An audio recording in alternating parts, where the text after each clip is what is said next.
Alright. Welcome to Jurassic Park. No. Welcome to Shadowrun Returns. We have a, okay, it might look like this has Dragonfall, and it does. But that's just because of the remaster or whatever they did. So, Shadowrun Returns is a turn-based RPG. And it takes place in Seattle. We are going to be playing a melee weapons focused troll. My very first character I played with this long time ago, back when I first got the game, back when it first came out. I think I got it back when it first came out. Was a human street samurai, and he specialized in running up into people's faces and just unloading at full auto, and that was fun. But I figured I'd try something a little bit different. Maybe a little pigeonholey by having the troll rip and tear things apart, but it's what he's good at. It's what they're good at. Anyway, we will launch the campaign. I'm gonna just go on normal. I have not played this in like fucking over a decade, maybe. Like seriously played it. Other than playing Dragonfall. I played that a little bit. I haven't finished it ever. But anyway, this actual campaign. So I'm just going to go with normal. Not really looking to challenge myself with this too much. Just as a quick reference, though, something I find kind of funny is how much smaller the troll women are than troll men. Like the other species you can choose, they're relatively similar. Like dwarf men are a bit stockier. But they're roughly the same size. It's like elf men are roughly a bit taller. Just the female trolls, okay. They're roughly the same. They're not that much bigger than an orc woman. But then the male troll is just fucking massive. Anyway, something I do like about this game, in terms of the art direction, are these portraits you can pick. Yeah, they are pretty obviously just like the same portrait with different little added bits, but I think the artwork is very well done, despite that. Including they have some specific ones that they gave for kickback starters. I was not a Kickstart backer, good God. But there's the codes out there nowadays, so you can just add them in yourself. I like this guy's artwork a lot. I don't know if the other ones have shown up, because when I tried to activate them the other day, it was kind of weird. It looked like it'd only have one of them active at a time. Yeah, because like I think he's the only unique one here. Maybe this one too. But if you go to troll, or not troll, dwarf, there should be, if the activation was right, there should be a dwarf woman with a raven for a head, and it just doesn't work. So anyway, not a big deal. So Shadowrun is a cyberpunk universe, if anyone is unfamiliar with that, but it also has magic involved. So one of the things that you, at the start here, we have the option for a bunch of different character archetypes. So you have your street samurai, which are basically your fighter types, your big burly brawling dudes. Guys who use guns or swords or anything like that. They also tend to be pretty heavily cybered up. They'll, cyberware to make yourself stronger. Then you got mages. You got deckers. Deckers are people who go into the Matrix. Basically, fantasy, high-tech, internet. Then you got shamans. They're different than mages, because mages kind of like command the powers of magic, whereas I think shamans are more like they call upon powerful spirits to work for them. Riggers, they basically run drones around. Physical adepts, they're sort of like the magical version of a street samurai, where they mainly focus on unarmed or armed combat, melee combat, but they also augment it with magic. I'm just gonna go with none, because then I think you can set up whatever you want with these, but anyway, this just lets you set up whatever you want. And I'm just going to custom build my character. Also, you can choose to lock or unlock the appearance. So if you unlock it, it won't change based on the portrait. But if you do, then it'll do a character model that kind of matches the portrait you got. I'm fine with this, mainly because none of the beards, in my opinion, look really good on trolls. So, like, that's kind of nothing for me. The horns are pretty fine. And the skin color is fine. It doesn't really make a difference to me that much. So it's just there's not that much customization to go for anyways. So I might as well, in my opinion, just go for one that looks like the portrait instead of being like, because I actually really like these portraits, but I'm not a big fan of the choice for their model, like the hair choices and stuff that they've gone for. So I'm just kind of like, whatever. I like this portrait well enough, and like I said, I do like the model looking at least somewhat similar to the portrait. So yeah, we're just gonna go with that. Okay, Karma is in Shadowrun speak. Your level up points, your skill points. It's relatively self-explanatory. You need to spend the amount of points the next level costs. So like it says there, going from 4 to 5 costs 5 karma points. We have 34 karma points available to work with. Trolls start with an automatic +1 in body. We actually can go back to that. We see trolls here. Let's do a quick overview. Humans, their base stats are, they don't get any bonuses to anything, and their maximums are 9 in everything. They're able to do anything pretty good. But the special thing for humans in this game is that they get to start with an additional 3 karma at the start. Elves, they can, as you can see it there, they have a maximum stat of 9 in everything except for quickness and charisma, which are higher at 11 and 12 respectively. They also start with an additional +1 charisma for free. Dwarves have a +1 willpower, and you can see that they, again, they have like better maxes in some of their abilities. Orcs have even better maxes in body and strength. They have a lower max in charisma and intelligence, though. And then trolls get hit the worst in that regard, because their charisma and intelligence are maxed out at 6. Their quickness is maxed out at 8, but their body is at max at 17, and their strength is maxed at 15. That's a lot higher than anyone else. The downside is you do look like fucking Satan, or at least one of his inbred cousins.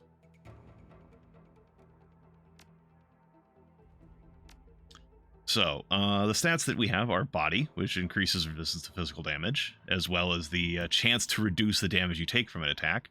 Every point of body gives you 10 hit points, so a troll can have at max 170.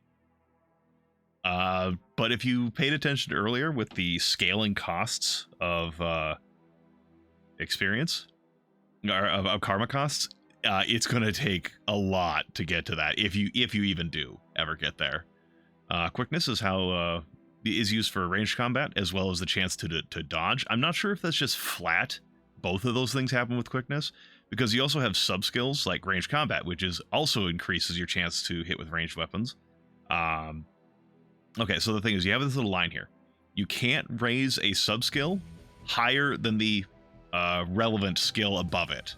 So for example, I can't raise ranged combat past 1 because quickness is 1. But if I was to go like this, I could raise ranged combat all the way up to 6 because I have a quickness 6.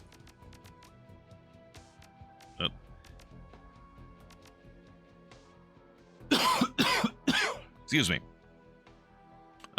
So then you have quickness, range, which affects range combat, and then you have the subspecialties of pistol, SMG, and shotgun, and rifle. But then all the way up here under quickness is also dodge, your chance to reduce being hit by physical attacks, period. Then you have strength, calculate hit chances with melee or thrown weapons, which mainly thrown weapons are grenades. I think it would be kind of cool if there are throwing knives or something like that, throwing axes, but I don't remember. I was always a rifle guy when I played my character, so I don't know about that. But yeah, strength is damage for melee weapons, as well as how far you can throw grenades. Intelligence. presumably it's useful for a lot of things like in universe, but if you don't need it, you kind of don't need it. You don't need to. You can dump it safely. Like decking or rigging, they need intelligence, but no, you don't need it for anything else. But there is the thing of the sub skills that are affected by it, which is biotech, which grants a bonus to the hit points you gain when using a med kit, as well as something I am going to invest in is biotech 2, which lets you see HP on enemies. Willpower is your magic tanking stat, essentially. It is the chance to reduces the chance, chance to hit with magical attacks and chance to reduce the chance of being hit by magical attacks. So willpower is both attack chance and defense against magical attacks. And charisma is used for controlling spirits. That's really only shamans. And I guess there's also etiquette, so you can, like, the more charisma you have, like, you can be a bit fancier with how you talk to people. Trolls have a max of 6. They're just not gonna get that high. You can see the etiquettes that you can get at different points. Each one of these things is like a new thing. So you get a new etiquette at 2, and then 4, and then 6, which is the maximum for trolls. Maximum for orcs at 8. 9 for humans and dwarves. New etiquette at 10, and a new etiquette at 12, and it is also the maximum for elves. Because everyone likes an elf, right? Alright, so, but like I said, my character is going to be a melee weapons focused troll. So I'm going to invest a lot of points in body, because I'm going to be upfront and personal with people. 3 points in strength. I'm going to get 3 points in close combat, so that I can get 3 points in melee weapons, which gives me 2 abilities. Thrust, which does extra damage, but it reduced chance to hit. You can see our critical damage percentage, as well as Pommel Strike, which it doesn't do any damage, but it does reduce an enemy's action points, which makes them less able to hurt you, which is very good. And then we have a single point of karma left, and I'm going to throw that into dodging. Eventually, I'll probably be leveling up quickness, just so I can level up dodging. But yeah, for the start, we have 50 HP, a little bit of chance to dodge, and some decent melee combat. So, let's get started. Our character. I am going to name this character in honor of Queen of Lasers. Yeah. She'll know why I'm naming him this.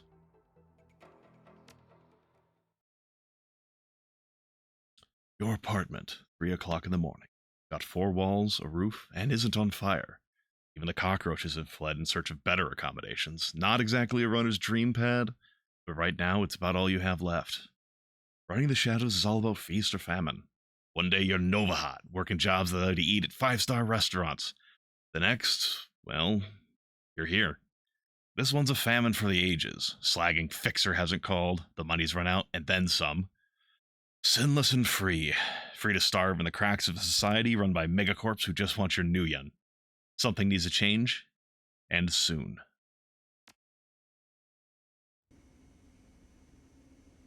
Our apartment, 2054. It's 3 a.m. and I've got nowhere to go but down. Alright, so real quick, I'm going to talk about some of the changes, some of the graphical stuff. High-res scale model, high-res scale mode. It increases the scale for this stuff, like a lot of the UI elements, but it doesn't do it for everything. For example, this text does not get any larger. So it's just going to be a case of it's going to be small. I can kind of adjust it by changing the resolution, but then it doesn't like to play nice all the time when I change the resolution, so I'm just sticking with this.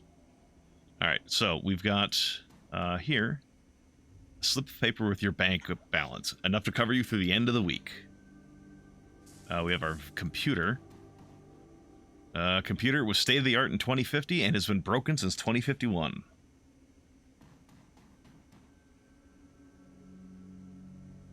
Okay, and then you can see here, this is the larger UI. Like, this stuff will be easier to read. So a lot of this stuff will just be kind of like flavor text stuff that's kind of in here that's not hyper important, I suppose. but the more important stuff is over here. So we'll look at our contacts.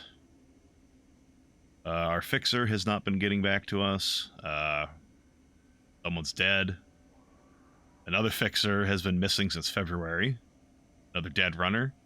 Another runner, we don't know what's happened. Probably dead somewhere. Or maybe just, drunk in a gutter. Another dead runner. And a dealer who is either retired or dead. We don't have a lot of good contacts. And it keeps going on. We'll check our personal calendar, see what we got going on for the month. Oh, well, we have nothing. Excellent. Bid phone rings, jarring you. Who's calling at 3 a.m.? Sam Watts. Hey, we recognize him. He's from our contact list. Screen leaps to life, making you squint against its brightness. The face on the screen is laughing. Sam Watts. Hey, buddy. Hope I didn't catch you at a bad time. He giggles. He's drunk again. Or worse. So now we get to choose how we want to react to this.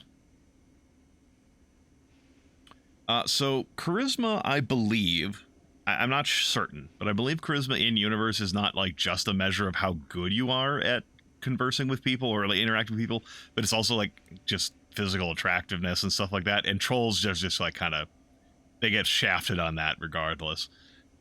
Trolls and orcs.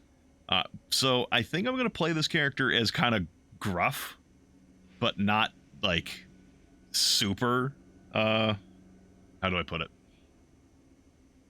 He's not going to lash out at everyone, but he's also not the nicest person, either because people treat him that way, or maybe he was, even without being a troll, he would have been a gruff person.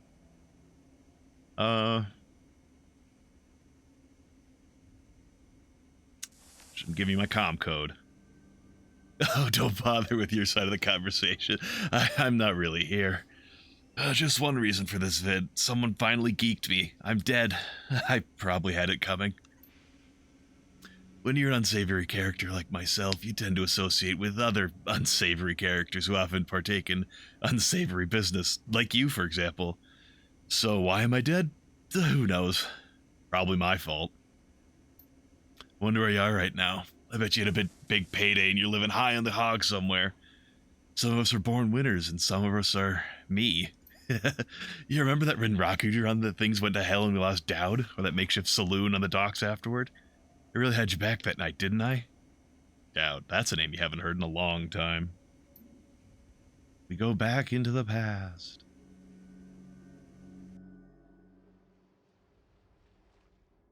"3 years ago, makeshift bar on the Seattle docks, the night Dowd went down." Alright, I'm gonna zoom in a little bit.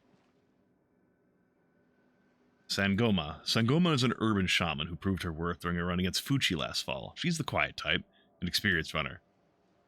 We're out in the open here. Fixer owes us. Your call. New Larry. Who doesn't like having the new moniker to their name? Everyone calling him Newbie. You've been running with New Larry for about 6 months now. He's a combat mage with a bad tattoo and a bad attitude. He knew Dowd almost as well as you did. Dowd, never saw anyone die like that before. Idiot. I hate this fragging city, Owlfeather. It's wet and the rain feels like acid and I want out of here.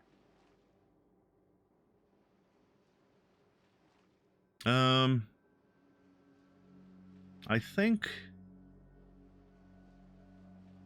if I know him, if we know each other, I'll be like, yeah, I get it, just relax. Sure, whatever you say. I don't know, Owlfeather. Sam is a good guy and can hold his own in a fight, but he's been hitting the bottle pretty good lately. Never on a run so far, but he needs watching. That run went sideways 9 ways to Sunday. Now the fixer is late.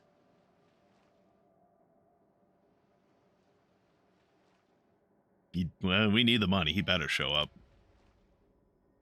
Want to get us paid as much as you, buddy. We need to live long enough to actually drink the new we earn. Got the dreck, Sam. We both know why Dad went down. It wasn't the fixer or some other paranoid chip dream of yours. Yeah, okay. New Larry has got an issue. You were sloppy.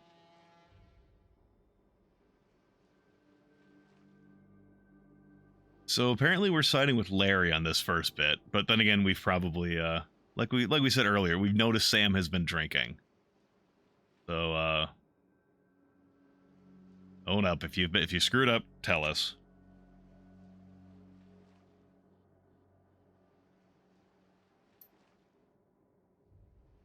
We were set up, and he knows it, don't you, Larry? What was that call you made before we hit Renraku? How come you couldn't geek that guy before you unloaded on Dowd? I've seen you fling a lightning bolt, son. You should have been burnt toast before his gun cleared the holster.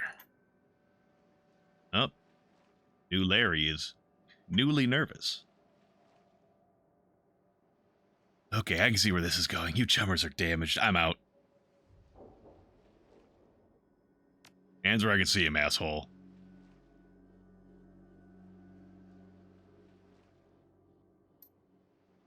Incoming. Excellent. Okay. He's got Renraku friends. We were betrayed.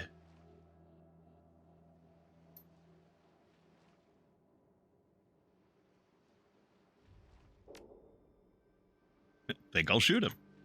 You know, I guess that's a solution to the problem. He... Okay. Oh, he took one of my action points. An interesting choice on his part to run out here and then run back into you know, out of cover. Okay, so we have our turn-based combat now. Every character has a pool of action points. Everything costs an action point, at least, if not more. We had one of ours taken away. I don't know where we can track, or at least it said it did. It said we took 10 damage and minus 1 AP, but they might not have actually tracked that or something. Anyway, our character, despite the fact that we have invested in melee weapons, does not start with one in this flashback. So we'll see. It's pretty difficult to tell, especially on this white background, our chance to hit there. I think it says 67. Over here, it's only 7%. But if we go to this, we can see we have a 94% chance to hit.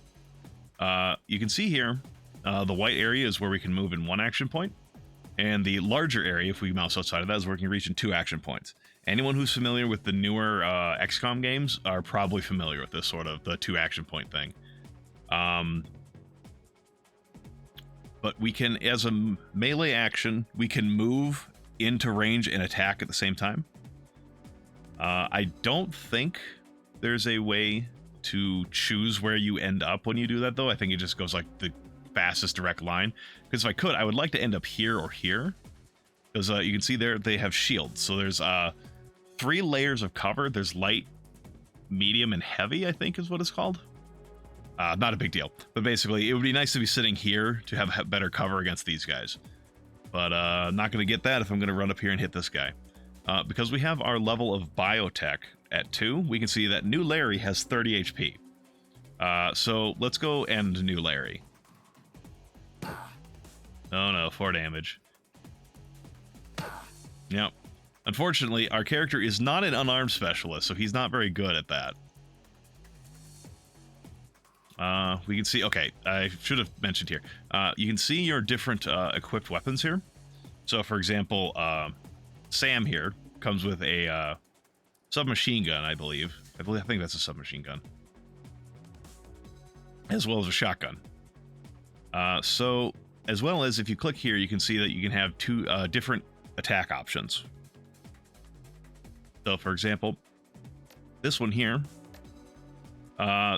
reduces their AP by 1, but also reduces the damage you do by 6. And at ranges 6 or greater, you can hit adjacent targets. So I don't know if it's 1, 2, 3, 4, 5, 6, 7. So I probably, but I don't know if that counts as adjacent or if they have to literally be right next to each other. Anyway, we'll try to take, I think this one is a mage. So I think we're going to try to take away their action points if possible. Or maybe the mage shows up here later. Anyway, kneecapping. Okay, there, good. But that does have a 2-turn cooldown, so we can't use that again. We can swap to another weapon. And we will try just spraying and praying. Like that.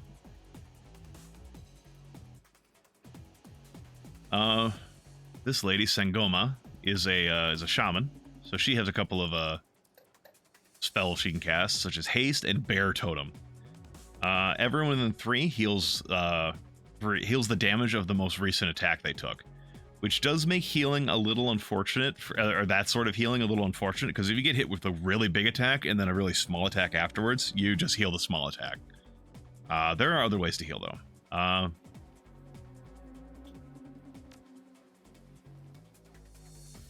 Haste is very good, but I don't need it in this particular fight. She only has her rifle.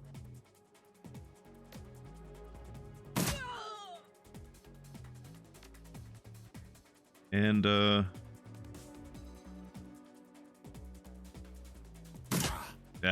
didn't get him. Yeah, and then we have some more bad guys spawn.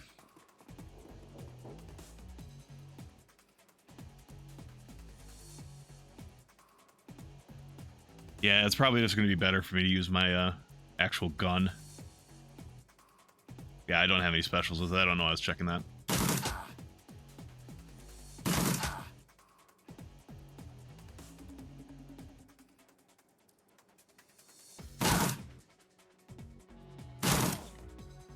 Oh, that guy spawned.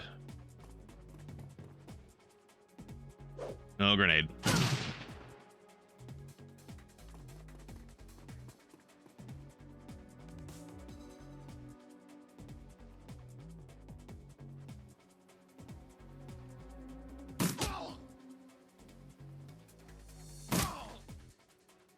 He had that coming.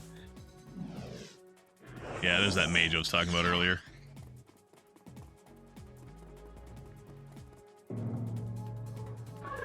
Oh, and that's a shaman.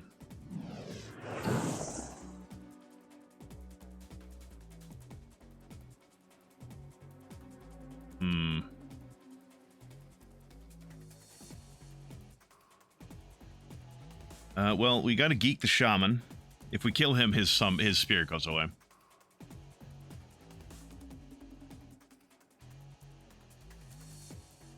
Let's try here.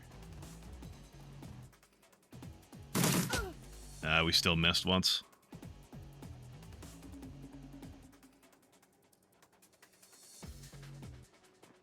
Get cover over here from these guys, and then full auto on this guy. Okay.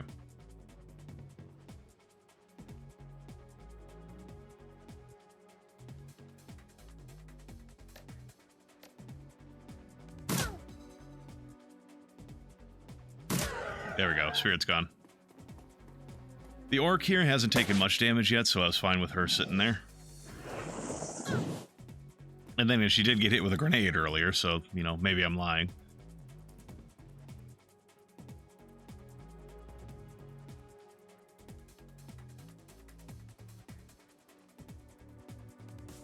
Gonna run up and punch her. Or him, I guess, I suppose. And then we'll swap back to this, now that we're in close range. Still better with melee. But we'll try hitting.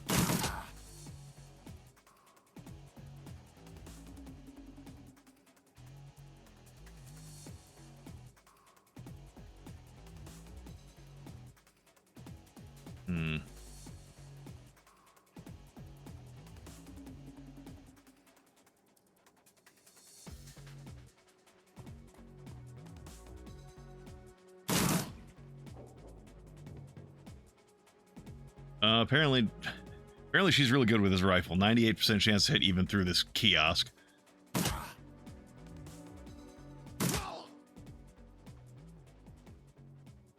Alright, we apparently killed a Renraku strike team.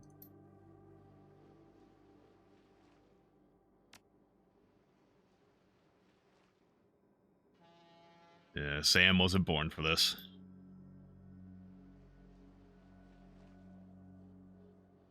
Well,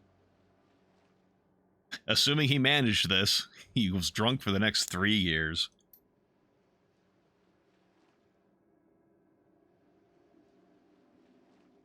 Um, yeah, this is kind of the only life Owlfeather knows.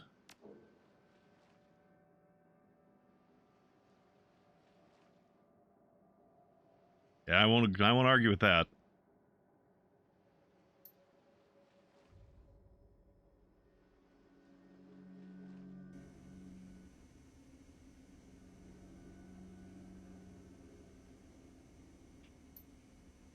Hedged back that night, didn't I? Now I'm asking myself, who would care if I die?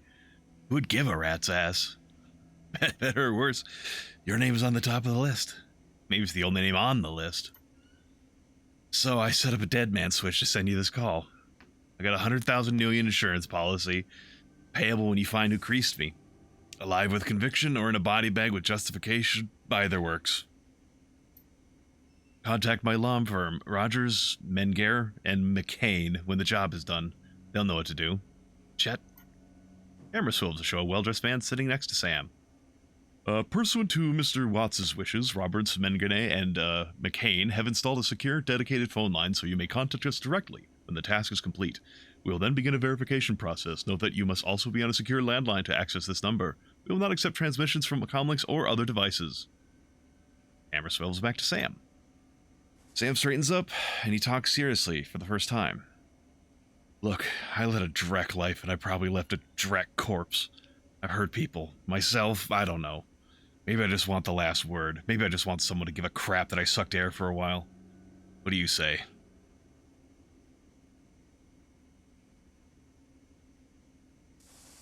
I think I've traded a trinket buddy for a paycheck. Got a locator chip slot in my head these days. When my heart stops, it'll activate. That's how you'll find me. See you on the slab. Seattle can't be any worse than this place. We said, not knowing if that was true.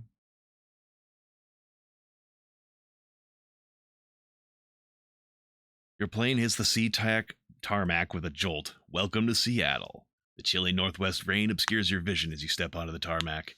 Before long, you're sitting in the cramped back seat of a cab, following the signal from Sam's locator chip into the heart of the Redmond Barrens. Organ grinders, a legal chop shop for body parts, whether from the living or the dead. If you're hurting enough for Nguyen, this is the place to sell a limb or an organ. It's also a good place to dispose of an inconvenient body while making a little cash on the side.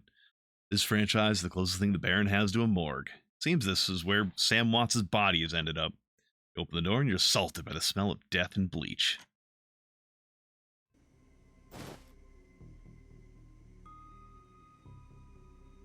Oh yeah, I think this is one of the other Kickstarter codes I added.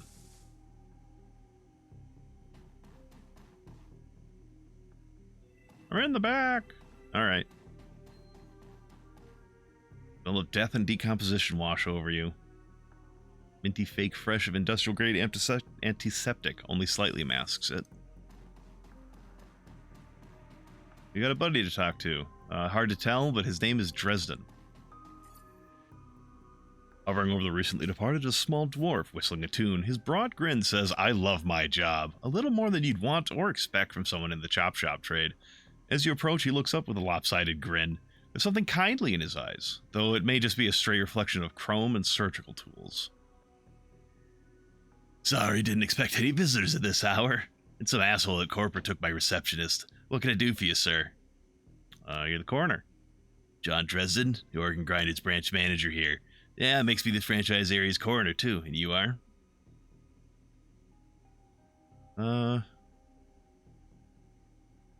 This is a little more assholish than I think he would be. He's just very direct. What makes you think I know anything about that? Follow the locator chip.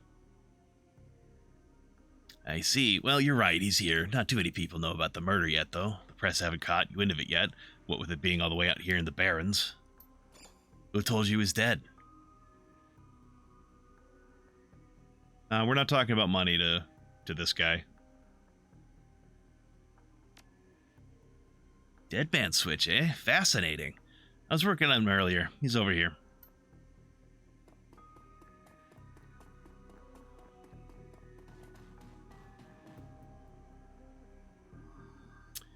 My second Emerald City Ripper victim. Third one was downtown.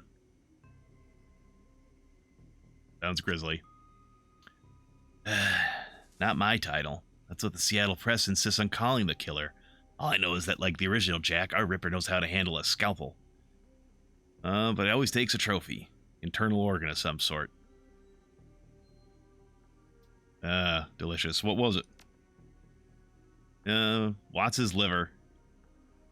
Not a great choice given how drunk apparently Sam was, but, you know, maybe he didn't know. Maybe whoever killed him didn't know. What about the other contestants? First one was missing a heart, and the third had a spleen removed. Preston, get out here. Plusky.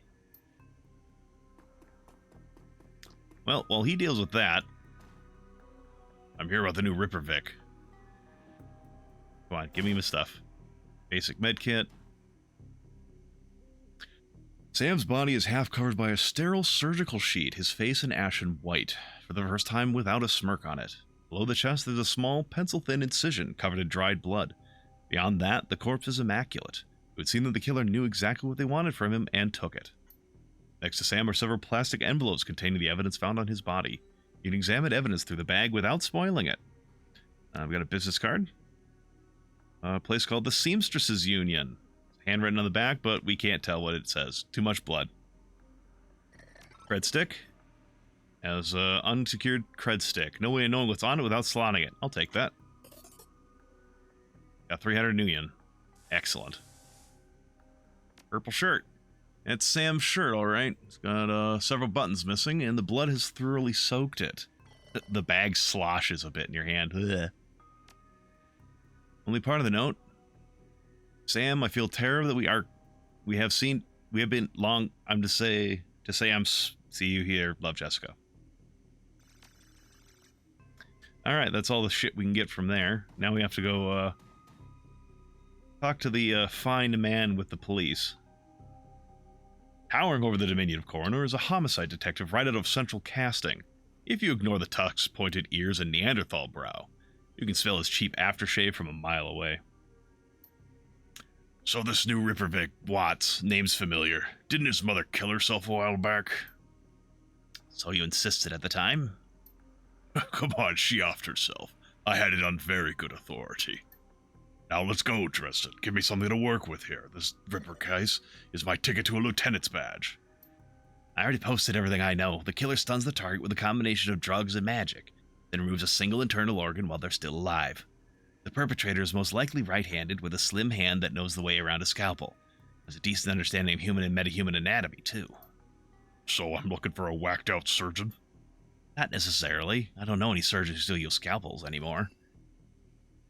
These days, it's all done with computer-controlled lasers. Could be anyone from a military field surgeon to an antique medicine aficionado. You're no damn help, dwarf. The Lone Star Detective finally noticed me. Yeah, hi. Hello. I have inserted myself into the conversation. You note his superhuman powers of observation. Who the hell are you? I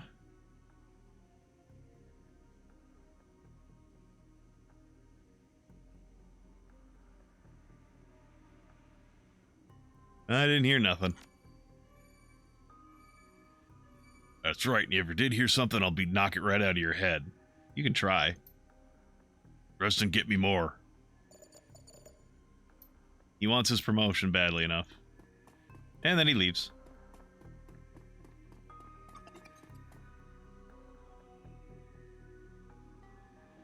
Always make friend that easily? I don't do friends. Am I going to work for the dead man? Sam's a friend, even if I don't do friends. Fascinating again. Detective McCluskey isn't interested in anything but Detective McCluskey. He'd convict his own mother of him in another 10 new yen a week in his paycheck. Plus, he's on the take. You have honor, after a fashion. I try to honor the dead in my work, so we have that in common. What can I do to help you? Yeah, who's paying the detective? I should know who to avoid. Don't know, but someone with major pull has been looking out for McCluskey's career. And wallet. What did he say about Sam? I don't think our character actually cares that much about Sam's mother. Doesn't seem relevant to the investigation. What are organs worth these days? Oh, a healthy body worth a bunch of Nuyen, but individual organs? Not that much anymore with all the synth and cyber stuff on the market these days. Organ Grinders only deals in the recently deceased. Plenty of other chop shops that aren't as picky, though. They don't care where the bodies come from either.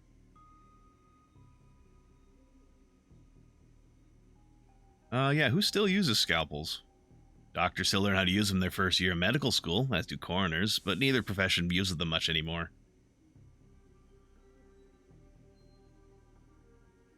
Seamstress's Union.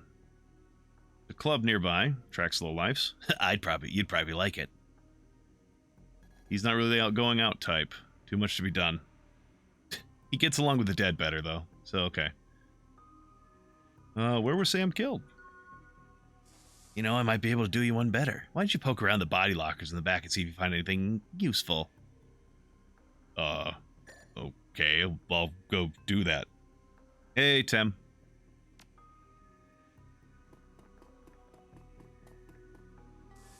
Yeah, apparently we were just supposed to go poke around in some dead body lockers, but not before I loot the store. He's perfectly fine with this, trust me. Cold storage locker is labeled John Doe, but the internal thermostat is to 21 degrees Celsius. That doesn't seem suspicious at all. Now we're gonna open the drawer. The cold storage drawer opens to reveal the fully clothed body of a man, arm folded across his chest. In addition to sporting some of the brightest orange hair you've ever seen, the body seems to be in very good condition. Whoa, easy there. This man was not dead. If he can't stop you, he's okay with it. Yeah, he looked at me, he's like, am I, a 4'3" dwarf, gonna stop an 8'6" troll from doing what he wants in my store? Probably not. He's free to it. In one quick move, he jumps from the drawer and stands before you. For someone who just woke up in a morgue locker, he seems unfazed and pretty well put together. You spot a data jack drilled into his temples and some shamanistic tattoos peeking above his collar. An interesting combination. This is Jake Armitage.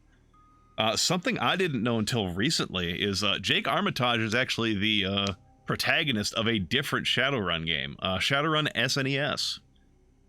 Tim, you've seen a bit of that, I think. I told John to wake me up at 6 in the morning. Is it 6 yet? It doesn't feel like 6 yet. Jake, he of the I can do everything Armitage. I can do data, I can do matrix running, I can do magic, I can do street samurai stuff, I can do everything. Jake Armitage, baby. What do I look like, a damn alarm clock? Give me a break, chummer. Haven't had my soy calf yet. Well, so much for a good night's sleep. On the plus side, I notice you haven't killed me yet, so that's good. If you aren't after me, what's your story?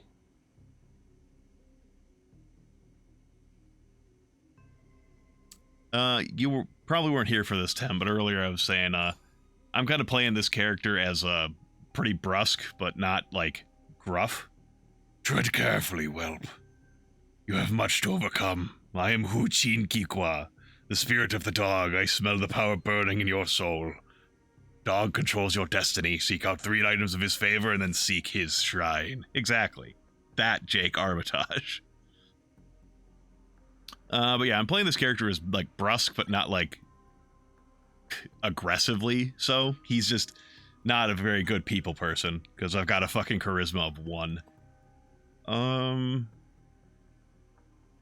So, pretty direct here. I don't care why he was in the morgue. Just, did you know the last Ripper victim? Sam, eh? Glad someone cares. We used to drink together every now and then over at the Union. Decent enough guy. Always in trouble over something or other, though. John, is this guy cool? Yeah, he's on the level. Working for Sam, I believe it or not. Some sort of dead man switch. Thought you could help him out. Maybe even stop moping around the shop all day. Thanks for volunteering me. He pauses. Might be sizing you up, but it's hard to tell behind those shades. He never takes them off. Alright then, the name's Jake, and you are? Owl feather.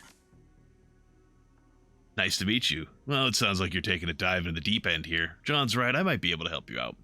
I was with Sam the other night, the night of the murder. Poor guy. He was hanging at the Seamstresses Union that night, tripped out and rowdy. I'd been laying low there for a few days after a bad run. Mrs. Kubota asked me to throw Sam out, so I did. But out in the alley, some gangers got the jump on me. Damn, maybe I need some soy calf after all. John, can you grab me a cup? Get your own damn cup. My hands are dirty anyways. Now what's wrong with this intestine? Hear a loud squelching sound as Dresden continues his work. Thanks, John. You're a real pal. Anyway, there's a big fat court bounty on my head. Like I said, my last job didn't exactly go according to plan. Out in the alley, a few Halloweeners got the jump on us. Damn gangers thought they could turn a quick profit off my head. Jake smiled, and you get the impression that it didn't work so well for the gangers. Yeah, based on Queen of Laser's SNES run, yeah, they probably didn't work out too well for them. Especially if they kept jumping out of the same bushes. Sam stumbled off during the fight, though, and that's the last I saw of him. Until he turned up here, dead on arrival. Reminds me of my last stay in this place. You've done this before? It's a long story. I end up in the morgue more often than the average guy. And his brain is fried, too. Or, brain is burnt, too, when he wakes up. Yeah, Jake here's a regular. You would have started a rewards card, Jake. A few more visits, you'd get a free night stay. I'll hold you to it, John. Tell you what. You look like you can hand yourself in a fight. I could use some backup to settle the score with those Halloweeners out there. Their leader's got the whole gang searching the barrens for me. I need to get rid of that asshole. And in return, he'll take us to where Sam was murdered. And he looks us up and down. Maybe I'll throw some supplies in while we're at it.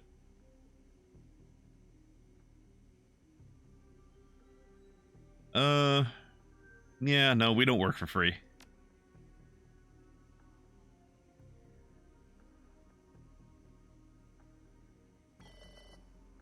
I don't think we have the negotiation skill to make 1,500 million swing. I'll just take the deal.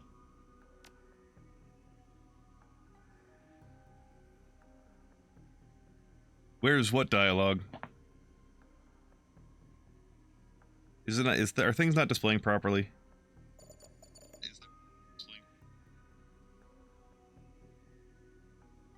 Oh, well, this is annoying.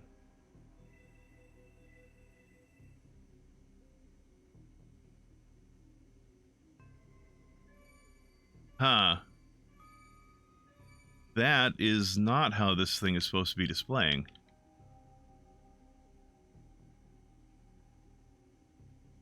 Huh.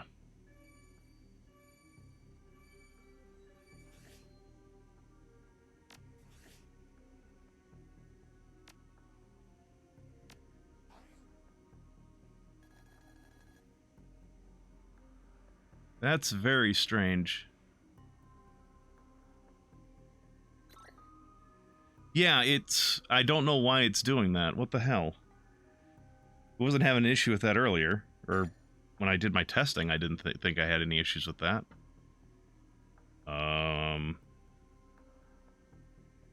What the hell?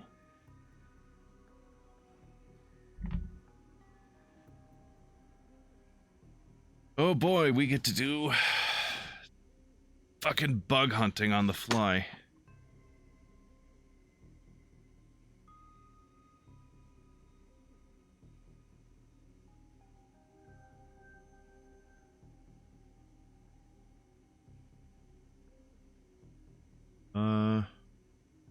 Oh, okay. Does that better?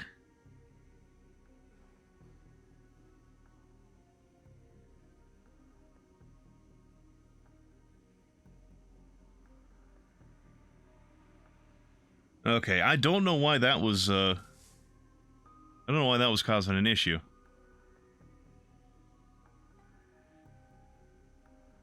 Well, there's a whole hour's worth of gameplay that's going to be real fun for anyone to watch later if they want to see it. Oh, well.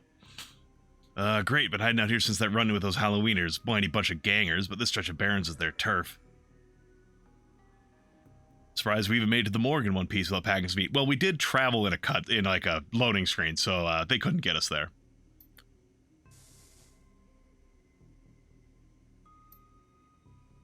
We need a weapon. I'm gonna take, he's gonna give us a baseball bat.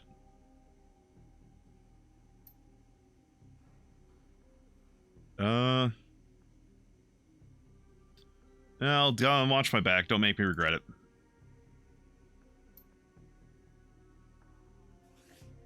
Alright, Owlfeather the Troll. We now have ourselves a baseball bat. 2 damage. No cyberware. We have 2 points of karma if we wanted to spend it.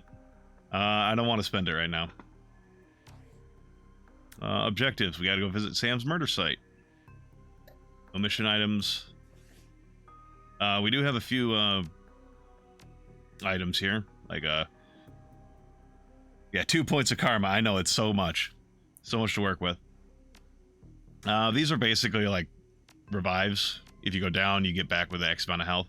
And then you have your med kits. It's 10 HP plus, I think it's plus whatever your biotech skill is. Which our skill is 2.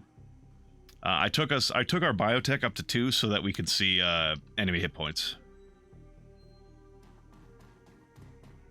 Alright, later, Dresden.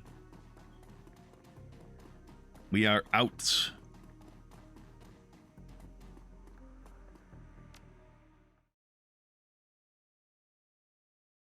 Run to the Seattle Sprawl, and sooner or later you find yourself in the Redmond Barrens. Doesn't matter your business, the Barrens doesn't like you.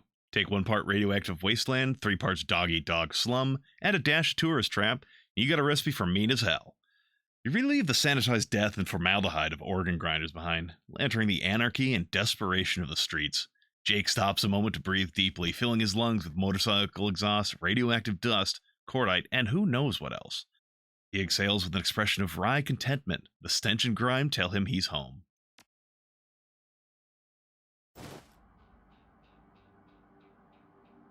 Yep, stash is around the corner, he says.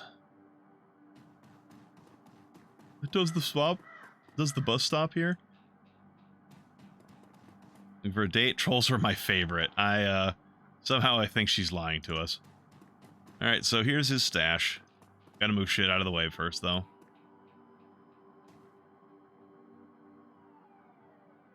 Mag card reader on the front. We use it with Jake's mag card. With a smooth hiss, the save opens to reveal a collection of gear that is perfect to match your skills. They say that. But what we find is some medkits and a frag grenade. Okay, we got some guys trying to shake us down and take the stuff we found. So yeah, this guy decided to run up to a fucking troll and try to beat him down with a baseball bat. We're gonna show him that that's a bad idea.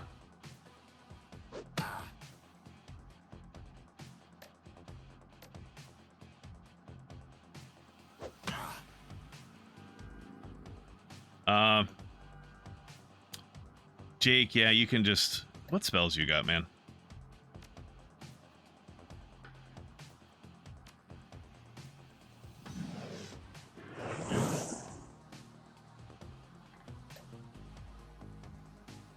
Alright, and then just shoot this motherfucker after that.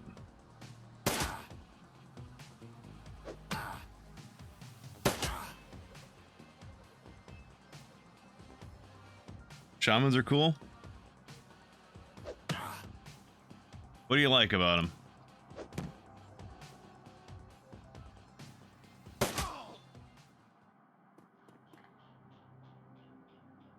So, welcome to the Barrens. Guess I'll need to find a new spot to hide my gear.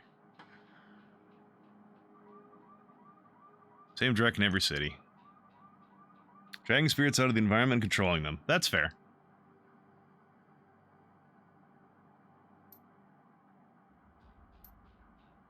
I almost feel like this dialogue was written with the intent that you'd get more stuff out of it. Because as it stands, all you got is like a medkit and a grenade. That they're like, you find some equipment perfect for your skill set. But all you get is a medkit and a grenade.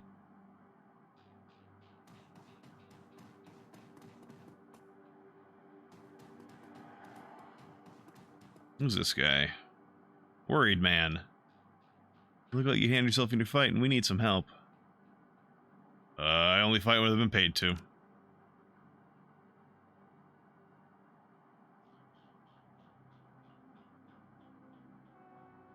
Is death and not dying. You know, when when you're right, you're right. All right, how many of them and how are you paying?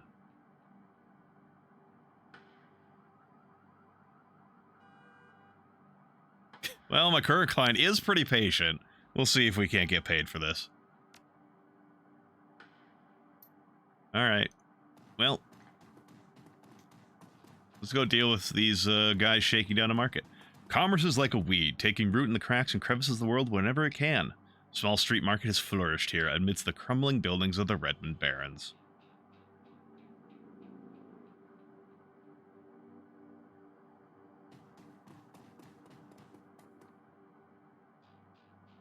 Thug attempts to use his bulk and hideous breath to intimidate the shopkeeper. The old woman is holding firm, but you see the thug's patience fading fast as he looks like he's about to start breaking things.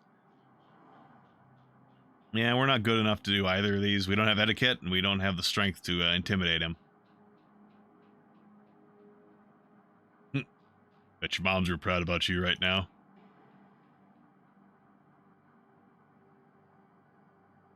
Destiny is going to get me paid. Ow. Why do so many people try beating this troll with a fucking bat? Look at this fucking 8'6" guy and be like, yeah, no, I can take him.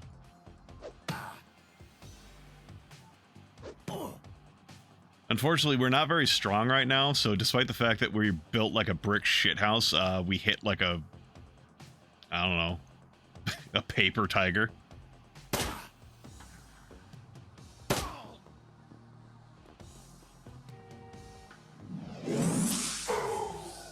Ouch. Gonna run up and smack her.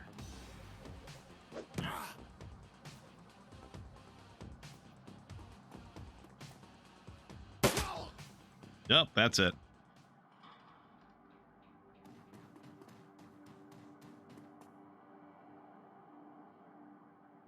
Hit like a Fortran troll instead of a bridge troll? Ouch. I don't want to be a 4chan troll. I can't thank you enough. I hate to see such bloodshed, but those men would not take no for an answer. Sure, we'll take her money. Money makes the world go round. And we are not the nicest guy in the world, so we don't do this shit for free. Alright. We're going over here because there's a guy you can talk to. There's also this lady. Come on. Not that it's my business, but I wouldn't go that way. Nice to meet you, too. Yeah, I figured I'd give you a heads up. Those Halloweeners, they're stirring up trouble again. So, on over this way. There's some Halloweeners causing issues. Take my money. Or, yeah. Well, I mean, he was shaking her down and never going to stop doing it. We're a one-time investment in their future. So, like, the money's fine. Be like, okay, here's what they were going to take from us this week, and then they'll never take money from us again. So it's a worthwhile investment. As you approach, the man sizes you up. You can see the age-old fight-or-flight equation running behind his drug-clouded eyes. Beneath the track marks on his arms, you spot a set of tattoos that indicate he is, or at least once was, a shaman. What's your story? Nothing, no story, nothing, just leave me alone. I didn't see anything, I swear. What didn't you see? I didn't see anything, I just need my fix. But I can't get it because the big pumpkin heads. Green giant pumpkin heads, huh? Yeah, probably talking about the Halloweeners. Yeah, I've had enough of this. Okay.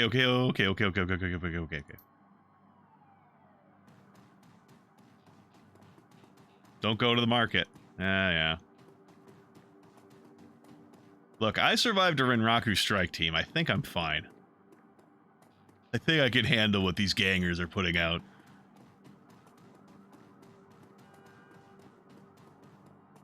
Yeah, there's gangers out here. They got themselves a nice pumpkin theme, too. Hey, asswipes, take another step forward and we're gonna plant you right there. Ah, that's weird.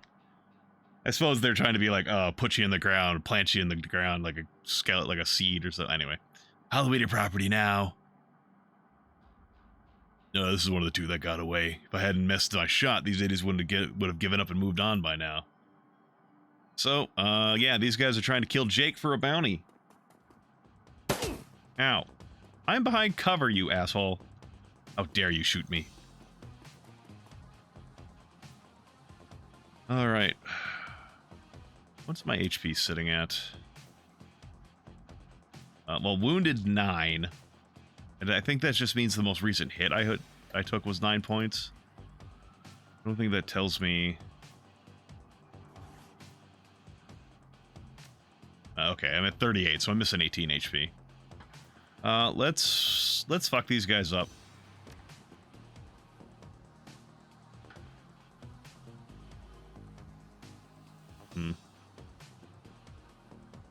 I missed. Well. So much for fucking these guys up.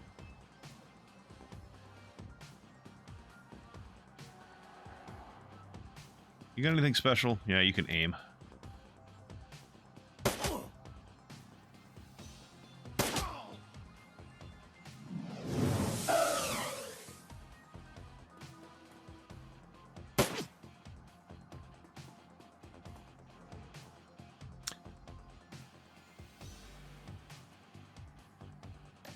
We are going to take away your action points.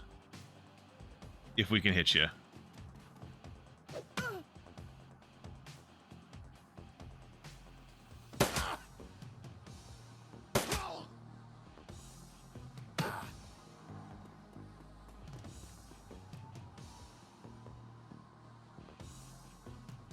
That is what that does, yeah? Additional -2 action points, ignores the weapon HP damage, -10 to hit. Yeah, it's supposed to take away their action points. No, that missed. Fine, whatever, we'll just smack people around.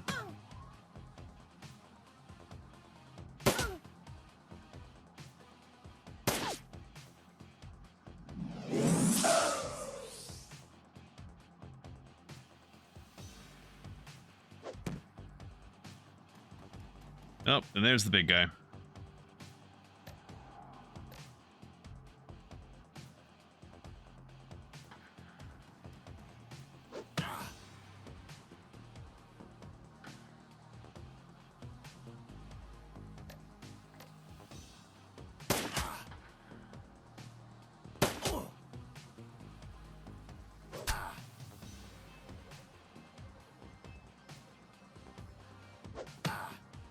Okay, I think that's taking away action points because he only took 1 attack last time. Maybe you're guaranteed at least 1 action point every turn.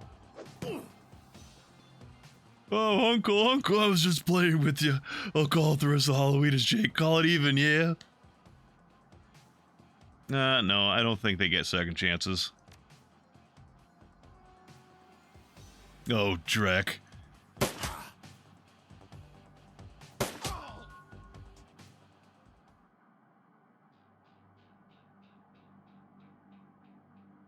Alright. We dealt with the Halloweeners. I wish I could have picked up that guy's fucking sword. Got a fucking baseball bat right now. Yeah. Oh, I do have 4 points of karma, though. Let's up my strength a little bit. So I hit a little bit harder.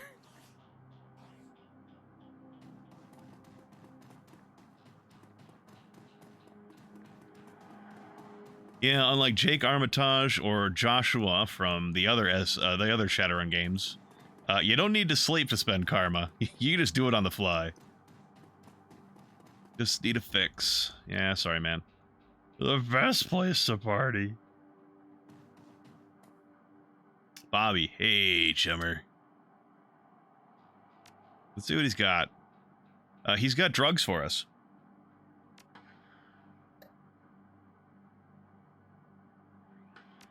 Yeah, we're going to pick up both of these.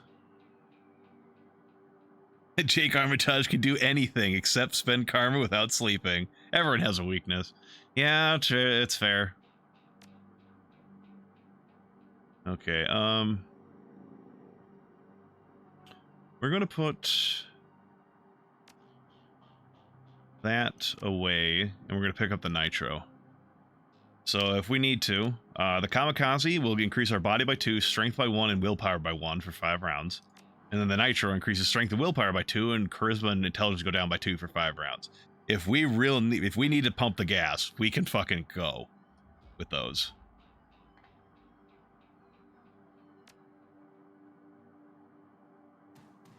All right, we have Dan the Donut Man here. Smell of food, fried food, powdered sugar, and slightly burned soy calf is almost enough to overpower the dusty sewage stench of Redmond streets. The troll working the stand is covered in food stains older than he is. What can I get you, chummer? Did you see a murder in the alley across the way? Nope, it was closed when it happened. But hey, it's the Barons. A back alley killing's nothing new around here. The only reason the cops are making a big deal about this Ripper business is that some of the victims are real people. You know, folks with sins. What can you tell me about the Barons? Nah, I don't care. I'll take a jelly donut and a soy calf. Enjoy. See you around.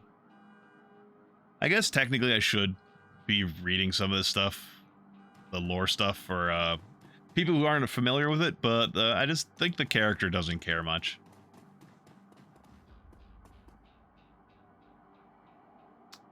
As you approach the scene of Sam's murder, Jake spies the flashing red and blue lights up ahead. Whoa, hold up a minute. Lone Star isn't about collecting on a corp-issued bounty, and the one on my head isn't going away anytime soon. He sighs. Sorry, friend, I think this is where our paths diverge. Thanks again for the help with those Halloweeners. Here's your payment. They don't take Nuyen where I'm going, and you look like you could use the funds. What, you want a hug or something? Hey, one more thing. When you're done checking out your pal's crime scene, park into the Seamstresses Union. Just down the street. You need gear, information, or just a damn stiff drink. That's the place to be. Best dive this side of Chicago. Used that place as a base operation for years back in the day. Make the right friends there, and I'm sure you'll get the bottom of this Ripper business. Nice knowing you. And he disappears.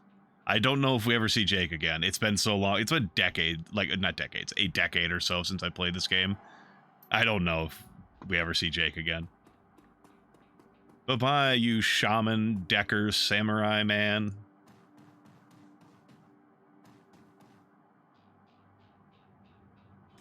Bright yellow police tape cuts through the darkness, directing your eyes to the white chalk outline in a dark red stain, marking the slab of pavement where Sam Watts died.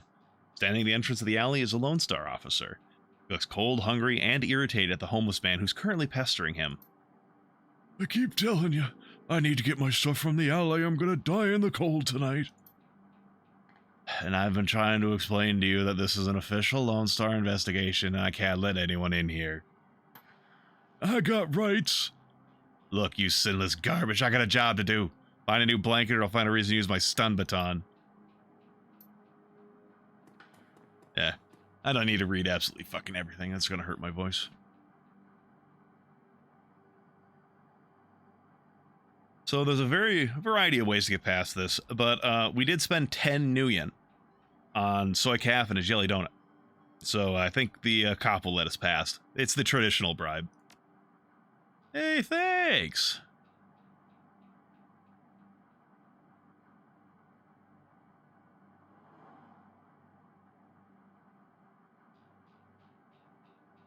I don't think my character's smart enough. Well, no, I'm not talking about smartness. He actually has 2 intelligence. No, we're gonna go with he doesn't think telling the truth to a cop's gonna be, well, gonna work out for him. Sure, dig in.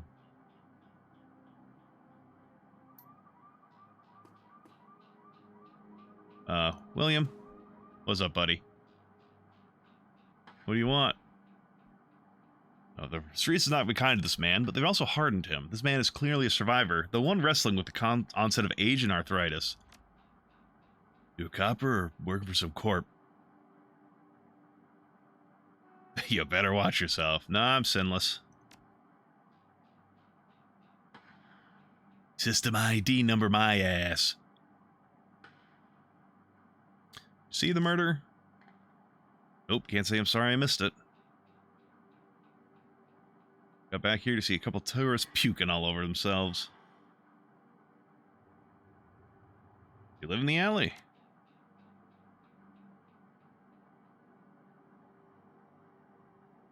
See anything else that night?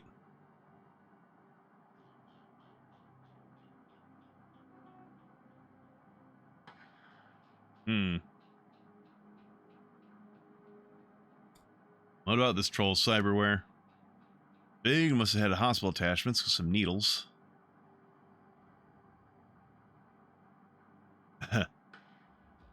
Like the one I saw back in 44 when I got captured by elves. Did all sorts of experiments on me, let me tell you.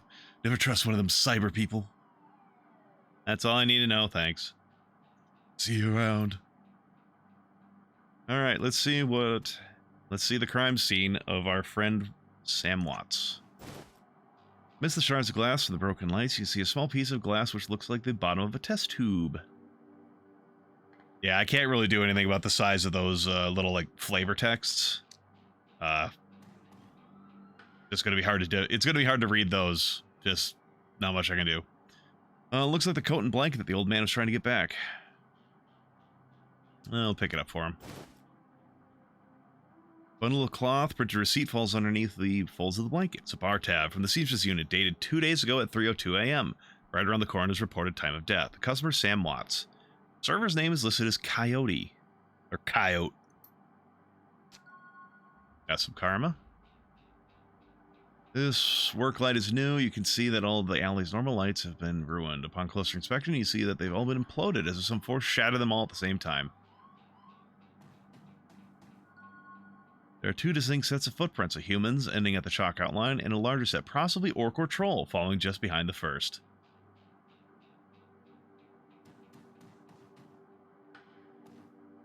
Come on, talk to him. Hey there, youngin'. Here, this belongs to you. My stuff. Yep. I don't think there's any reason to do that other than just be nice to an old homeless guy, and I think that's a good enough reason to do it. Our character is brusque, not cruel. Sally, who are you and why do you have a name? Ah, she's a dwarf merchant. See the murder that happened there? All the lights in the alley exploded all of a sudden. Things got pretty quiet after that. Let me guess, you didn't go to see if that guy was okay. Well, thanks for your time. No problem. Alright, Dan, you got anything else to say? Or are you just going to tell us about the Redmond Barons if I ask?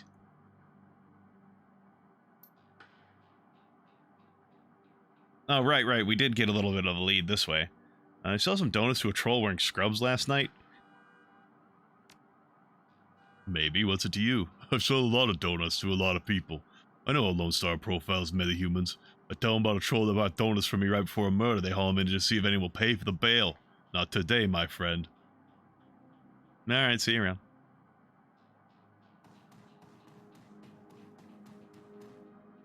Alright, the Seamstresses Union is where everything's pointing us to go. Sure, we can go to the Seamstresses Union. I clicked on it. Each character's most recent wound is automatically healed at the end of combat. Relative to the rest of the Barrens, Touristville is a neon-clothed oasis. At its heart is the Seamstresses Union, housed in an old brownstone building at the corner of illegal and opportunity. Bums huddle together, gangers strut the streets, and the occasional salaryman comes slumming. The Union building has been retrofitted, rebuilt, and restored so many times that it's like an aging starlet wearing too much makeup in an attempt to stay young. The wild ivy growing out of the gutters adds to this effect. As you enter, the murmur of hushed conversation washes over you. The dive bar denizens raise their heads, take your measure, and then go back to their business. It's the kind of place where everyone knows your name, but keeps to themselves. Oh, we got even more karma. 5 karma. I can save up for 1 more point to get body. Or I get swole.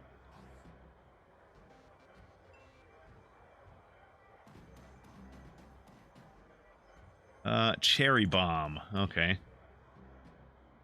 The bartender is a striking elf sporting a perfectly toned body, perfectly pouty lips, and perfectly tapered ears.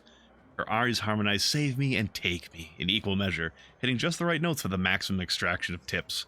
Trolls are used to sneers from beauties like this, but she smiles sweetly when she sees you. Hey there, haven't seen you yet. No, I'm not doing a voice. What can I get you?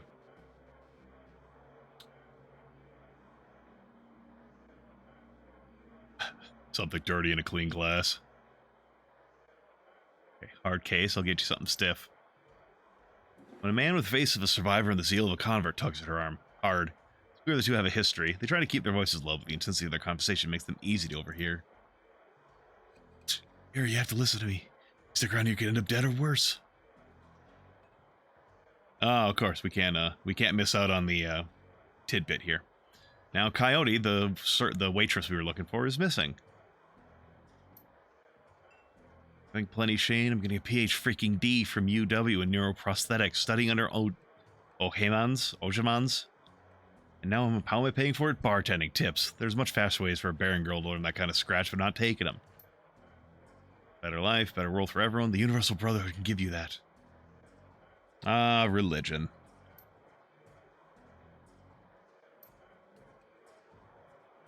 I'm different now. Armored in lipstick and low expectations. That's a line. Universal Brotherhood is for other people, Shane. Rich Bellevue types who can afford their membership fees and voluntary donations. But binding the world together in brotherhood.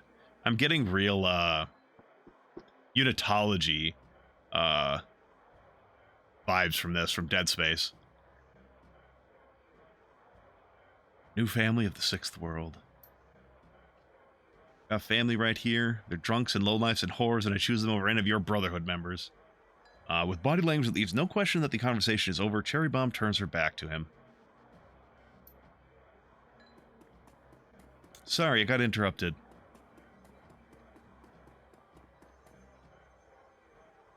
Boyfriend find religion? Something like that.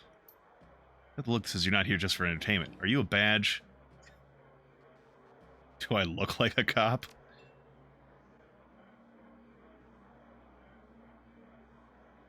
She flutters her eyelashes at us. Something I can help you with? I have a few questions.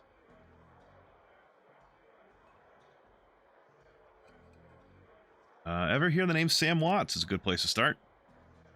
Sam was a regular customer and a regular pain in the ass for as long as I've been here. Talked a big game, but he was always broke. As soon as he got any money in his pocket, he went straight to his head. Chips, drugs, or booze. Coyote hit a soft spot for him, though. You see Sam on the night he died. Nope, that was Coyote's shift. Alright. It's Coyote here.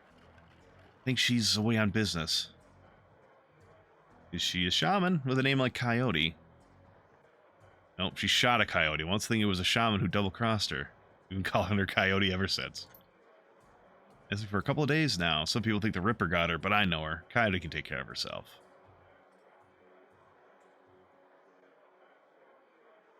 Yeah, we can talk with her later if we ever want more of that information. Ah, this is another Kickstarter code thing. Ghost of Grizzled Veteran. At the end of the bar sits an old guy with gray beard and deep circles under his eyes, whom no one seems to notice or see or even notice that he exists. This is likely because he doesn't. He's been dead for almost 30 years. Besides you, the only person that seems to know he's there is the bartender, who keeps his frosty mug full of Hefeweizen beer. I know you. You backed me when I was alive. How can I repay the favor? Got anything for me? Okay. Send it to the stash.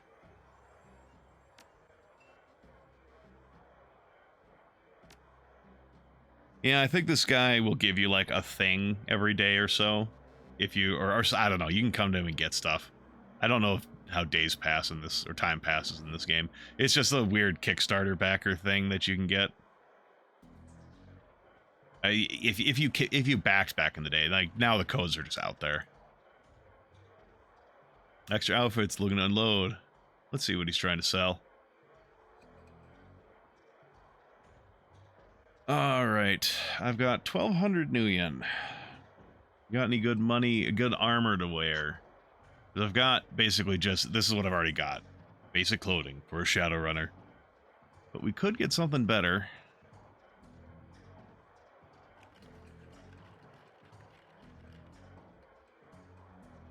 Hmm. 4 armor and 3 HP is nice. Dodge would be nice too.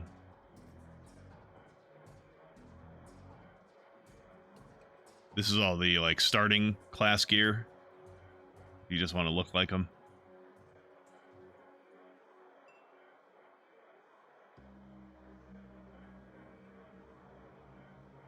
But I think I'm gonna save up money, try and find a good good weapon to pick up instead.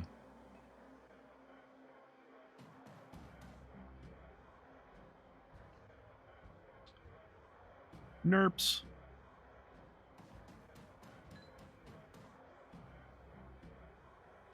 Or Spren, if I'm looking at it backwards. Who's this? Jane Parks? Jin Parks. The Asian woman's expression leads open for business, but her demeanor reads dealer rather than companion. She has a jack on her neck, a gun on her hip, and a chip on her shoulder. She eyes you with a sneer. Looks like you use some firepower, something simple. I got guns so smart they practically fire themselves. Looking for tech? Got some of that too, if that's the way you roll. Show me what you got. Yeah, here we go. Guns. More guns. Okay, we could get a machete. We can't run with drones. We're not a rigger. Well, we don't have the skill for it. We can become a rigger. We could get the skill. We just don't have it. Bunch of grenades. Basic medkits.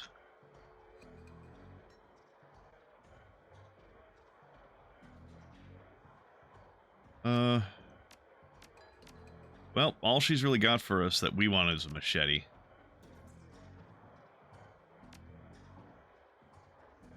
I'll send that back, because I don't need it. I can't drag it, whatever. It's fine. Alright. We got a little bit of a damage upgrade.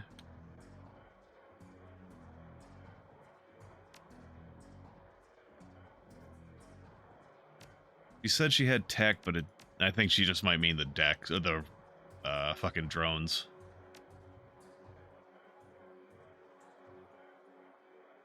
Yeah. We'll leave it at that. And then I will go pick up the ninja set then. Just because I would like a little bit extra dodge. Come on, talk to him, please. There we go. It's a little finicky for some reason. Ninja clothing. Oh, yeah. Hell yeah.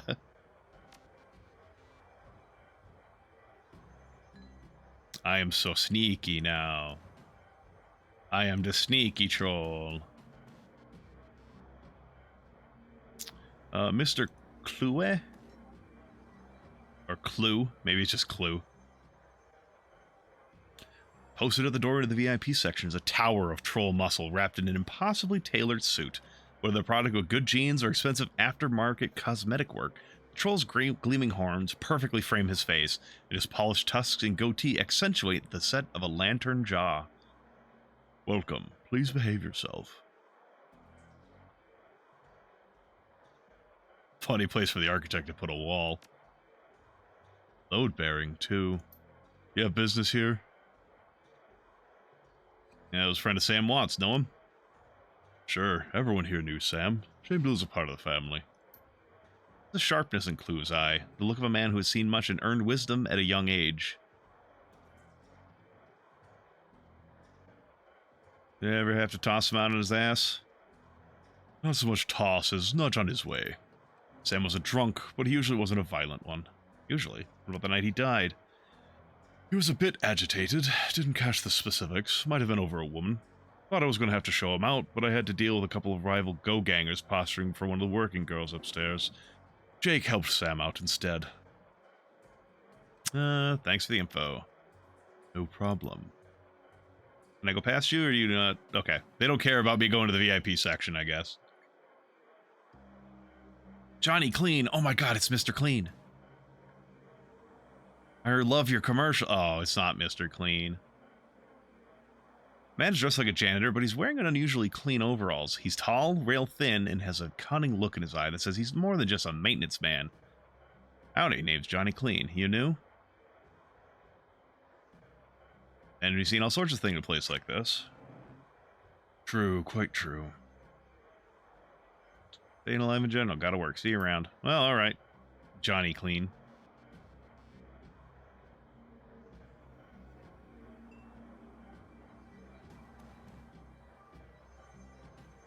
Noog. Covered in glowing magical talismans and fetishes, the troll does not seem fully of this world. He mumbles to himself constantly, apparently participating in several conversations at once, with entities you can neither see nor hear. It's not like that at all. Bring me proof and you shall have... I am honored, your majesty.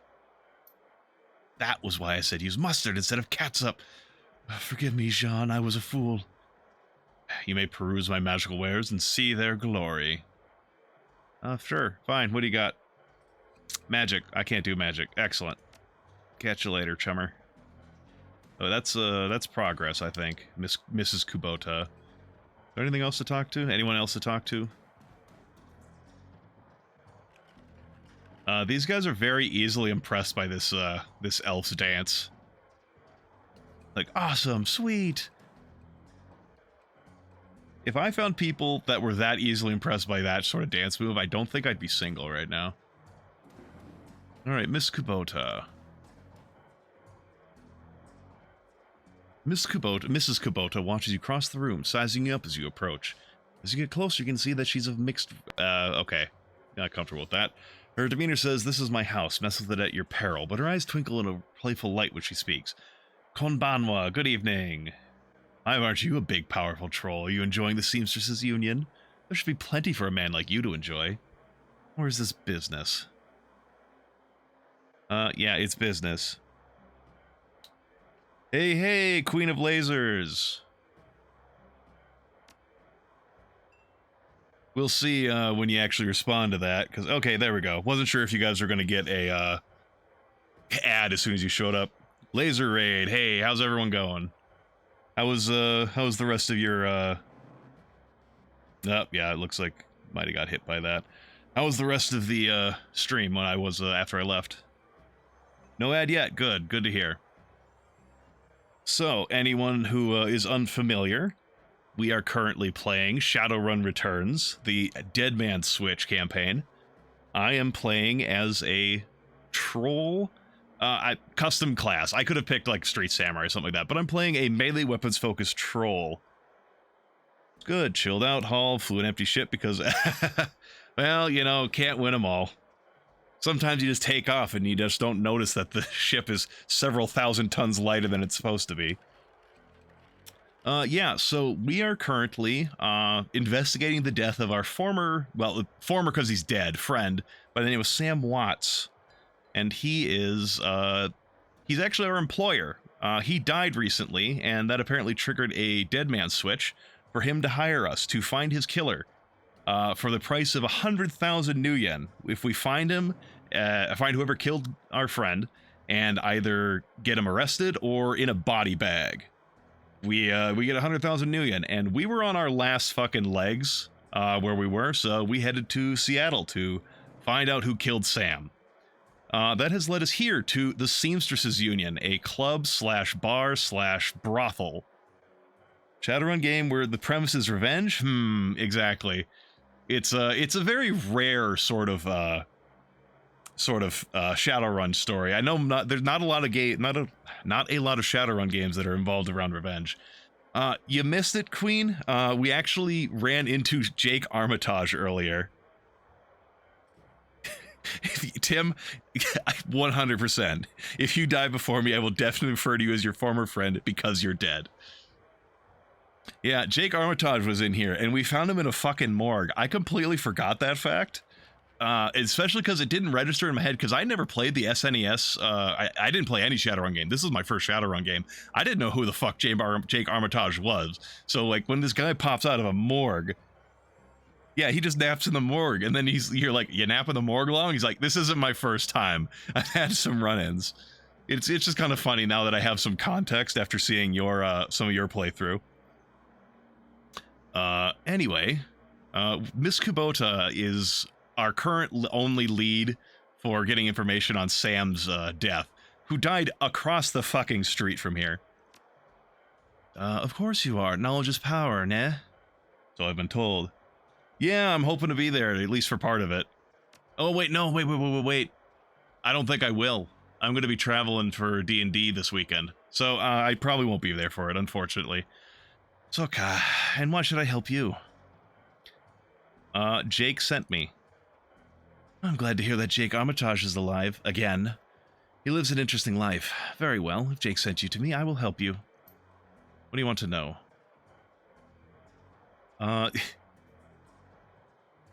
Okay, let's see. How well did you know Sam? We had to figure out everything we can about this guy's death. I knew him, we all did. Sam was a regular here whenever he could buy, borrow, or steal enough Nuyen to become altered in some way. Drugs, chips, alcohol, it didn't matter to Sam. As long as he was bent, he was always looking for his next fix. Yeah, that's the Sam we knew. Definitely a drunk. Oh, you know, that is fair, Tim. If she's still playing by the time I get there, we could watch. He clung to this place like it was his lifeline, and we treated him like part of the family, even if none of us truly liked him, except Coyote. Coyote is, for everyone who's wasn't here earlier, is a waitress who liked, Sam, but she's gone missing. So that's also unfortunate for us for trying to find who killed Sam. Did you see Sam on the night of his death? He was here, quite inebriated, as he often was. Coyote was working that bar that night, and she informed me that Sam was getting rowdy and belligerent with other customers. When I requested he leave, he refused. Bouncer, Mr. Clue, I don't know how to pronounce that, was off dealing with another issue, so I requested that Jake escort Sam out the back door to the alley. That was the last I saw of either of them. Is always in Seattle. It's such a silly place. Yeah, it is kind of funny that the Shadowrun Genesis, Shadowrun SNES, and Shadowrun Returns are all like, yeah, Seattle. That's the best place for this to be. I don't know about any other games other than like that one Xbox 360 one / PC one that I never played. I just loaded up the one time. Other than these three, like, until them, I don't know other games other than those. So if those are the only three, fucking, it takes until Dragonfall to get out of fucking Seattle. Then you're in Berlin, of all places. Where can we find Coyote? She hasn't been seen in 2 days. She's a smart woman and quite dangerous, but I fear for her. Berlin, the Seattle of Europe. I'm not sure that that's very complimentary to Germany. Should you really be comparing Berlin to Seattle? She's a smart woman and quite dangerous, but I fear for her. If she's smart, why fear for her? But she's in dangerous line of work, and there's always someone smarter, more prepared. Her room's upstairs. If you're looking for her, I invite you to examine it. You may be able to uncover her whereabouts. I would not normally betray her privacy in this way, but she's missed 2 shifts now and cannot be reached on her comm. It is unlike her. If something has happened, I will not have inaction on my conscience. Here's the key. All right, we get to... Oh, by the way, Queen, I named my character in honor of you. If anyone asks him why his name is Owlfeather, he says it's not material to the story.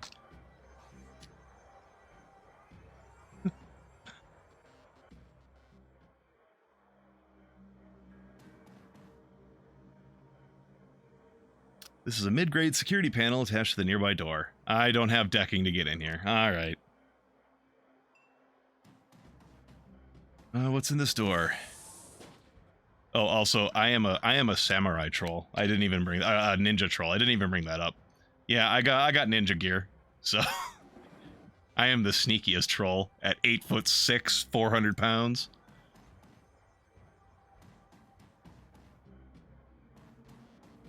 Is there anything even in here?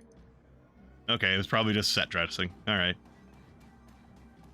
Queen would be upset by that room. It doesn't provide anything to the story.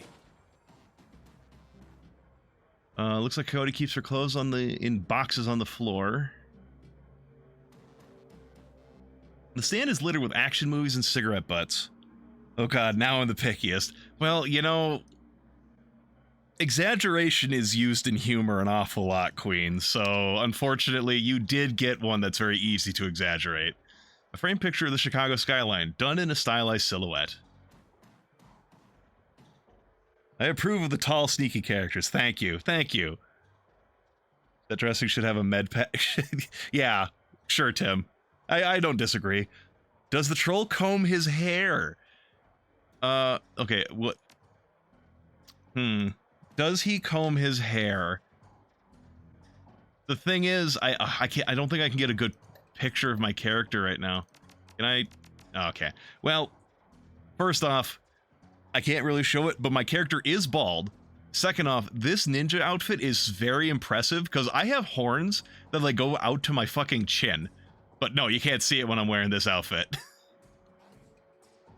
I don't, we don't need to do that right now. I was going to see about maybe going to see if I could put on my other gear so you could see his head. But anyway, Coyote's bed is a diary with several peppers sticking out of it. She liked eating peppers in bed. Bald is always combed. Is that the case? Non-committed ninja clothing. Exactly. Are we sure, Tim? Is the lack of being able to comb hair the same as having hair always combed? That's a real question there. First paper. There's a receipt stuck between the pages and a diary entry. I'll read the diary entry. I came back from my shift to find 4 of Paco's goons sleeping on our apartment floor. It's getting fragging ridiculous. I want to be with him, with the real Paco, but this cutter Drek keeps messing everything up. I love him, but he's totally different when with the gang. It's how I make cash, baby, he always says. I try to tell him he doesn't need the cash. I can support both of us with the I make of the Seamstresses Union, but he still goes on these runs. These bozos all over my floor. I feel like he's just seeing how far he can push me before I kick him out. I try to be patient, but why does it have to be all one way? As soon as the last cutter was out the door, I lost it. I told him if he ever pulled Drek like that again, he would be sleeping in the alley. Of course, he begged and pleaded with me, telling me it wouldn't happen again. I don't want to deal with this anymore, but I don't want him to leave. He's the reason I got through all that stuff last year, forgot my bartending license, got this apartment and this life. I know he cares about me and loves me more than his involvement with the Cutters. I just wish I could slice out that gang from our life altogether, slice out the fear that comes along with it. The spirit of combing is present. You know, I'll take your expertise then, Tim.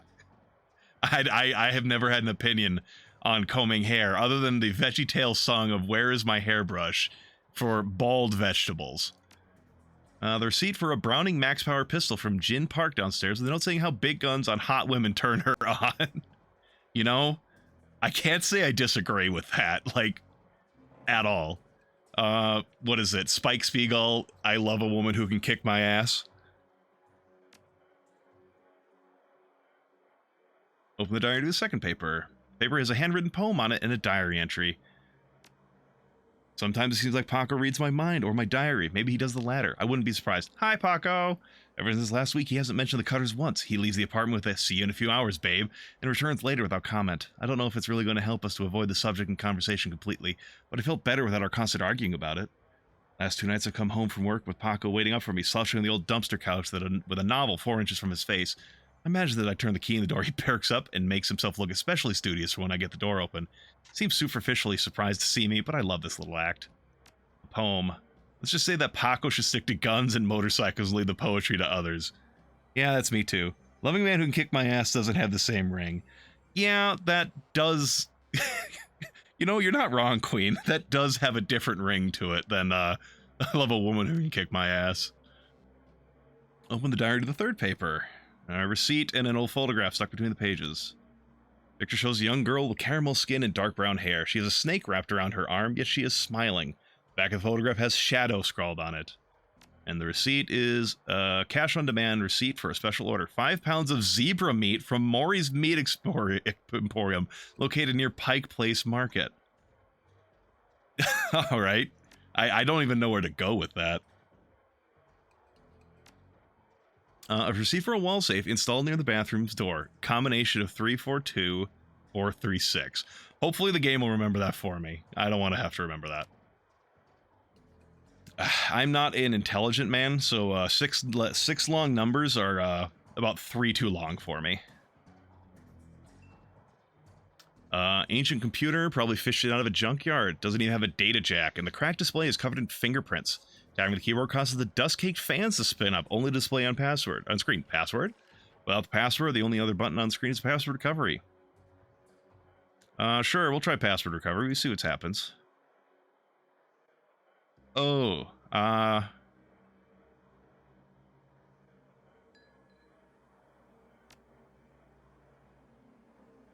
what did that say? Did it have anything that in there? No. Nope. Was it? 1,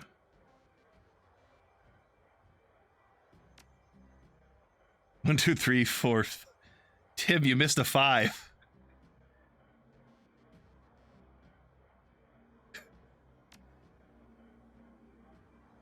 Or you jumped to a 6. Maybe it's in the wall safe. Maybe that has a hint.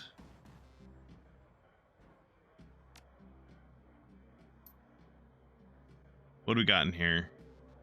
Oh, we got a fucking frag grenade. I'll take that. I'll put that to my stash. Okay, never mind. 1 is perfect, indeed. Alright, I don't remember them talking anything. Shadow? Well, maybe that's the snake. Favorite musical act?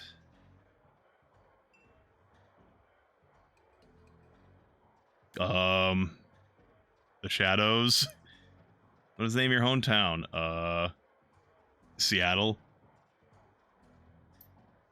No, they were incorrect. Boop. Open.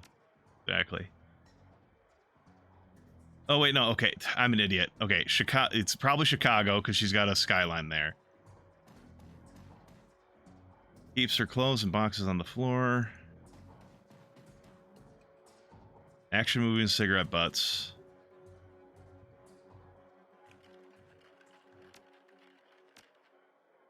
Seat.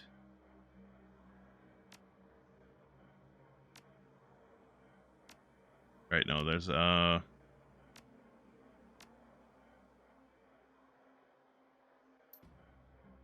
no, nothing special in there.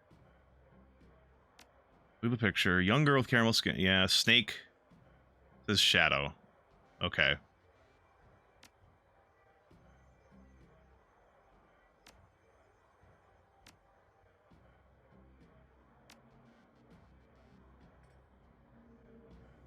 So it's probably Shadow for the snake.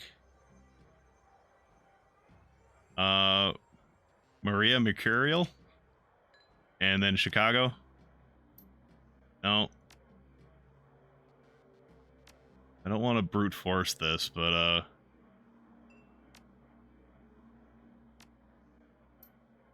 okay, there we go. I got it. Reset to that. For security, never write down your password. Logging you in. Hey, 3 karma. Okay, calendar. Meet with Delilah about gig. Today, meet Paco for date at Pike Place Market, due in 30 minutes. So she has missed 2 shifts, but she has updated her computer in the past day? That's interesting. Or, well, never mind. This is her calendar. She hasn't updated it. That's just saying what was on the calendar. Gotcha. Alright, Coyote's contact list has exactly 1 entry. Someone named Paco. There's no comlink number or other contact information for him available. This does not seem like a very useful list of contacts. I was just going to say, a contact list of 1 is not very useful, especially when it doesn't have any, contact information. It just, she wanted to make sure that her honey was in there. I have to go to bed for work in the morning. Have a great stream. Yeah, thanks. Thanks for stopping by, Queen. I appreciate it. Have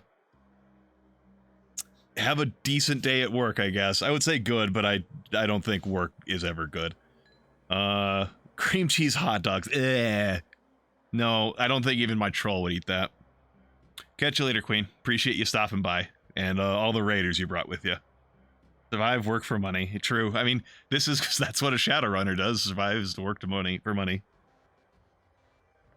1 entry. Someone named Pop. Yeah. Okay, history. What do we got here? Quick scan of her recent searches show that Coyote has been reading a great deal about hellhounds.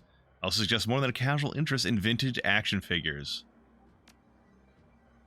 Well, that's... Oh, I gotta speak to Miss Kubota. We found out what we needed to find out, it seems. And there's nothing in here, right? Right. And there's no way for me to get in here because I'm not a decker. Yep. Alright. Cool. Alright. Who's this guy? Or is he just standing there? How can I help you?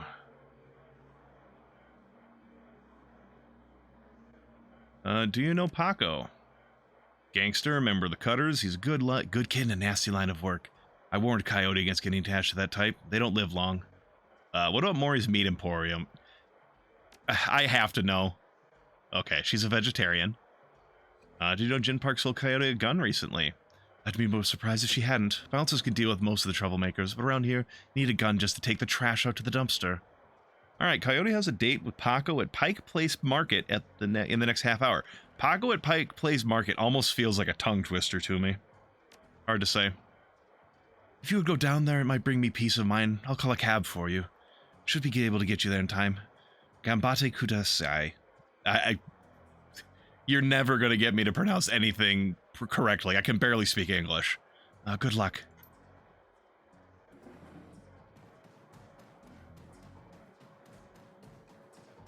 Okay, is there anyone out here? No, we already talked to Jin. We've got weapons from her.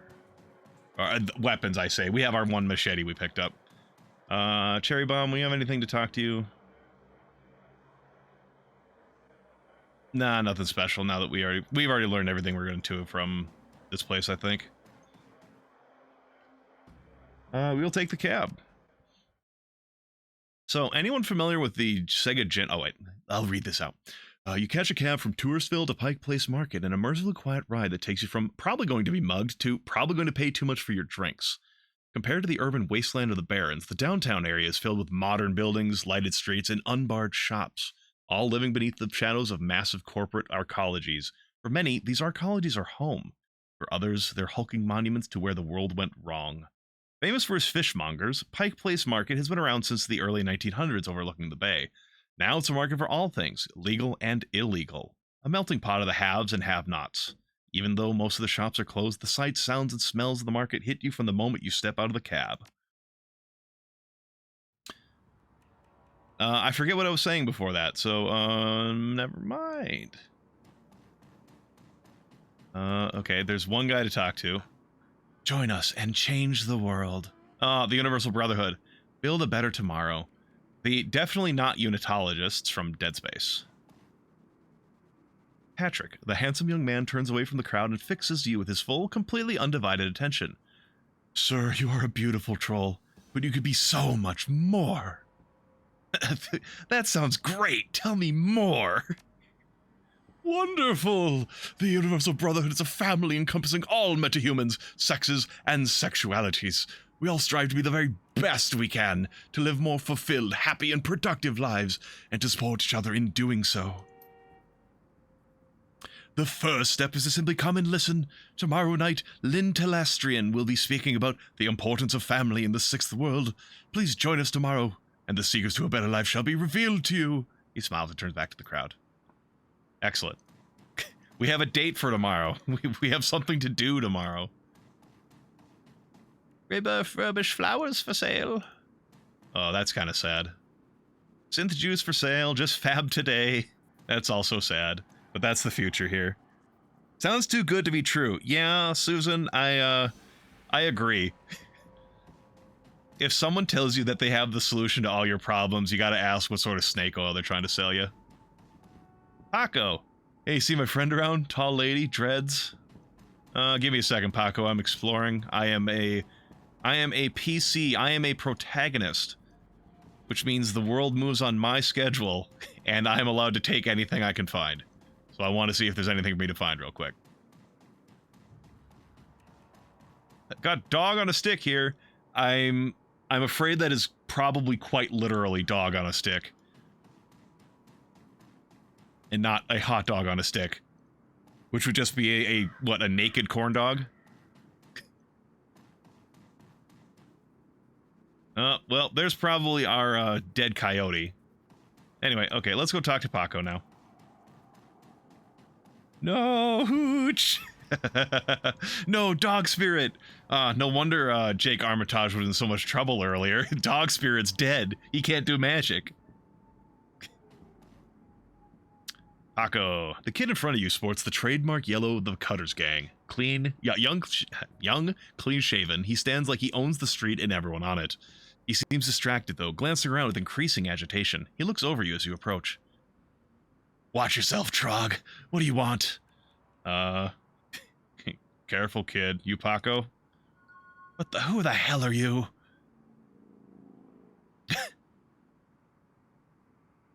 I'm the one who's gonna pretend you have better manners. I need to find Coyote. And I need you to tell me where you think that's my problem. I'm not her boss. Find her yourself. I was just at the Union. She missed 2 shifts, and Mrs. Kuwaboda hasn't made a reacher on her comm. Is Trog a slur in this world for trolls? I don't know, Tem. Unfortunately, I am not very well versed in the Shadowrun lore.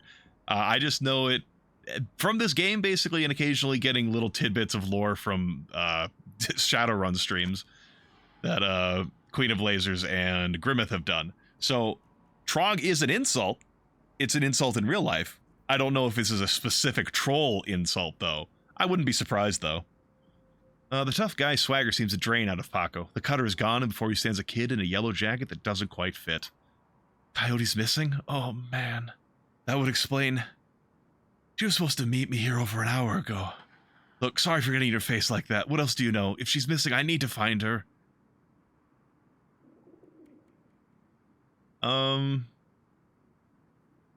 You know a fixer named Mr. Delilah. Coyote had a meeting with him a few days ago. I know of him, sure. Blake doesn't allow any cutters to take side gigs, though, so I got no reason to deal with him. Coyote hasn't said anything about taking new work. Wait a minute. Drek! I know where she went. Damn, why couldn't she wait? Damn it. Tell me where she went. The Royale Apartments. The landlord, Stevie J, runs a drug ring out of that hellhole. Coyote grew up there. Doesn't like to talk about it much. She's been looking for a way to settle the score with that guy for years. A few days back, I heard Mr. Delilah was looking for runners to steal some sort of item from under Stevie J's nose. She must have taken the job, I'm sure of it. And if his thugs caught her, I'm going over there. You coming? One more thing. Can we talk about this zebra meat that she ordered first? I know she's possibly in, like, literally life-threatening danger, but we really need to talk about Maury's Meat Market. I'll help you, but you better know how to fight. CVJ, better be ready for a world of hurt. Now let's get moving. The Royale is just a few blocks from here. Little arrow over there tells us it's up here, where we saw the dead lady. At least there's also usually a little yellow box as well, but we don't see that right now. I'm curious, how much karma do I have available? 6! I have 6 karma to spend. I could get 6 body. Or I could get 6 strength. Let's get swole. Alright. I now feel comfortable with my strength, for at least for now. Because earlier I was at a 3, and I'm now at a 6. When you stand this much taller than a normal person, and you hit someone with a bat, and it does like 5 damage, that is very depressing. It feels very unrealistic. Public Market Center. Oh, this guy will talk now. Manny, what's up, buddy? Small meat stand presents an enormous diversity of dead animals, from cow and canine to the exotic and paranormal. The pictures on the back of the stand feature a much older version of the man in front of you. As soon as he notices Paco, the proprietor's eyes become hard and angry. What do you want? You know we can't afford more. Relax, man. My friend just has a question. Apparently he's a shakedown artist. Kind of like beef, but drier and tough. Oh, is that what zebra meat's like? Well, I've never had cause to try it. According to one person on Google. Source, that guy. Excellent. You must be Maury. Do I look like a fat old man to you? I'm Manny. Maury's my dad. Now what do you want? I have this receipt for an order of zebra meat. Still have it for me? I'll look it up. Yeah, got it right here. 2 days past the pickup time. Didn't think anyone was going to come for it. Here, it's all yours now. Why would I have a receipt for the zebra meat, and then I go, but why would someone want to buy zebra meat? Some people eat it, but I wouldn't recommend that. Tough as nails. We mostly sell it to corp security teams who use it to reward their hellhounds. The flavors go crazy for the stuff for some reason. Oh shit! I'm pretty sure Drek is just like I should interchange swear word for shit. So a lot of times my brain is trying to just replace Drek with shit. That's why Coyote wanted zebra meat. Everyone keeps talking about the pet hellhound Stevie J's keeps locked up somewhere in the Royale, and if she never picked it up, whatever. Anything else? Dude. I'll be leaving now. Yeah, I guess I should mention for all the people who were not here at the start, I'm playing this character because he's got a charisma of 1. He is not a very likable fellow. I'm playing him as kind of brusque and terse, but not cruel, I guess is the way to put it. Not like antagonistic. So like, and also just kind of focused on what he wants to do. So when it comes down to like this excess stuff, he's just like not interested. He's trying to get his 100,000 nuyen for figuring out who killed his friend. As your eyes adjust to the flashing lights, you spot the body of a woman dead on the pavement behind the police line. Panic spreads across Paco's face. Oh no, is that Coyote? This isn't happening. God damn it. Pull yourself together. Take a look. Is that her? No, it's not her. Thank God. Look, let's not hang out here too long, okay? Too many Lone Star pigs around. Paco looks over the victim again. It's too bad whatever happened here. I'm not going to let anything like this happen to Coyote. Yeah, but meanwhile, I'm going to talk to these guys. Officer Landers. A tall, emotionless Lone Star officer blocks entry to the crime scene. Behind her, you spot the lively face of the organ grinder's coroner, Dresden. Hey, it's Dresden again. This is an active... This is an active Lone Star investigation. Please step away from the barrier. Yeah, we'll lie. I'm here to see Coroner Dresden. And who might you be? It's all right, officer. He's with me. Dresden steps up to the barrier with a warm grin. I can't quite remember the voice I gave him earlier. It's fine. The officer looks at you with poorly concealed skepticism. Okay, then. Make it quick. She gets out of our way. Excellent. We get to help solve a murder. Another murder. Lying on the pavement is the body of a young human female. Her eyes have been gouged cleanly out, and you notice a string of bite marks along her left arm. Officer Aguirre. Oh, look at this man. I love the hat. The plainclothes Lone Star officer before you sports a tacky hat and a crooked grin to match. So you're the one who's been working for the dead man, eh? McCluskey warned you you might be sniffing around after the Ripper. Lucky for you, I got you here before McCluskey. I'm Officer Aguirre. Pleased to meet you. Now, seeing as this crime scene is going nowhere fast, what can I do for you? Do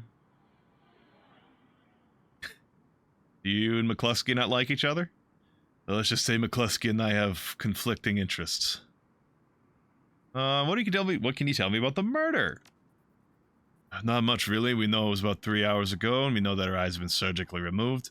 Didn't need Dresden to figure that much out. He's been looking at the body, though, so he might have more. Me have been scanning the rest of the scene and looking for witnesses, but no luck so far. Damn Ripper might as well be a ghost. Do we have any leads on the Ripper? I guess, okay, the Ripper is relevant to our investigation, because we're pretty sure the Ripper is who killed Sam. So, do you have any leads on the Ripper that I should know about? Ah, plenty, if you ask McCluskey. Truth is, we're as clueless as you probably are. Oh, thanks for your time, officer. So my character, like I said, he's brusque, but he's not stupid, so he's not going to insult an officer in front of other officers. He's not an idiot. Hey, hold on a minute there. You have to put in a donation for the Lonely Orphans Fund. Lonely Orphans Fund. Yeah, see, you make a contribution to the fund, I put you on a list, and let you know the next time we have any orphans that you might be interested in. Okay. I know when I'm being shaken down, and I know that it's probably gonna go better for me if I just let myself get shaken down. Again, I'm surrounded by cops. Or at least a couple cops. At least Lone Star, which is the megacorp that has the contract for performing police work in Seattle. So cops. Yeah, I'll pay for the orphans. Excellent. Shall we say 300 million? Sure. His face splits into a wide grin. Excellent, I'll start an account for you. We get any useful new leads on the Ripper, I'll give you a call. Now, I'd better get back to work before McCluskey shows up. See you around. Alright, Dresden. I'm just out 300 million, I hope this is worthwhile. So what brings you out here? Out on the trail of the dead man's killer? I'm kind of mixing their voices now. Coincidence, believe it or not. I'm taking you to stumble across another Ripper murder. Oh, hardly. Another Ripper victim? Negative loot goblin. No! Tim, no, why? Yeah, that's what it looks like. As you can see, the Ripper went for the eyes this time. Pretty clean work. I gotta hand it to him. Our Ripper knows what he's doing. Oh, she, I suppose. God, now I'm stuck in the accent instead of just like a weird voice.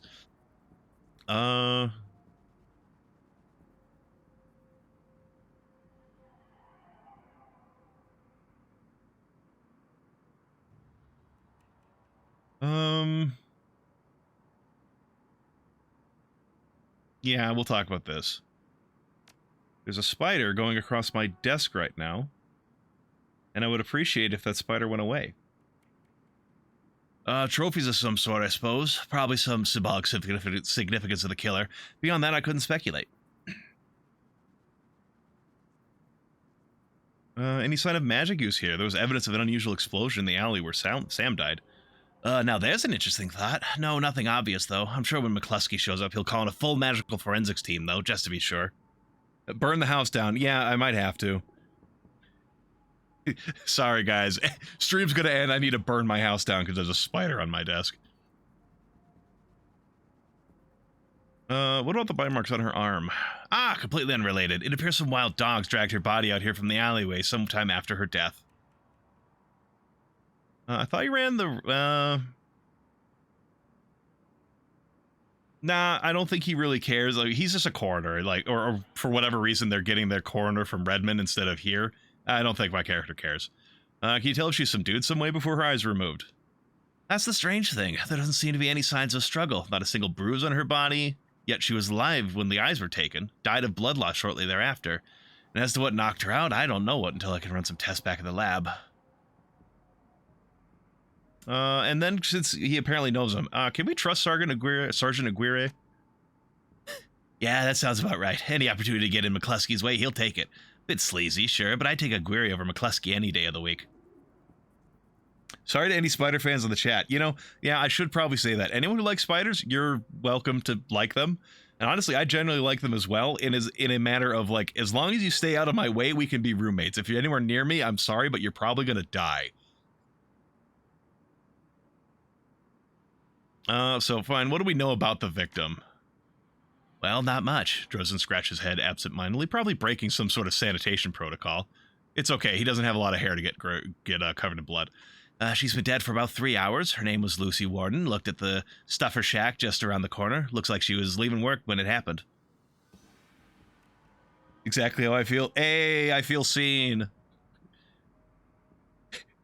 As long as you stealthily and unobtrusively kill the insects in my house, we're buddies. As soon as you get near me, I'm sorry, but it's that's breaking the roommate agreement. Okay, that's enough questions. Thanks, Dresden. Hey, if I figure if I help you out, there's a better chance to get this scumbag off the streets a little sooner. McCluskey wants the Ripper in a cell, sure, but he doesn't care less if it takes another dozen murders. Good luck out there, eh? Dresden starts to turn back to the body and stops. Speaking of McCluskey, you should probably get going soon before he shows up. Yeah, you're not the first person to say that. There's an elf here. Just elf. Oh. This is... Stay in the wall, spooters. Exactly. This man... This elf is, definitely on the up and up. I don't know why anyone would ever have any weird feelings about this man. The elf standing before you may quite possibly be the ugliest elf you've ever seen. The meticulously clean lab coat, formal jacket, and an old-fashioned bow tie give him the look of an undertaker from centuries past. He notices you approach and locks eyes with you, smiling a thin, unnerving smile. Hello there, stranger. Might I inquire? Do you know which organ grinder's facility this body will be removed to? Wow, I didn't know elves could even be that. Even elves could be that ugly. The elf's smile doesn't flicker. I'm sure there are a great many things you don't know, troll. But never mind that. A good evening to you and your friend the coroner. And he leaves. I gain a karma for insulting an elf. I am a good person. Well, then again, there is good and bad karma, is there not? Maybe I'm getting bad karma for insulting an elf. All right. Yeah, I still only have one. I'm checking. Yeah, I test to. Yeah, all right, cool. Coyote in the Royale Apartments. Okay, here's where we need to go. All right. Is there a map in this game? No, that doesn't look like it. It's just what we can see here. So, yeah, talking about the differences between, like, Shadowrun on the Genesis and Shadowrun Returns. And, like, Shadowrun SNES and Shadowrun... What am I trying to say? This game seems pretty linear, at least so far. Unlike Shadowrun Genesis, which is pretty much like a, hey, you show up, you can run jobs, you can go travel wherever you want. Oh, hey there, big guy. And Shadowrun SNES is also kind of a linear story, but it has like an open-ish world for you to explore. Like, you can explore and it doesn't like kind of section you off quite as much, I don't think. I don't know. I've only seen like one stream of it. So I guess this game feels pretty linear so far. I've forgotten most everything about this game since I played it a decade or so ago. So I'm kind of re-experiencing all this sort of stuff. And I'm, makes sense to compare it to other Shadowrun games, especially ones that I've seen and experienced relatively recently. The orc before you wears the standard Stuffer Shack employee getup. The uniform is well kept and well fitted, but the tears streaming down his large, crooked face do little to improve his appearance. He does not seem to notice your approach. Oh, it's at the waterworks. Just salaries, you asshole. All right, buddy. I should have... Maybe if I was nicer, he would have talked to me. But, I'm not. Junkie. Yeah, let's just go talk to a random junkie. Hey, guy, you have any extra nuyen? I just need some sucrozoom for the shack over there.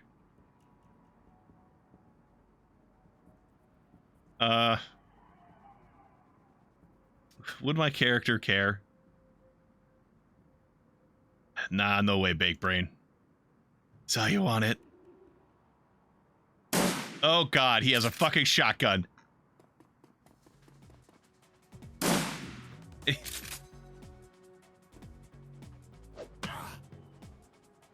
Fucking Christ, man.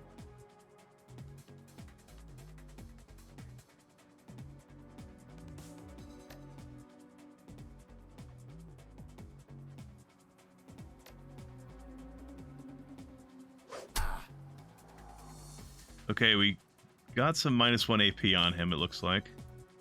Yeah, we'll just end this man if we hit him. Well, then, okay. There's a chance, based on your body skill, or your body stat, to reduce damage to, like, half damage. So just because I swung at him and I did, like, a lot of damage earlier, doesn't mean I would do full damage on another hit. What do you have? You have a bat? And you have a fucking Uzi, too. Good God.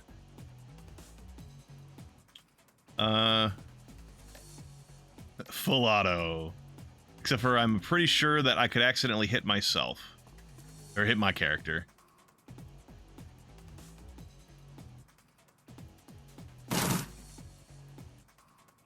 Can you loot those? No.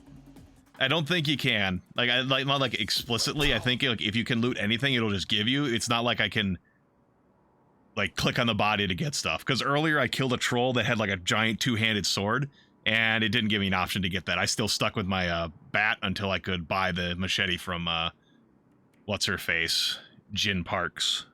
It is sad. You should be able to loot these guys, but then again, not RPGs are like that. Sometimes enemies you can loot, sometimes you can't. You just have to deal with it. Okay, how bad is my HP sitting at? 29 out of 50. No, I want it open. Yeah, we'll use this. There we go. I got 15 HP. It normally gives 10. So, okay, so the biotech skill. Here, we'll just go into here for real quick. The biotech skill is based on your intelligence skill. It gives a bonus to hit points recovered when using a med kit. Now, I would have expected it to just be like a flat like +2, but normally that kit scores 10 and I got 15. So maybe there's a certain like randomness to it, or maybe it's an average of like 2.5 per point, so it's like 2.5 and then occasionally 13, like 12 and 13s. And but when I'm here, it's 15s. I've only done one check though, so I couldn't tell. We had not enough data to make an assumption yet. But it's interesting. My head is poking through the wall. Come on, guy, let's go find Coyote. Yeah, I'm ready. Press R to reload your current weapon. You roll up on the most impressive bit of tenement squalor you've seen in a long time. There's few street lamps here, and what light there is flickers with uncertainty. Most of the buildings are damaged and tagged. The smell of old, rotting trash mixed with you don't want to know is overwhelming. It's no wonder people living here turn to BTLs. That acronym stands for Better Than Life. It's a sort of brain chip that you can put in to let you experience something. It's sort of like fake memories or other sort of stuff like that. Anyone who's familiar with cyberpunk, like brain dances are a similar sort of thing. But the thing is, BTLs are addictive. So, yeah, this is just basically saying, yeah, it's another sort of like technological drug. Anything's better than this. Oh, never mind. It right here, it explains it. The Better Than Life chip is the newest drug on the market. You don't need a good life. You can slot someone else's, live through them, and wreck your brain in the process. The front doors of the Royale apartments aren't even locked. As you step inside, you can hear a junkie crying for another hit. It's time to find Coyote and find out what she knew about the night of Sam's murder. The Royale apartments, what a hole. I can't imagine what it's like for Coyote growing up here. Paco trails off.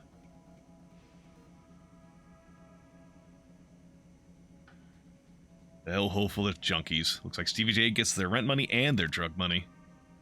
If Coyote's here, we have to hurry. She's good, but, well, these BTL guys pay to stay well informed. They may know she was coming. Oh, new objective. Keep Paco alive. You know, why is keeping myself alive not one of the objectives? What am I, chopped liver? Alright, okay, let's go talk to people. Hey, you from Tweaker. Please, can you spare some Nuyen?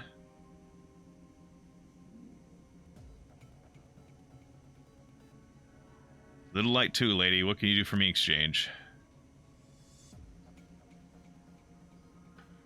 Armed and looking for trouble? Yes, no, hell, what do you want me to say? I'll tell you anything, please, everything.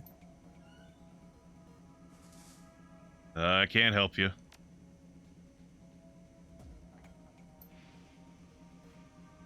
Yeah. Yeah, Shadowrun is a dystopian future. More of them from Sad Old Man. Like a lazy pigeon, he watches as you approach. You're not from around here, are you? I don't want any trouble. See anything special today? Yeah, everything in this body's gone to rust, except my eyes and ears. Bit of a commotion upstairs earlier. Stevie's men are twitchy. Pretty young thing came through earlier, snooping around like you two are. I could tell she weren't here for BTLs. Don't know how she got upstairs, but there's a lot more gunfire than usual in this time of day. You hear her come back down. Nope. Where's Stevie hold up? He's got the whole top floor to himself. Fancies the king around here. Great, now this is an extraction. You know how to get upstairs, old man? You've been right, friendly, but I can't get on the wrong side of Stevie J. I'm sure you understand. Well, I said my character is brusque, but not cruel, so we're not going to threaten the guy just because I'm big. We'll find another way. Like, maybe through this hole in the wall. Looks like there's a hole in the wall behind this old dresser. Move the dresser. Wow. The wall is crumbling here. Through the hole, you can see a rickety stairwell leading up. There's also, looks like there's a lot. Is that a icon, or is that just, like, painted on there? I don't know. I am curious what's over here, though. Oh. Riker, stop your pleading. Your boy has debts and we're collecting. Please, Riker. No, he's my son. Simp. Oh, back in the day before this was a word. Get your ass back in your squad before I break something else. I'll send him upstairs instead. You want me to give him to Stevie? Maybe after he kills that girl we caught. You pig, give Zipper back now, or you'll bleed on me. Zipper's gone. Get yourself a new kid. Oh God, no, please, no. And he runs off. Well, I think he might be slightly important because he did get a portrait. You could actually, that applies to both of them. BTL junkies twitch in the throes of their sordid dreams. One bored man stands ready to administer another chip if the creds are good. Riker. Haven't seen you before, guy. Looking to go somewhere special? This looks like... this is fucking dystopian Guy Fieri over here. A scream echoes through the pipes of the rotten walls. Hard to tell where it came from. What was that sound? He smiles with his mouth, but his eye says predator. Who knows? Could be anything. Probably someone hiding the wrong end of a Yakuza execution BTL. We get all kinds. I can hook you up if you're interested. I need to get to the top floor, Riker. Nobody goes up there without Stevie J's say-so. You best stay here and have some fun. Okay, you're gonna help me or you're gonna get hurt. You're living dangerously, moron. Don't you know who Mr. J is? Mr. J? He's the guy who uses morons like you for a frickin' throw rug. But Stevie's not here right now. You are. Attack! Oh, run away. Gotta tell Stevie. Can I get a vision on him from here? Nope, he went through the door.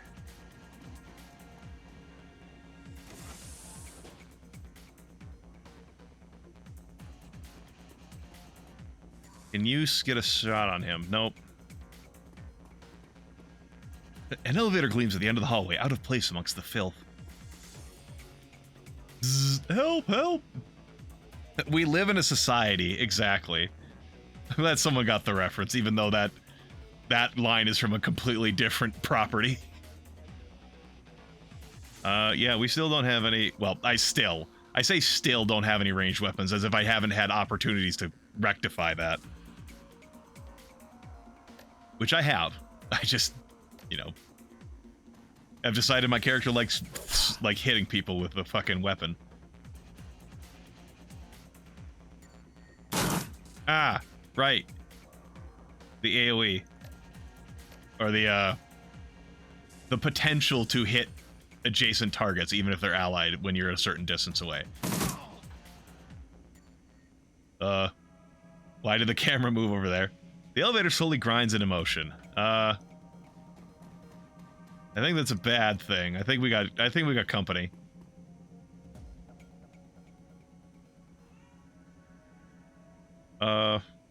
Push the intercom button. Yeah, what do you want? Stuffer shack delivery. Screw you, go back to BTL's junkie. Alright, well maybe we've thrown them off. Nope, they're here.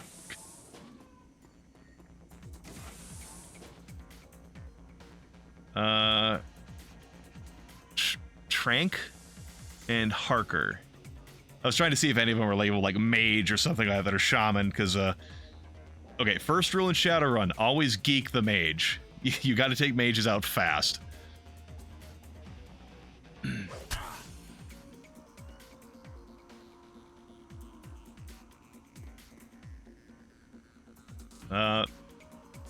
Let's empty into this guy.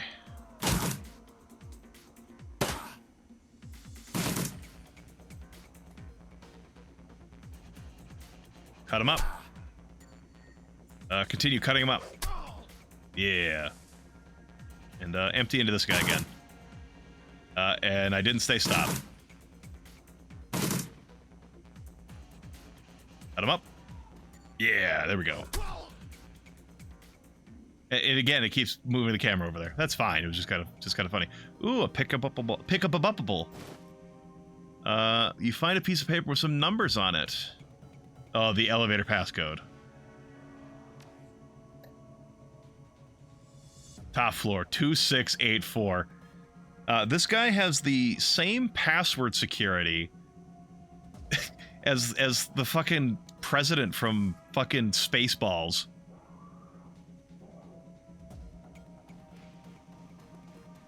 Well, okay, maybe not the same. That one's just 1, 2, 3, 4, 5, 6, or 5, whatever. But still, it's about the same level of writing it down and just, yeah.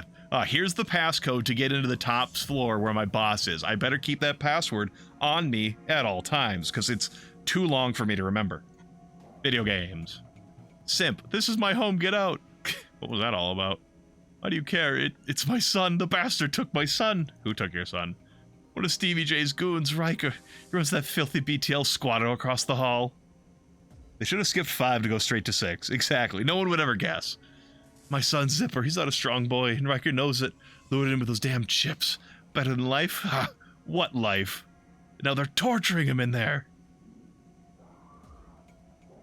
Why would they do that? Those sickos have a SimSense recording studio over there. Heard them saying they have a special guest up in the penthouse. They plan to torture with a recording of my son's dying breath. Oh, that's pretty bad. Yeah, that's Coyote, probably. She's still alive. Stay frosty. What about my son? I'll see if I can do something. Thank you, thank you. Do you have anything in here for me to steal while I'm here? Jazz. You like jazz? No, we got, increases quickness by 2 and AP by 1 for 5 rounds. It's fucking haste in a can, baby. We can get, oh yeah, I didn't mention to anyone who wasn't here earlier. We also have other drugs like Nitro, which increases strength and willpower by 2 for the cost of charisma and intelligence, which I'm a troll, doesn't matter. I'm not that class, I'm not a class that needs it. And combat stim increases body by 2, strength by 1, and willpower 1 for 5 rounds. We can get real fucking jacked if we need to really pump the gas.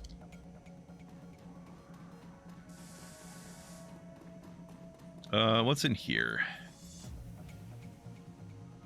Access the computer. BTL library.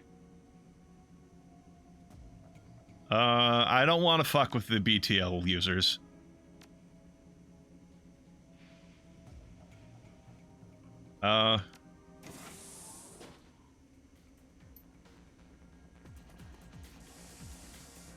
Tickler. Oh, that's a good name for a fucking SimSense recording artist. Who are you? Get out. Can't you see I'm working in here?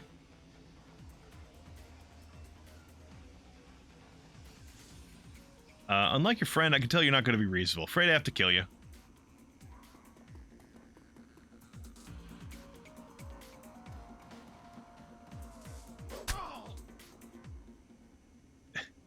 The game is very insistent I look over there.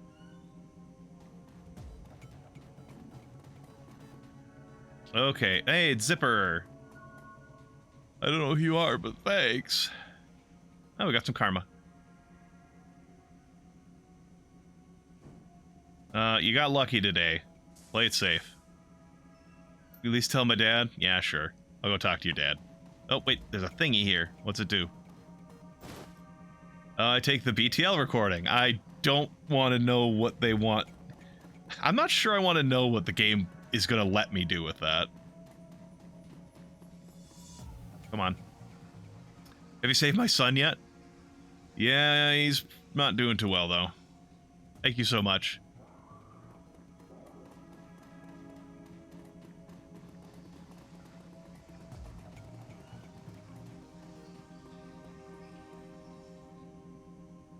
Yeah, all right then.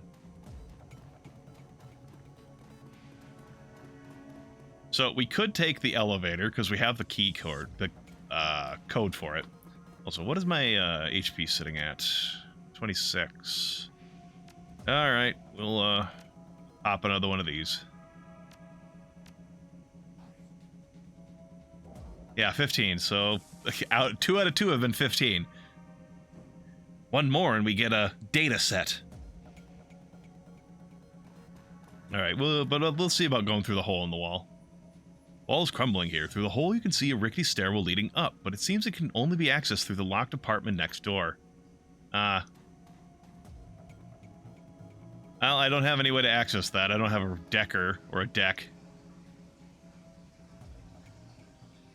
Are you doing anything about that stairwell? All right, fine. Well, we will take the elevator then. Because, I don't got no way to get past that, lock, apparently.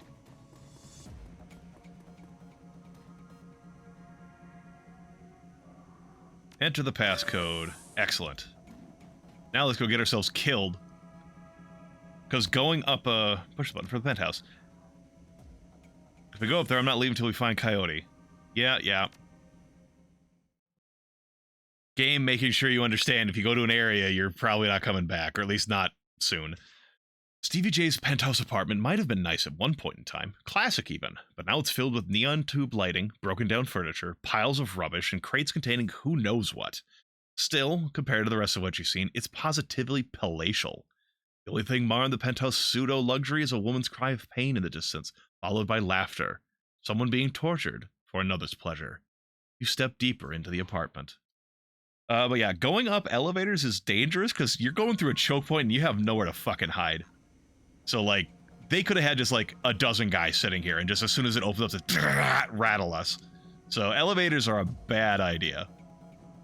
Okay, Stevie J... not Stevie. Paco, you're a scout. What's out there? There's a guy behind that pillar. I'm gonna gamble there's no one in here, and you're gonna go hide in this one. There they are! A raspy, manic voice booms over the penthouse PA system. Wow. Look at this guy. You really think you could come in here? Oh, can't. Oh, shit. Nope, can't do that voice. Also, I've lost track of the spider from earlier. I got distracted and didn't look at it, and now I don't know where it is. This is excellent. You really think you could come in here and shoot up my place? Do you know who I fucking am? Who are you? Don't you want to know who I am? No. I know who you are. You're the guy I'm gonna kill. Well, unfortunately, the guy's sitting in this shadow, so I can't hit him on this this action point. I have to come out so I can see him. Voter has retreated, turned to the walls. No, he might have gone into the drawer of my desk, because that's where he was standing. He sat there for like fucking 5 minutes when I was paying attention to him and didn't move. And now I don't know where he is.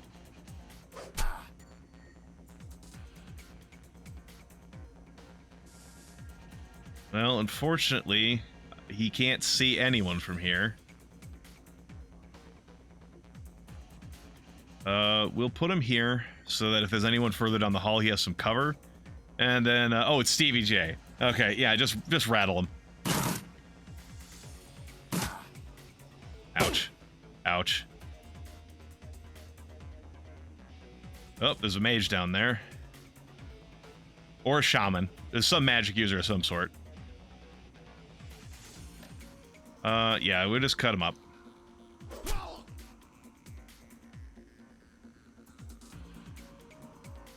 What do we got in here?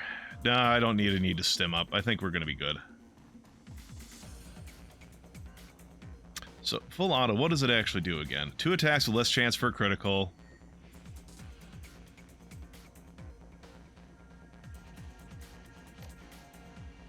So that's 86. 86. Ah, okay. I think the whole thing... Yeah, okay. AoE.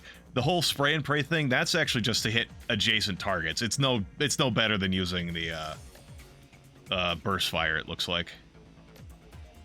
It's just the burst fire...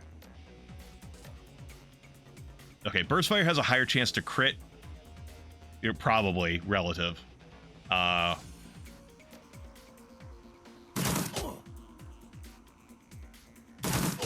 It's just a matter of you're going to possibly hit multiple targets.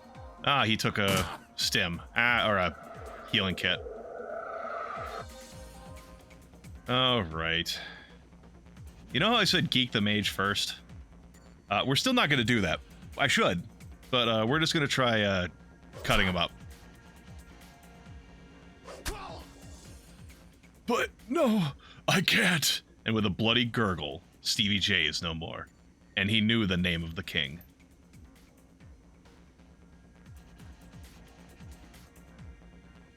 What other ones you got? Yeah, go up and beat on her, because you can't see her from here anyways. And then we can swap back to your gun and use your last set of ammo.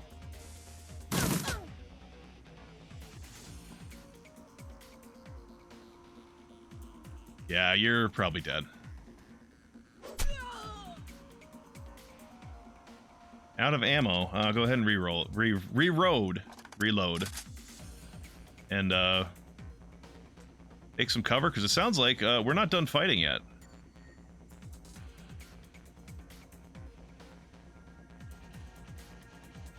Up. Oh, there's hellhounds in there. We did pick up zebra meat. Supposedly that's helpful. We can get light cover from behind this sapling.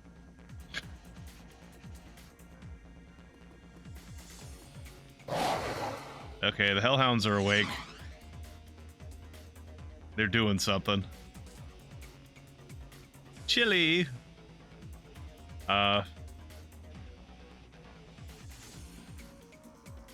Purge the metal mans. Or metahumans. Not metal mans, metahumans. Oh boy, racism. Excellent. What's over here?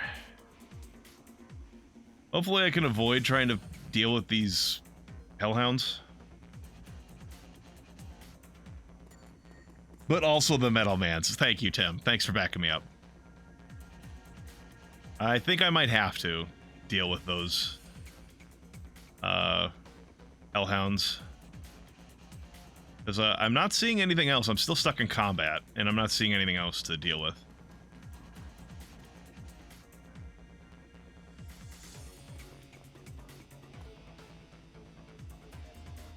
Yeah, I think I gotta find a way to deal with the hellhounds.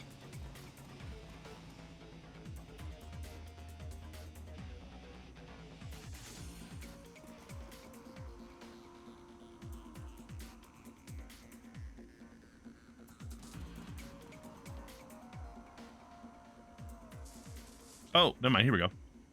The room beyond the bars is a stinking jumble of burned flesh and dog flop. Alright, whatever that means. An enormous hellhound, its fur streaked with whip mark, growls low. The eyes of a second hellhound burn menacingly in the corner. Shove the zebra meat through the bars. The hellhounds devour the zebra meat in a few massive bites, and they let out a contented growl. Open the doors. Get on the floor, everybody walk the dinosaur.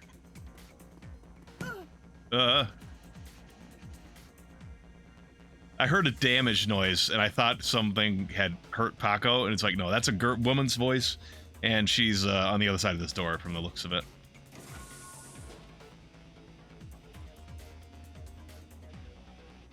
You're gonna die, Alex!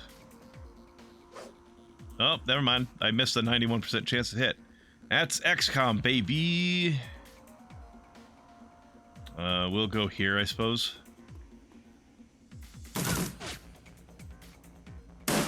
Ow. Yeah, punch him.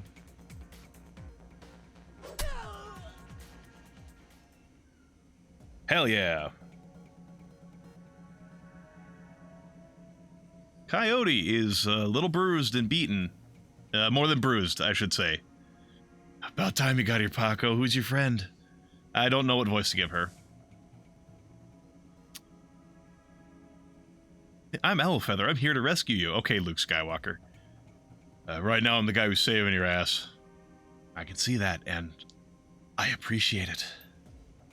Coyote, we need to get you back to the Union. Mrs. Kuwaboda has that med lab in the basement. No, Coyote speaks through gritted teeth.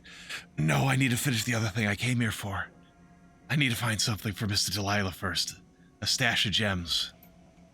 Delilah? I thought you said you'd never go to another deal with that man. Look, Paco, I need an excuse to come back here to settle some debts. Figured I might as well get paid for it. Her voice is strong still, but her body's beginning to shake. Sure. We'll say we'll get the gems. Maybe we can get a cut of the profits. And who knows, maybe a few gems will find their way into our pockets. Coyote looks as though she's about to argue, but says nothing. Come on, Coyote, let's go. Oh, okay, the talking line went away. The hellhounds aren't doing anything to me. Gotta find Stevie J's stash.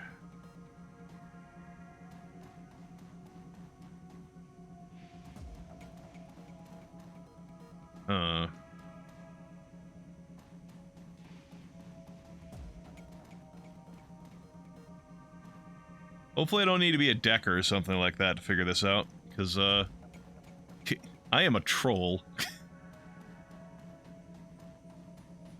Decking ain't my thing. So...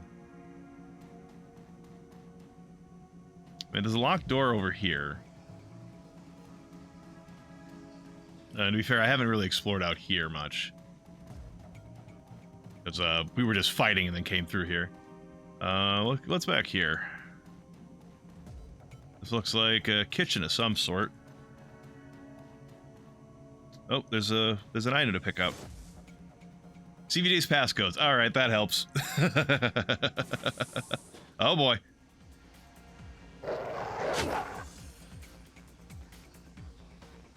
Motherfucker.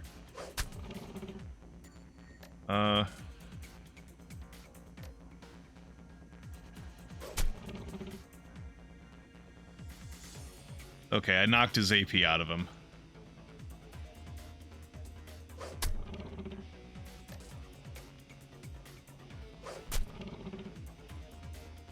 Okay, knocked the AP out of him again. I knocked an AP out of him, so he shouldn't be able to hit me too hard next time. Oh, knocked another one out of him. Yeah, the machete has a thing where if it gets a critical hit, it also knocks an AP off of your enemy.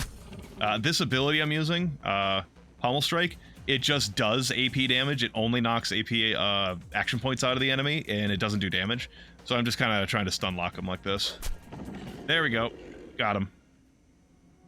I am great. What's this? You find a small velvet bag lined with filled with precious gems. Oh, well, that wasn't too difficult. What about your other areas in here? There was this door here. Are there any other doors I can open up? I don't think so. Yeah, probably not. Purge the metal mans, the meta-humans. Nah, they don't want to go that way. Okay. Let's see. Is this just a doorway or is... Okay, it's just a doorway. I thought it might have been an area transition. Some loose Nuyen, 25 bucks. Just sold junk. And another 75 Nuyen. And an advanced med kit.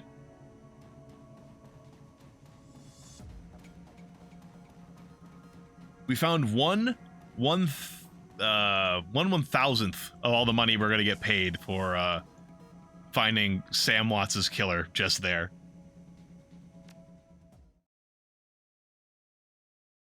Despite Coyote's clear desire to stand on her own 2 feet, Paco needs to help her through the door into the seamstress's union. Heads raise, and the front door of the bar falls strangely silent. Front room. Paco stands by her side now, not speaking, his dark eyes flat with fury. Coyote presses a rag to her clawed-up face. She winces, but manages to keep control as she breathes in slow, deep breaths to manage the pain. Getting a closer look, you see her arm isn't much more than shreds of meat and broken bone. held together by tendons and burned skin. It'll be a miracle if she still has it by the end of the night.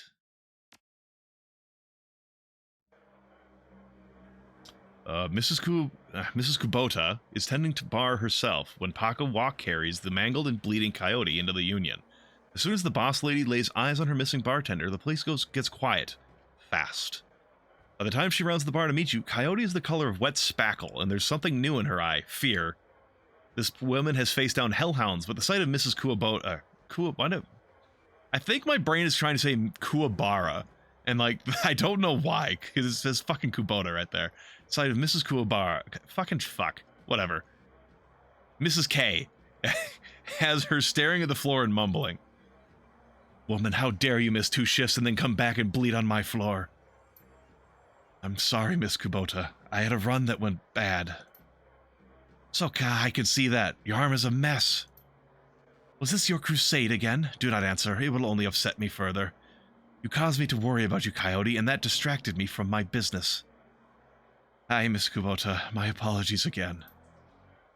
Sherry, take her downstairs to Dr. Castle. Yes, ma'am. And tell Castle to put something new and shiny where that arm used to be. Mrs. Kubota, I can't afford a cyber arm. I am aware of your financial situation. When you are healed, we will discuss the concept of Giri, the debt of honor. Now go. Bleed elsewhere. Yes, ma'am. 2 more karma. How much karma do we have? Oh, never mind. We're in the middle of something. Oh, okay, it was probably just changing the scene a bit. We have 14 karma. Holy shit.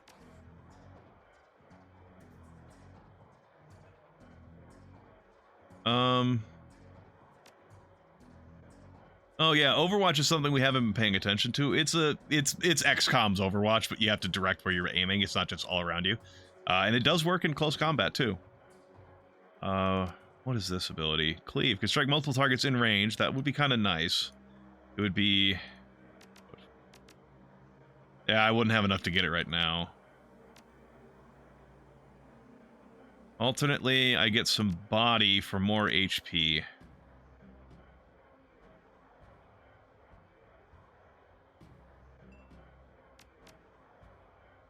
Yeah, let's do that. A little bit more HP, a little more close combat, and a little more melee weapons, so we hit more often. Paco looks like they don't. I don't think these guys get karma, or if they do, it's like I don't know if this guy's a long-term companion or not, so he may not get karma. Honestly, I don't know. It's been a very long time. Her anger at Coyote's rashness slowly washes from her eyes and is replaced by tears. She sniffs, wipes them away, and inclines her head to you. Domo arigato, Owlfeather. That girl is precious to me. It's not often that we see acts like these in the Barrens.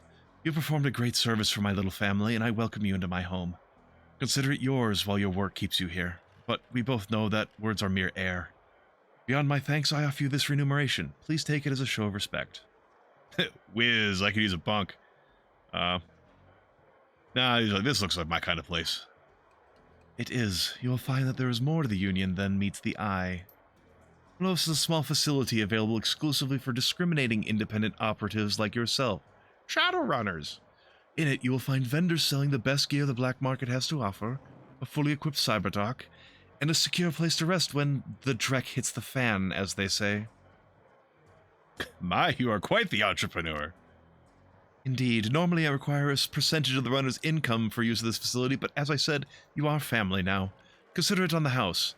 To gain entrance, play GAFFC on the piano. Excellent. Meet all the black market vendors in the safe house. I don't mind if I do. We're not going to talk to the grizzled veteran. Actually, we will. We'll see if he has another grenade to give me. Got any goodies? Sure, we'll send it to the stash.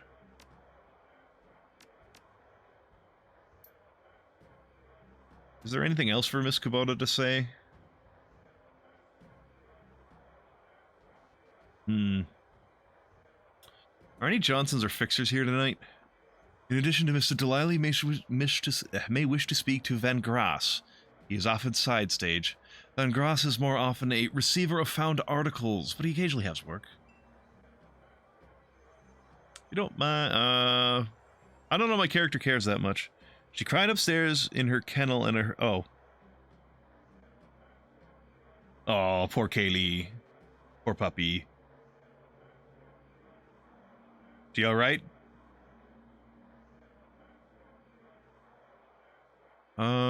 Is Mr. Delilah here tonight?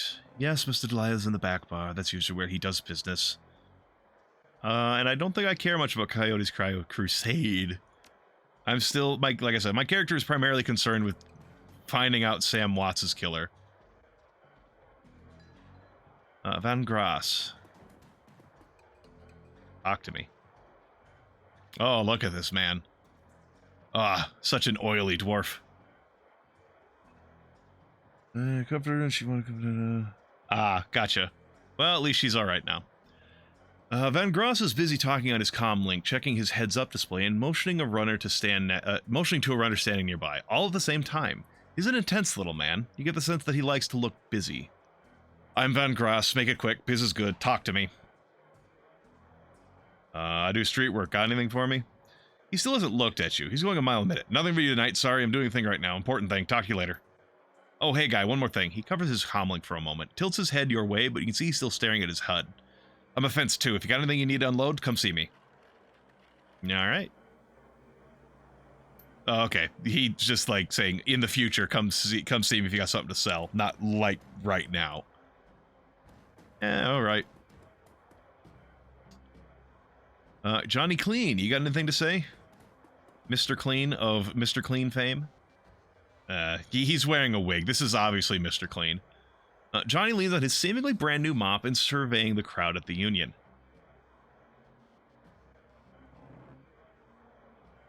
I'm looking where Cherry took Coyote. Piano's a little out of tune. Check it out. Alright, fine. Clue, you got anything to say? One troll to another.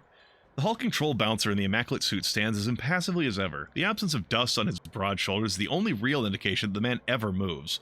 He nods to you when you approach. Evening. I see Coyote is back, looking only a little worse for wear. We have you to thank for that. Having her back part, yes. You have the gratitude of everyone here, especially mine. Couldn't stomach losing anyone else so soon after... Couldn't stomach losing anyone else so soon after what happened to Sam. You're just big old sheepdog, aren't you? Not the comparison made of most trolls, but I'm happy to defy expectations. Mind if I ask you a few questions, buddy? Haven't minded so far.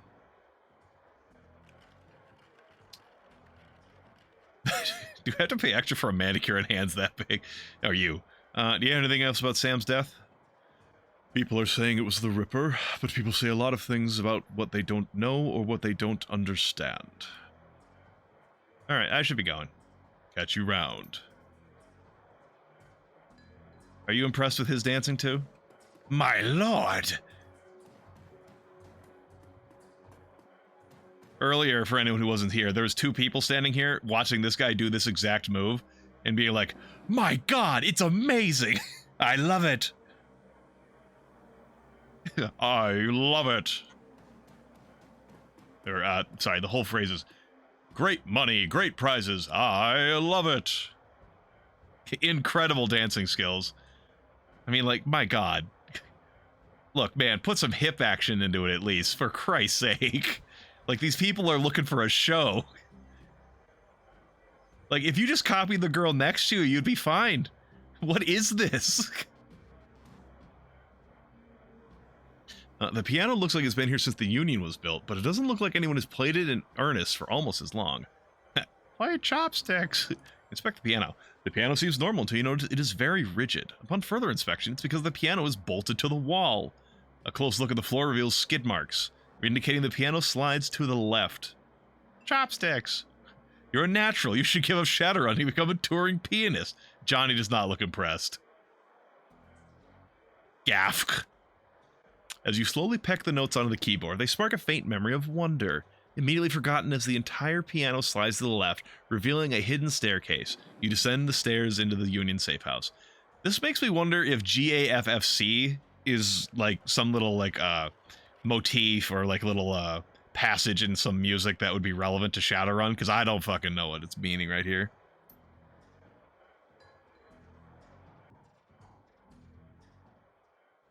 The entrepreneurial Mrs. Kubota has combined everything a runner might need into a one-stop shopping experience. Black market equipment, high-end magical talismans, and a fully stocked cyber surgery dealership. Ooh, some funky music here. Hold on. Let me turn that up just a little bit. Yeah. Maybe a little less, yeah. A little down. There we go.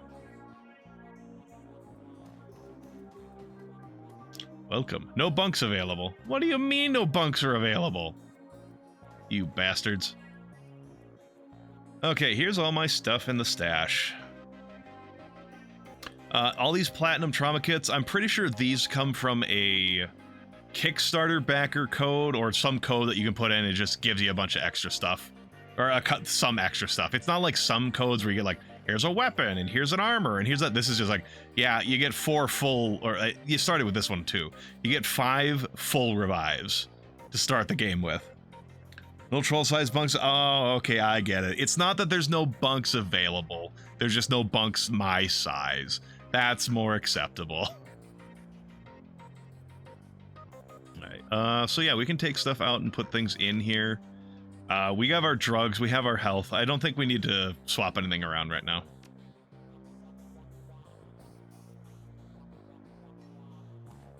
Unless we want to see,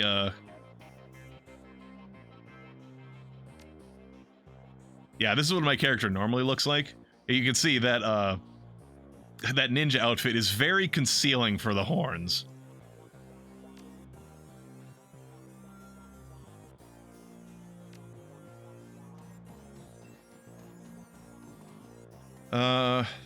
Dr. Sarah Castle. Oh, that looks like Coyote's arm has already been taken off. I suppose we can go in here first. Dr. Sarah Castle. My god, you have a little demon on your shoulder. Make it quick, I need to operate. Thanks for helping me out back there. It looks like you could use a hand.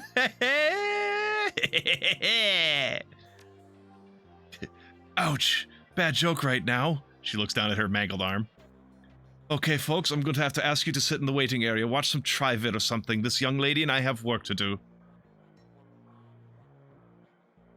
Miss Kubota never some kind of cyber arm she'd pay for. I want something badass. Got one with a laser inside.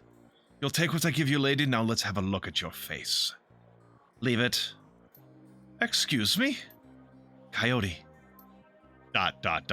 I earned this face by being stupid. I'm gonna keep it. End story. Whatever you say, kid. With one swift movement, she sinks a syringe into Coyote's thigh. Nighty-night. And she's out. Oh, okay, apparently we've waited long enough for surgery to happen. Coyote looks both better and worse than the last time you saw her. All the gaping holes are plugged and she's sporting a shiny new cyber arm, but now that the adrenaline has worn off, she's clearly in need of some rest. Good morning. Thanks to the miracle of modern science, combined with Dr. Castle's magical healing powers, I'm almost good as new. Better, really. Nice arm. Thanks. Miss Kubota will have me working it off for the rest of my life. She notices your expression. You look like you've got something on your mind. He flashes you a puzzled look. What kind of questions? About Sam Watts? Sam Watts? What about him? Sam's dead. Holy dreck, Sam. I can't say I'm surprised. He was on a downward spiral for a long time. What can I tell you? What do you remember of the night that Sam died? It was a pretty average night, regular crowd as I remember. Sam was drinking with a guy named Armitage. Jake Armitage? I know him. Yeah, you know him? Met him. He's a charmer, too. She bites her lower lip. I like gingers. Anyway, Jake and Sam were having a few... Well, Jake was having a few. Sam was tossing them back, but good. Eventually he got loud, the way he sometimes did when mixing drink and who knows what, and Miss Kubota wanted him ejected. Mr. Clue wasn't around, can't remember why, so she asked Jake to do the honors. Jake dragged him out back, into the alley, and that's the last I saw Sam. He said he got loud. Do you remember what he was saying? Gee, thanks. Same standard Sam Dreck. How he grew up rich and didn't deserve this. How he hated his mother. How he loved his mother. It was pretty pathetic stuff. Well, did he have any enemies? Enemies? That's hard to say. Sam partied hard, and when he did, he ran his mouth off pretty good. Got his ass kicked on more than one occasion. But no, I don't think he had any enemies. At least none that I'm aware of. Where'd he live? On the streets, mostly. He'd occasionally convince someone to let him flop on their couch, but he'd always overstay his welcome and get kicked out after a few days. Sometimes I'd sneak him down here so he could crash in one of the bunks. He used one the night before I saw him last. How bad was his drinking? If it was just the drinking, it would have been bad. But Sam wasn't the monogamous type. He dabbled in everything. Booze, chips, drugs. He loved the nitro. Whatever he could get his hands on. It wasn't always like that, but once he got sick, he started using more and more stuff to try and forget about it. He was sick. Dying. Didn't you know? Yeah, everyone could tell. You could just tell by looking at him and he was a walking corpse. It had to be the drinking. Then he disappeared for a while, and one day he came back all better. Looked good, even. Just like that. He said his mom helped him out. Never said how, though. Well, I guess I have to ask about this. Tell me about Sam. I hear you liked him. I did. He made me laugh, but no one else seemed to like Sam's jokes, but I did. Yeah, my character liked Sam well enough. You were friends? Yeah, he saved my ass once. Got it. For us, it was more about me saving his ass once or twice. Sam just had a way of charming you, you know? I guess I knew him the best out of everyone here. Sorry he's gone. Thanks, Coyote. Now I need you two to do something for me. What do you need, babe? I need you to talk to Mr. Delilah for me about the Royale job. He's usually upstairs. Tell him I didn't get the gems. Maybe I could take another run at it when I recover. I will. So I think I can possibly take credit for the job and just be like, yeah, I did it, and then she won't get... I don't know. We'll see what happens when I go upstairs, because I did get the gems. Looks like progress is there. Yellow is generally the progress in this game. But let's go back here and see what black market stuff we can deal with. That man looks very... Oh, yeah. Look at this man. Algernon. Oh, I love this portrait. Past the bar, the edges of the safe house becomes somewhat indistinct due to the magical haze surrounding a particular elf. The man seems only half of this realm, his mind wandering the far horizons of astral space, while his body peddles his otherworldly wares. Oh, it is in Dragonfall. Okay, I thought I'd seen it more recently than this game. If it is in Dragonfall. Good evening, young troll, and welcome to this humble home that we call the Union. I am Algernon Halfdream. To ease your way through the sixth world, I offer you the best in magical foci, spells, and fetishes for the conjuring of spirits. Another dime, Algernon. I don't do magic. Think he's in a magic shop? It would make sense. Given what he is. TB Gruberman and Eric... I can't read it. Eric Mersman. Change your clothes, change your life, right? Not only will you look better, not that you look bad now or anything. I mean, yeah, a troll, but still. But each one will help you keep your look on the right side of the ground. Take a look. Show me what you got. Yeah, it's just the armor guy again. We already saw this stuff. I bought my ninja armor from him. Berlin is the Seattle of... Yeah, Berlin is the Seattle of Europe, after all. It's just like... Algernon can show up in any place that is qualified as the Seattle of X. Oh, look at this man. There are some good portraits in this fucking game. Theodore Buster Gruberman is a well-groomed orc, dressed with a precision that suggests the straight lines of a military officer's uniform. His hair is cropped short, tie and tight, as they say, and the neatness this presents was only compromised by the uneven tusks protruding from his mouth. The only other defect in this picture of perfection is the man's cybernetic right arm, which was obvious enough to be noticeable, but not so obvious as to ruin the line of his suit. When he speaks, the orc's voice is soft and thoughtful, and he talks almost exclusively in numbers. Calibers, ranges, rounds per second, arc of fire, razoring factor, tensile strength, and, of course, price. Bunker Buster Gruberman, at your service. Friends call me Buster. I also answer to Sergeant, Sir, and even Theodore on occasion. Anytime you're in the market for firearms, ammunition, or ordnance, I'm your man. How can I help you? Let's take a look at what you got, buddy. Oh, it's all guns. Oh, no, I already have a machete.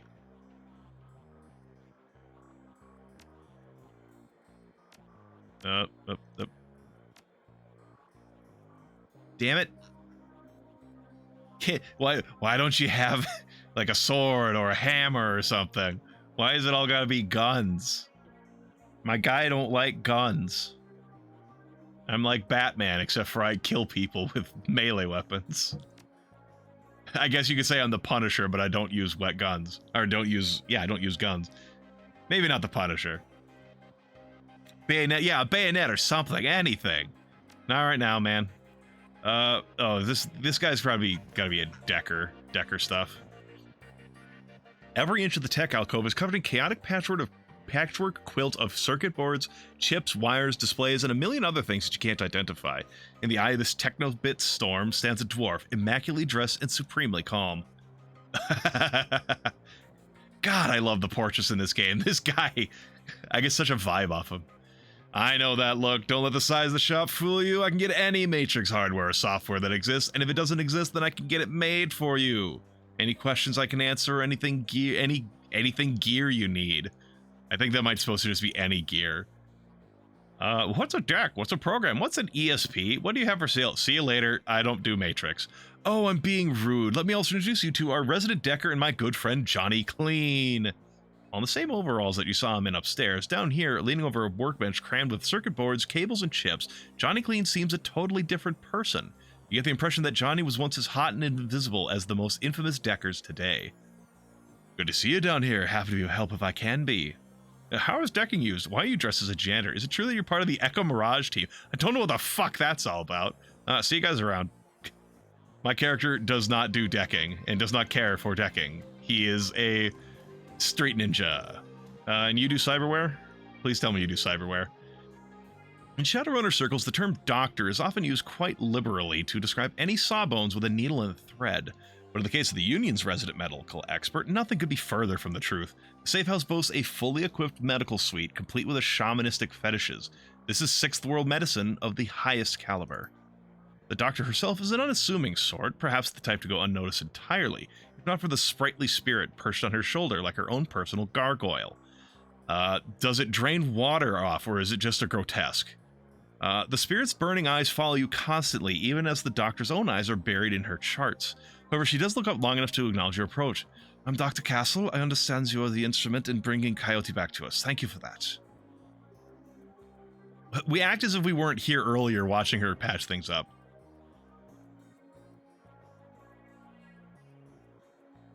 Impressive work. Thank you. It's a shame she wouldn't let me repair her face, though. You notice you eyeballing the facilities. I can tell you're surprised to find a full-service metal bay under the dive bar in a slum. Don't be. This is a Shadowrun bar, after all. For a purveyor of cyberware and trauma kits, this is no better place than to set up a practice. I patch runners up, install and maintain their cyberware, and provide medical supplies for their runs. I may not be as mobile as a dock wagon, but I'm the next best thing. Can I help you with anything? What cyberware do you have available? I want to get cybered the fuck up if I can.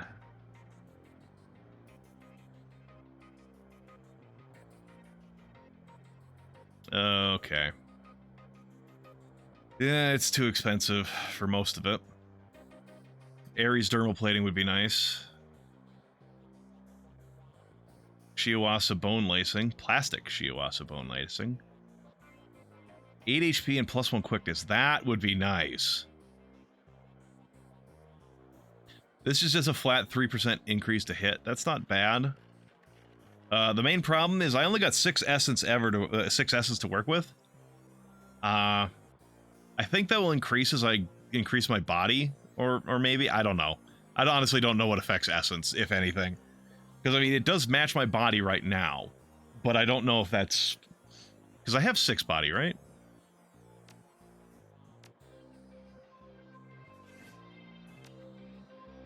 Yeah, I have 6 body. I'll have to see if I get more essence after that, or... Because I haven't been paying attention. Essence is a... For anyone who's unaware... is a measurement of your magical connection to the, your connection to the magical forces of the world. And the more essence you lose, the less you can do magic. And by putting augments in you, cybernetic or biological, genetic, stuff like that, it reduces your essence, so you can't do magic as well. So I have a limit of how much cyberware I can put in because of the limit of my essence. Which does mean, generally, you're going to have to pick. Either you're a magic user or you're a cybered up straight samurai. You kind of can't do both. Which is why people who weren't here earlier, Jake Armitage gets to cheat because the SNES game says that he can, where he's a decker, so he has all the cybernetics for that, but he's also a shaman that awoken to his magic late in life at the same time. And it's not literally impossible, but you kind of can't be good at both. You're kind of like good at one and shit at the other, or kind of meh at both. So, but Jake Armitage gets to cheat, because I guess they decided he got to do that in the SNES game. Okay, let's see what other medical supplies she has. We already have a bunch of those.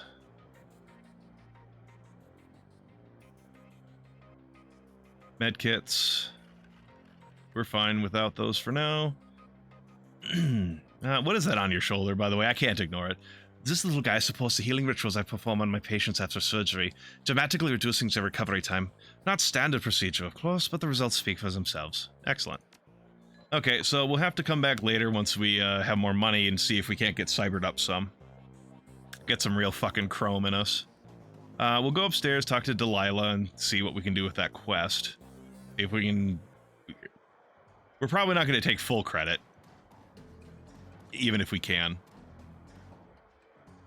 Mr. Delilah. Wow. Oh, I see the spider. It's on the wall now. Mr. Delilah looks small and tough, with an untraceable shoddy on his back and a heavy vest under his trench coat. He's got the air of someone who gets things done and occasionally does them himself. He might be an ex-runner, one of the rare ones smart enough to move over to management when he felt his reflexes slowing down. What do you want? You Delilah? Yeah, what's it to you, asshole? Can't you see I'm busy here? Coyote sent us. At the mention of Coyote, he finally gives you his full attention. Why didn't you say so? Coyote's late and my client is getting anxious. Where is she? She's downstairs in the med bay, got her arm torn off on the job. No kidding. Well, whatever, she's tough. She'll pull through. So who are you two? We're the guys who got you good. What difference does it make? Doesn't make no difference to me. Where's the stones?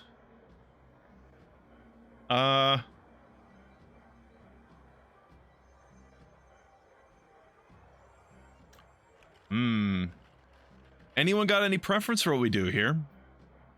I'll give you guys a little bit of a time if you guys want to make a comment on what you think we should do. Right now, all I've really told you guys is the character is brusque, but he's not stupid, and he's not cruel.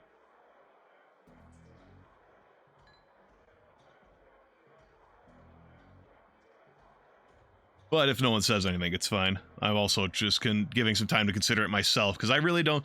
Whenever they give the options like this, if I don't have a character's, like, mentality firmly in mind, I have a little bit of struggle figuring out what I'm going to do with it.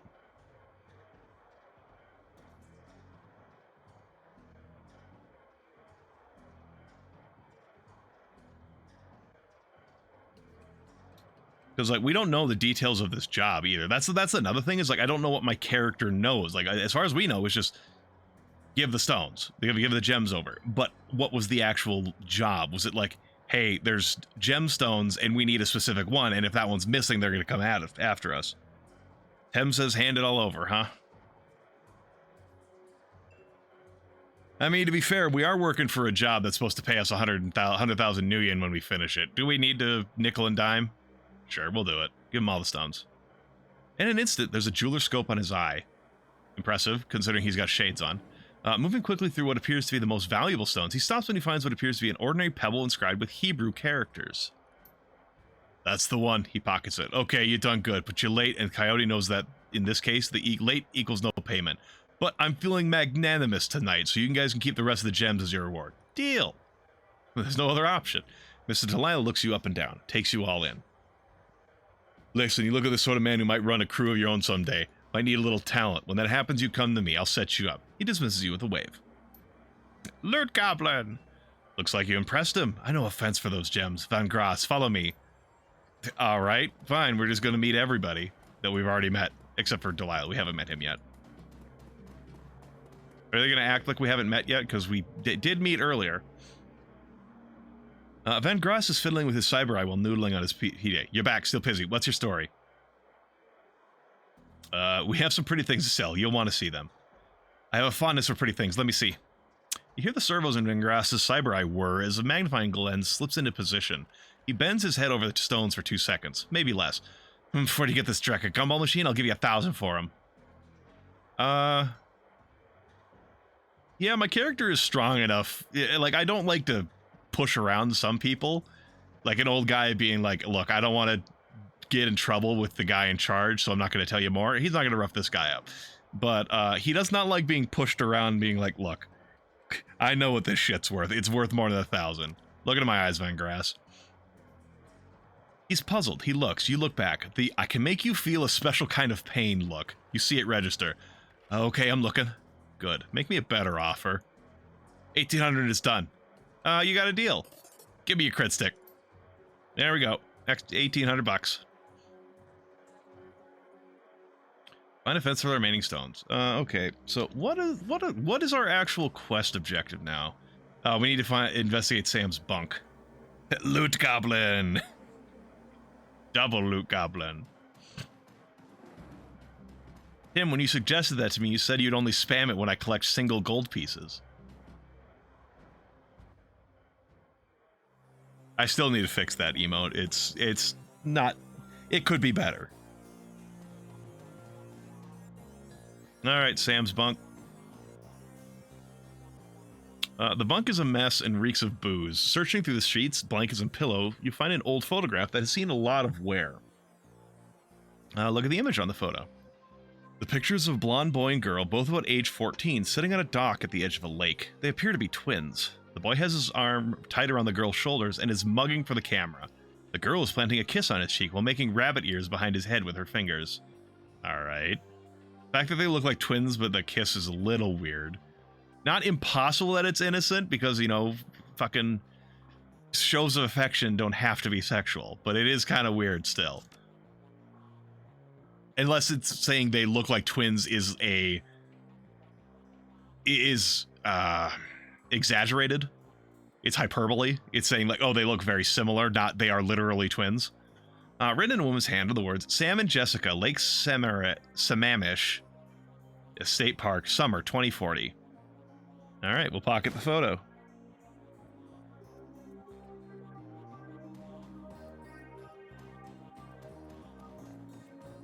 Well, we do have more money now.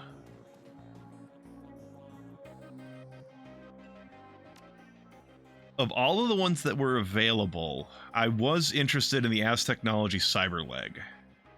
Because like 8 HP is almost 1 body, but it also adds 1 quickness, and quickness is nice. Just because, I mean, it helps you, the higher quickness, the higher your dodge skill can be.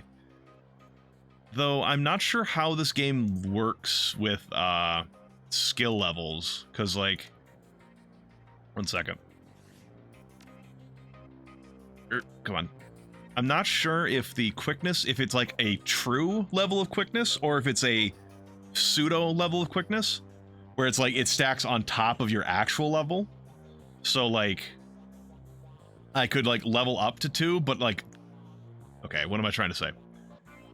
If I got +1 quickness, would it be a true 2 and then I could level up to 3 and it would cost 3? Or is it like sitting here, but if I level up to 2 and it takes 2 karma, that one moves over to 3 and then it doesn't increase the cost and then increases the maximum because it's sitting over the Troll's normal max. I'm not sure. I think based on how the Sega Genesis game works, and I don't know much about the tabletop at all, so I couldn't say how it works there. But if it works similar to the Genesis one, Cyber can take you past your normal maximum, which would indicate to me it sits on top of your actual level, and as you accelerate it, as you walk it further up, it just keeps moving forward and would not increase the cost. If it's that, then it's probably, it doesn't matter when I get this. But if it's a true point of quickness where it would increase the cost of my next level of quickness, it would probably be better to wait till I get further on in the cost of quickness so that I'm using money to buy a more expensive karma point than instead of using karma for it. If that makes any fucking sense at all, if I haven't mangled that explanation. And I say if I haven't, I have mangled that explanation. We're going to put it on the left leg. Sure. We'll have 4 essence after this operation. That's fine. 8 HP and 1 quickness is probably worth it. Cyberware causes essence loss. This affects the magic rating of your character as magic is equal to essence rounded down. Magic is very important for spellcasters. The base number of spell slots available to spellcasters is equal to half their magic rounded down. Therefore, losing essence can cause spell slots to be permanently lost. In addition, each point of magic loss increases all spell cooldowns by +1. Casting a spell again while it's cooling causes drain damage to the caster. You can have less than 1 essence. We're fine. We're a cyber character. We're not a magic character. It does increase the karma cost.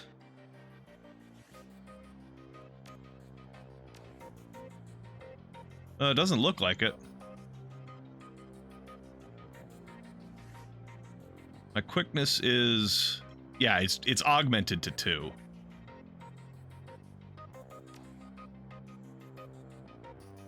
But it doesn't, at least here, it doesn't look like it actually increases it. Misinformation on the internet? Pfft, perish the thought. Who would do that? Go on the internet and just lie? Or even worse, just be wrong on accident? Who would do such a thing? I just realized I went upstairs without realizing if I needed to. What do we got to do next? Return to Coyote. Yeah, I figured we have to go back downstairs. Gotta talk to her. Think people would do that? Just go on the internet and lie? Yeah, it's a little finicky sometimes when you click and if it wants to talk to the character or not. You're back. I think the highlights of the Wolves game will be on soon. Want to take a load off and watch with me? Well, I would maybe like to socialize with you because apparently we're starting to get to know each other a little bit, but the game does not allow me that option. You know someone named Jessica? No, why? It's the name of Sam's sister. Jessica Watts. Yeah, he mentioned her once. I didn't sound like they got along that well.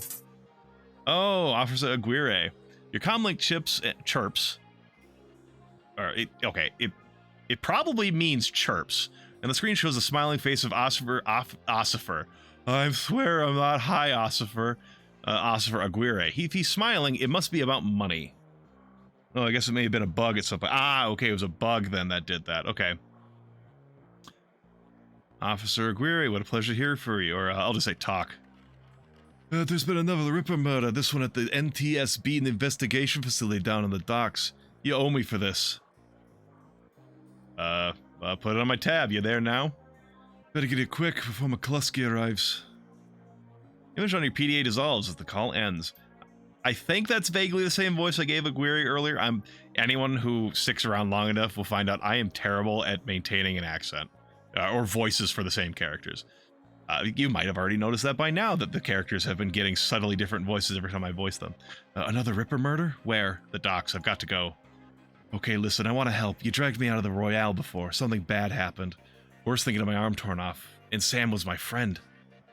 You head to the docks and I'll see if I can track down Sam's sister, Jessica. She might be able to help us. I don't need your help. See you around. See you when I get back. Take a cab to the NSTB warehouse.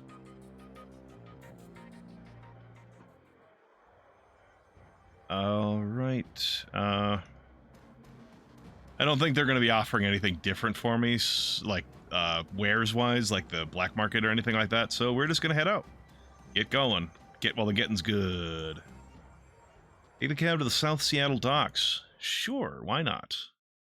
Where the game's pointing me to go. I can't really choose to go anywhere else. Leaving the Seamstresses Union behind, you head to the docks. The Ripper killed Sam, and maybe he or she slipped up with his latest victim, left some useful evidence. Only one way to find out. South Seattle's your typical industrial area, grit, grime, and gray. The rain doesn't help matters any. Layers of dirt mixed with abandoned wooden pallets repurposed into makeshift furniture for the day workers. Garbage collects in the gutters of the broken-down street. Disreputable is the district's middle name. Your destination, the National Transportation Safety Board warehouse, is located on a small strip of dock towards the less maintained end of the waterfront. Despite the presence of those who linger in such places, it's quiet as you approach the gate.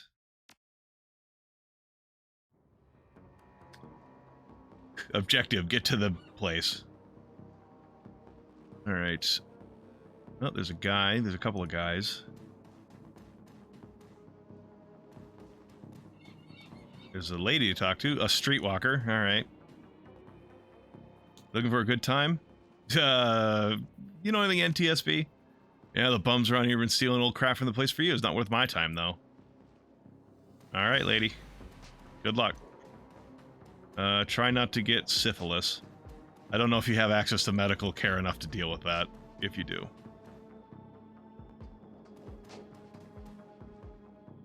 Oh, boy. Militarized police. Who doesn't love seeing that? The guard looks bored. How does he? He does not look bored. He doesn't look like anything. He is a faceless, visored mask. The guard looks bored. He toys with his gun absent-mindedly, like he might shoot something on a whim just to watch it die. Hey, you're about to trespass on corporate property. You looking to get dusted, street scum? I'm working with Lone Star on the crime scene investigation of the NTSB warehouse. Sure you are, and I'm Loftweir, King of Dragons. Beat it. King of Dragons, I say. Like I'm fucking Joey Wheeler.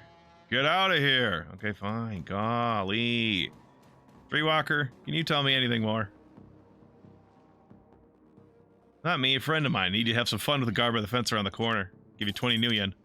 Alright, 20 bucks buy you a 5-minute distraction, then I gotta get back to work and read some real new yen. Oh, there's also a... I think this only appears now, so like I think... Oh. Use your intestines as a rope instead.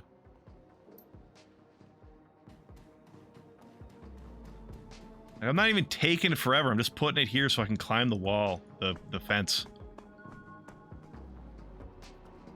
Oh, karma gained.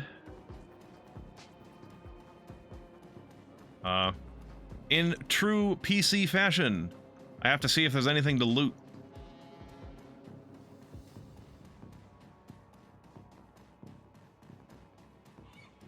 Yeah, there we go. Things to loot. Stuff to take.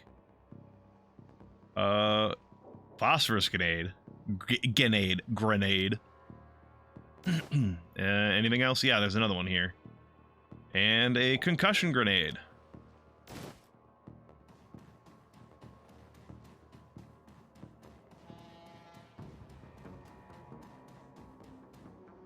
Okay.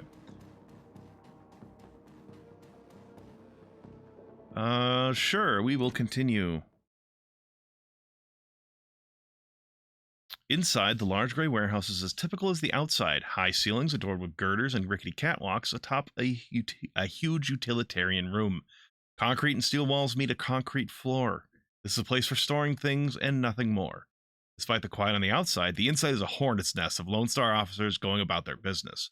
In the center of activity is the Emerald City Ripper's latest victim. With uniforms everywhere, no one stops you at the door. It seems this case hasn't leaked to the press yet. Lone Star or no, you got a job to do. Ah, yes. A hive of activity.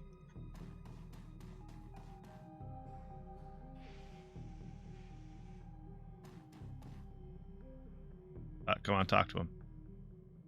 Took your sweet time, didn't you?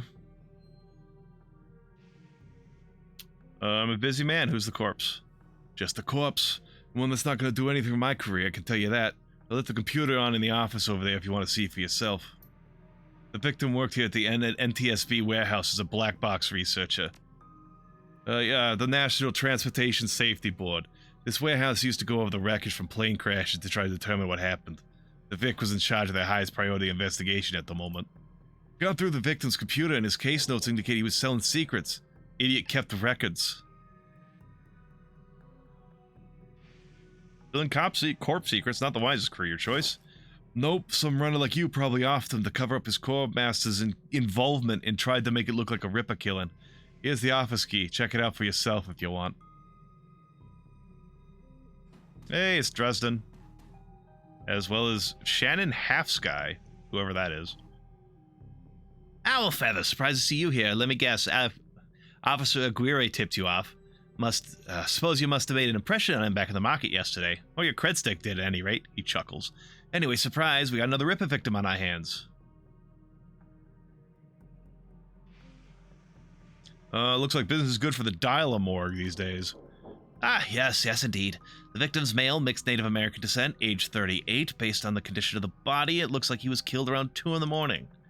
Cause of death unknown. Several internal organs were removed from his body after death, quite gruesomely. Not sure if the killer even knew what they wanted before they started cutting. Not much else to tell yet, really. He does have a lot of pre-existing scar tissue, so he probably had a major surgery at some point in recent history. Unfortunately, with the organs gone, I can't determine the nature of the surgery. Not quite how I'd want to go out.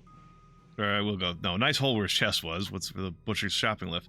Well, the killer definitely took the lungs. The more I look at it, though, the other missing organs may just be eviscerated in the chest cavity. Yeah, that's gross. Who's that woman over there? No clue, she just showed up. Next to kin, I think.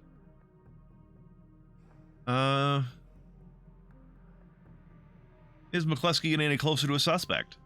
McCluskey couldn't find his ass with both hands. Don't tell him I said that, though. Officer Aguirre doing on the case. He seems a real go-getter. Aguirre would love to solve it before McCluskey and get his gold detective's shield.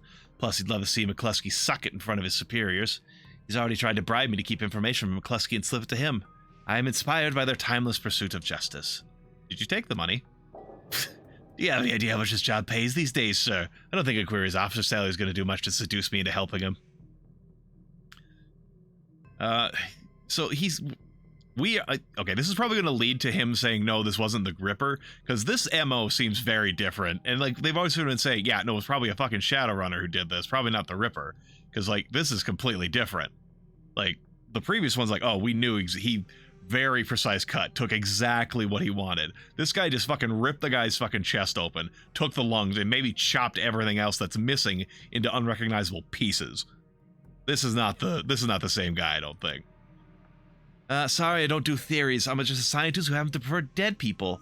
However, while there was massive damage in the chest cavity, I can see that the victim's lungs were transplants, which is interesting since another victim's missing heart was also a transplant. Granted, modern medicine has made organ transplants relatively easy, but it is an odd coincidence. But as a scientist, it's just that, a coincidence. This is only the 3rd body I've personally examined. One of our other branch managers has handled the other 2. If I find that more of the victims had organ transplants, I'll let you know. So this is a dystopian shit like that. So I'm guessing that's probably going to be the explanation for why Dresden doesn't have, like, the case files for the other 2, like, autopsies, so he can't, like, make a comparison between the 2. Like, be like, yeah, no, this MO matches the previous 2 that I did not personally do, but here's the, you know, here's the records for it. Apparently, we can't hand that shit off anymore. I'm gonna take a look around. Good luck out there.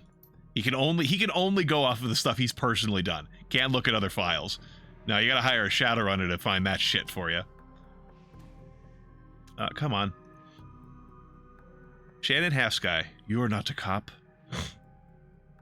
Pardon me. She looks up to you, watching you warily. I'm independent. What's your relationship with the dead man? The suspicion in her voice and eyes depart almost instantly when the subject turns to the deceased. He's my brother. I've been trying to speak with him. I'm afraid his spirit is too disoriented by his recent journey to answer me. You're a shaman. Yes, for all the good it's doing me. If I could just make contact, I might be able to deliver justice and allow my brother's spirit to rest. Yeah,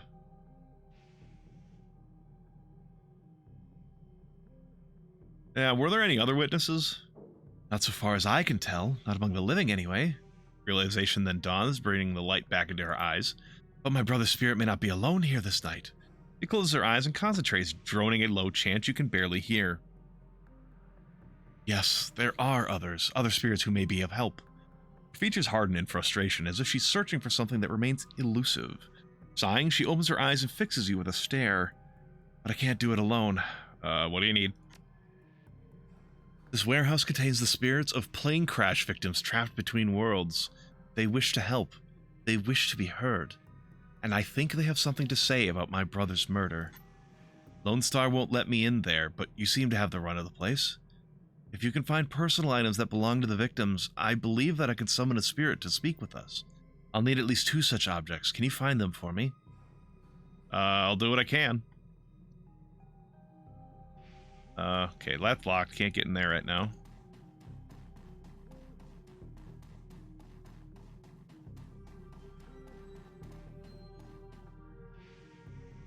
Oh, this is a bathroom.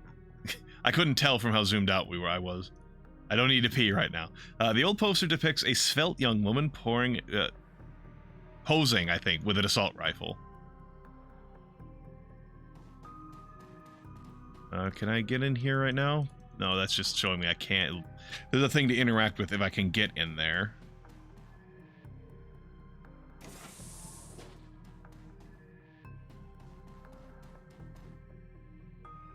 Come on. This appears to be the victim's locker. The door is slightly ajar. Inside you see several of the dead man's personal items. Inspect the toothbrush. Blue toothbrush is still wet from being used. It smells of mint and cigarettes. Oh, okay. Maybe it's just me. I guess I don't know how long. Oh, so this is like an Ouroboros sign there. I just noticed. Maybe it's just me. I don't pay attention to how long it takes a toothbrush to dry after use, but that does make it seem like he was alive relatively recently. But I guess I don't know what time of day it actually is right now. I haven't checked, but they said it was like 2 in the morning or 3 in the morning that the guy died. What time is it now that he has a freshly used toothbrush back here? Inspect the comb. As you reach for the comb, the hair on the back of your hand stands on end. And when you take it off its little shelf, your heart thumps in your chest, hard. This may be one of the items the shaman was looking for. You pocket the comb. This appears to be the victim's lock. Yeah, okay. Do we have any idea what time it is? Is there any display? It doesn't look like it. Headachy and getting sleepy. Okay, see you later, Tim. Hope your headache goes away. Headaches suck. Researchers' work cyber terminal has been left on, presumably by the Lone Star investigators. Case file 95. Federated Boeing jetliner. The plane had several mechanical issues resulting in Mayday at 3:04 a.m. 2:45 a.m. The pilot reported the altimeter was reading in the negative values.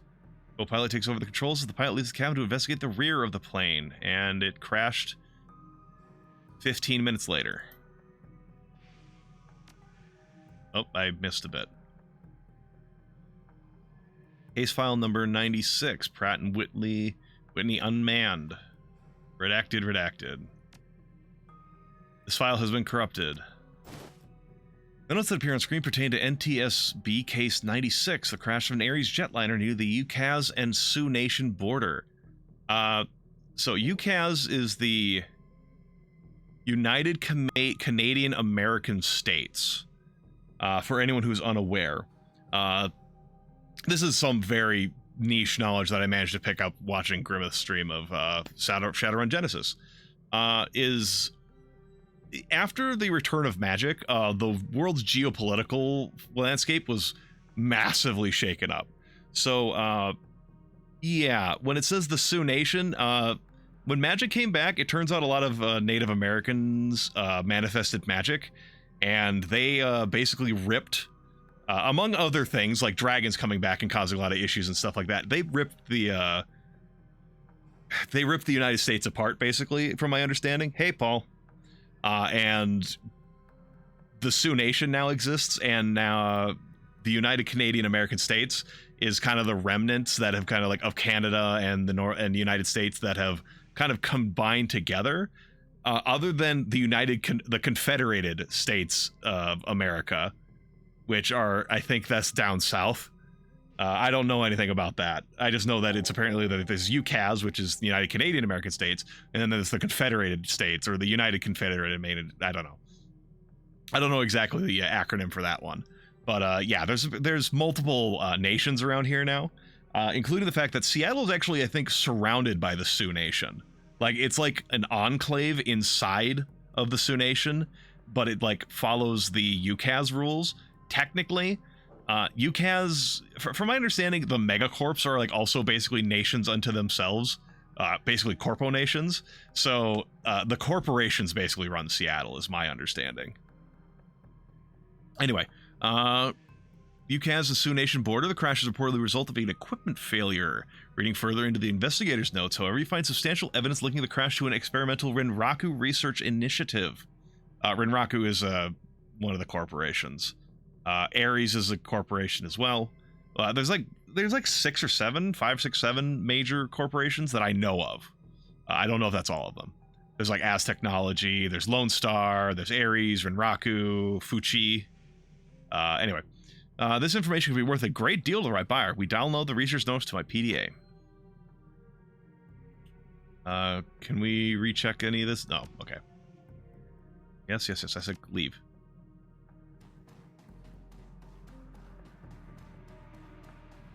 The door here we can go through.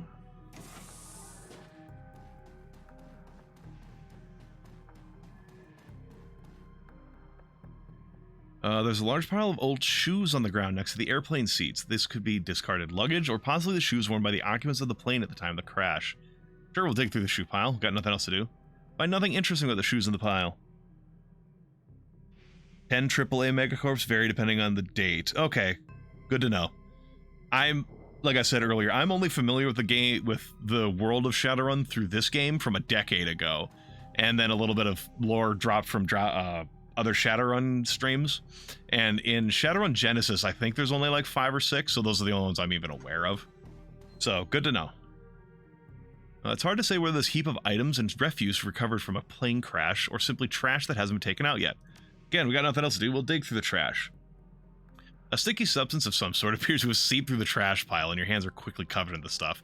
After researching for a minute, you've unearthed a handful of interesting items. Look at an earring. It's made out of burnished steel, formed into the shape of a small salmon. An intense primal fear washes over you as you touch its surface. This must be one of the items the shaman was looking for.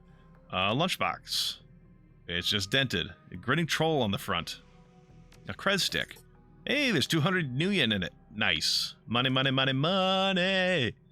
Money.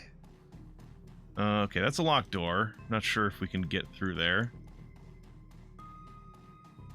We found 2 haunted items. For sure. I mean, we can see there's more stuff back there, but I don't know if, like, that lock will open later, or if it's, like this lock or would open later, or if it's, like, you need to, like, deck to do something somewhere. But anyway, we got 2 things we need. We'll talk to Shannon Half Sky now. It feels as though you've found enough objects. Yeah, here they are. You hand her the objects you found. She closes her eyes and chants over them for a time. When her eyes open again, they're filled with tears. Thank you. These items are all I will need. It shouldn't take me long to... What the hell is all this? Oh, well, we got people coming. Officer Aguirre trails after the detective, only meeting your eyes for a moment. She's the victim's sister, This is a crime scene, officer, not some Salish drum circle. Isn't it standard procedure? Contact the next of kin. Ma'am, consider yourself contacted. Now get the hell out. Come on, if we stay much longer, I'm liable to do something I'd regret. Or worse, something I'd enjoy.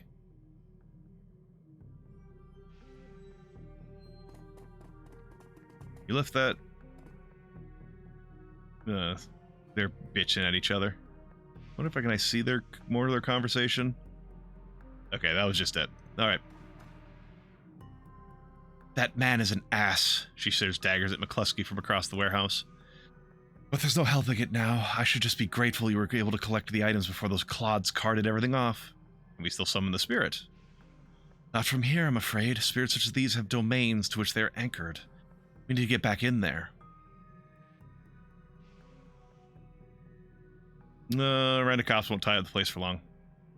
Agreed. I expect it will be clear by nightfall. You sure you're up for this? It's a rabbit hole, but I gotta go down to the bottom of it. Whatever your reasons, I thank you. My reasons is 100,000 smackaroos. Now, since we have the time, we should probably enlist some help. They may post security overnight. And I'm going to go out on a limb and say you know where to find the kinds of people we need. Just smile. Good. I'll put up the money if you find the bodies. 4,000 nuyen! She produces a fistful of crumpled nuyen from inside a leather pouch, starts to count it out, then just shoves the whole wad at you. Meet me back here at midnight. The spirits will be strong then.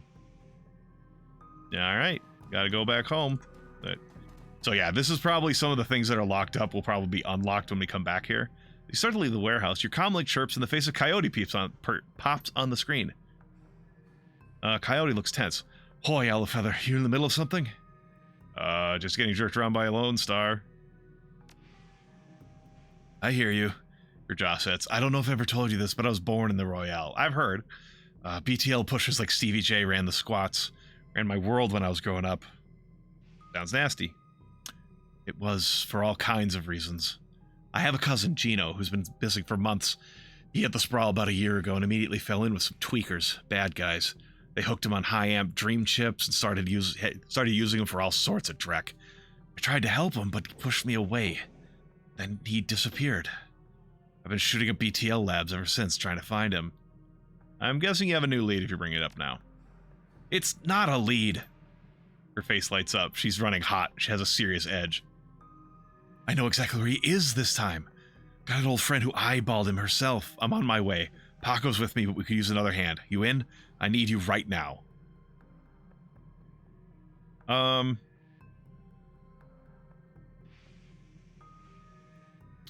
Yeah, you know the deal, Coyote. I work, I get paid. I got nothing, man. Call it a favor? Yeah, sure. Thanks, I'll send you the address. See you soon. Our character is, he is a Shadowrunner. He is a mercenary. And honestly, we don't know Coyote well enough. Like, we knew Sam for years. And even then, my character is like, okay, there's a $100,000 paycheck at the end of this job. So doing favors is like, it's not that the character doesn't like Coyote, but he's still like, he is a mercenary. He needs his money. This is a very, dog eat dog world. Got to get your money. But then again, Shiel's also connected to the Seamstress Union, and the Seamstress Union has been nice to us. So anyway, the cluster of dilapidated buildings where Coyote told you to meet her appears to be the remnants of a public housing project. The buildings look like a cesspool filled with human debris. You find her standing with Paco on a street corner, eyeing the roofs, the doorways, the windows.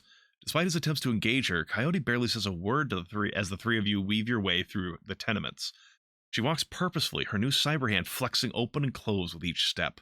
It's uncertain whether the action is voluntary or not.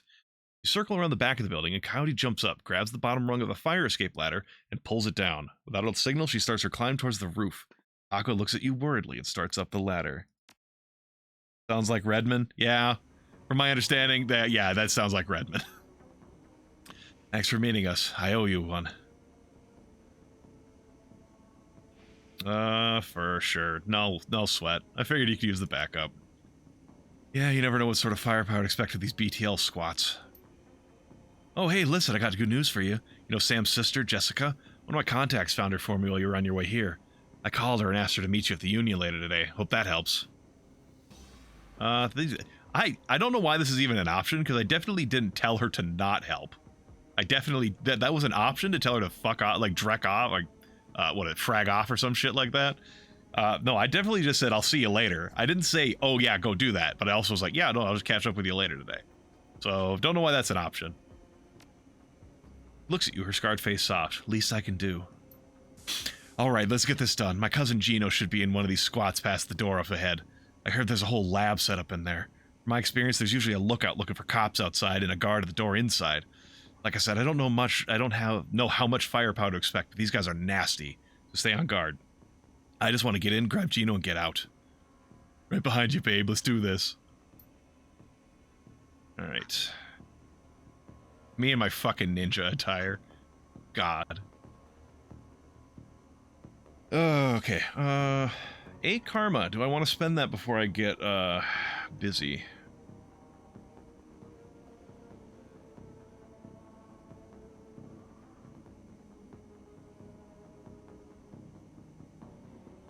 We'll get close combat. And I will raise quickness to 2 so that I can start raising dodge.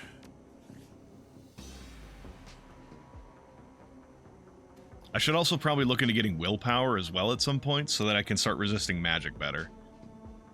Because I've basically decided my character, he's going to be running up front and like fighting things. He needs to be able to tank damage. BTL Clocker. The orc looks twitchy, his eyes rolling in his head. He scans the 3 of you, looks past to see if there are others, licks his lips, and nods throughout as if going through some internal checklist. Hoi, hoi, how you doing? Good paid for a trip, ain't it? She leans in, whispers in your ear. This guy's a clocker, trades work time for chips.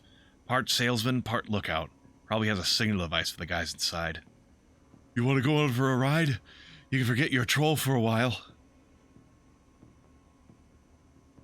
Just let me in. I'll see you around after this. Probably see you lots.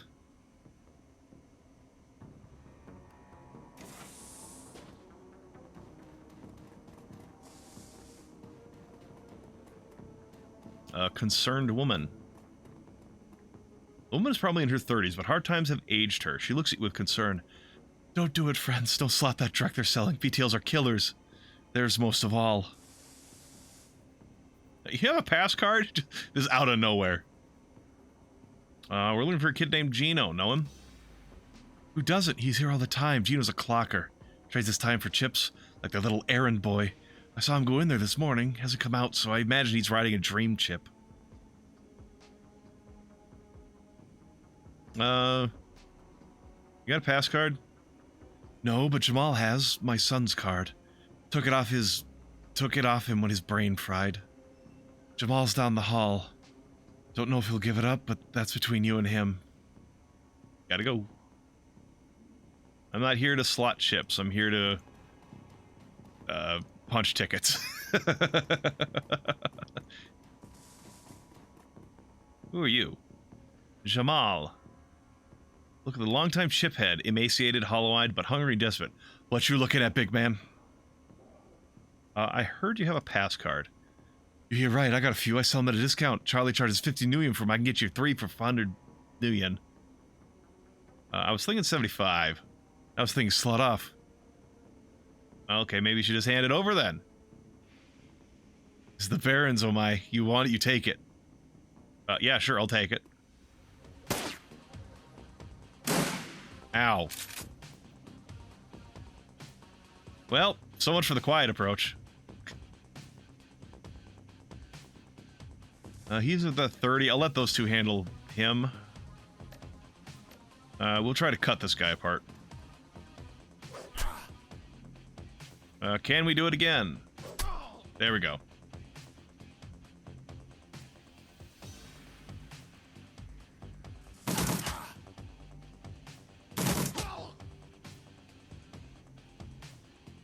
Can we get heavy cover anywhere? I mean, that's pretty fine there.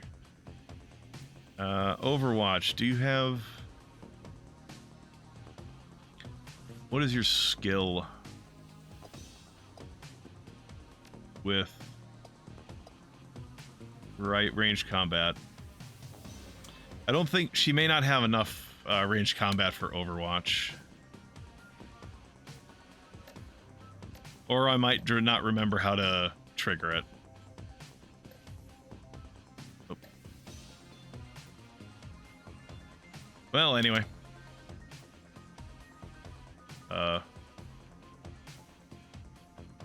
I don't remember how to end. Oh, there it is. End. Oh, that guy came fucking speeding out. Alright, dwarf muscle.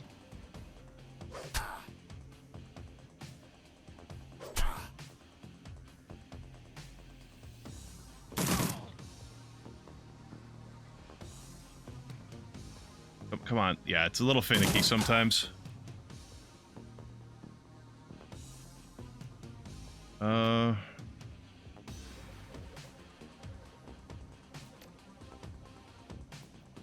Take down his AP if we can. And then hit him normally.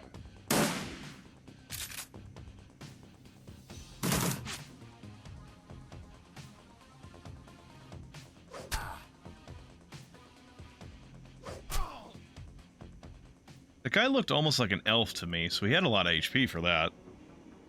Then again, I mean, he only had like 30 or 40 or something like that. That's only like 3 or 4 body. That's actually, guys, not that much. Worn and mangled notebook. Smells of sweat and alcohol. Notebook contains lists of illegal SimSense rides and the names of clients who have purchased them. Interesting BTL names. Better Than Life rides run the gamut from fantasy like I Can Fly to real-life recordings such as Bum Killer. The list of rides doesn't seem to have much value.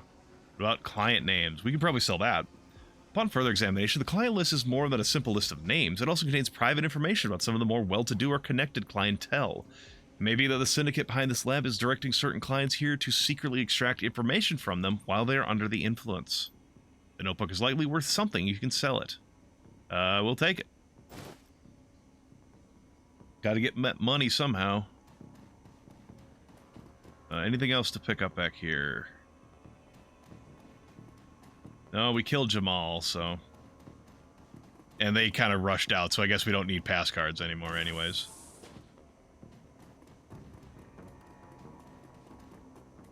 Interesting.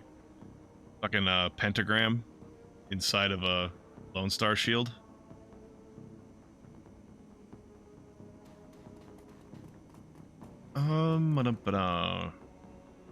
Man, this place is a real shithole.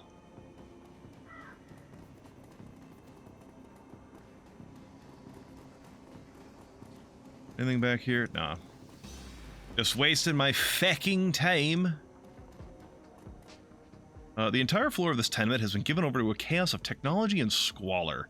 Across the room, a chromed-out Decker argues loudly with an armed thug, abruptly falling silent as they turn towards you.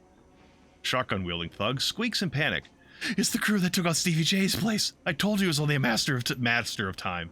Master of time, related to the master of puppets. Yakuza Decker. The man with the cyber deck calmly speaks with a heavily digitized voice.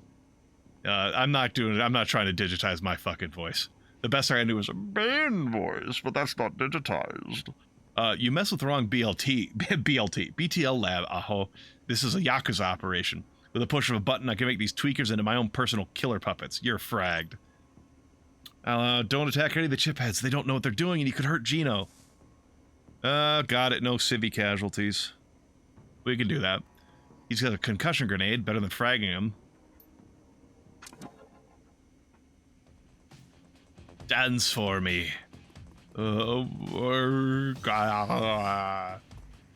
Weird noises. BTL operator. Let's rob your AP from you so you don't get to do anything. Nope, I missed. Well, so much for that. Yeah, okay, there's the, I forgot. Yeah, that's the Overwatch button. Yeah, these guys are not skilled enough to Overwatch.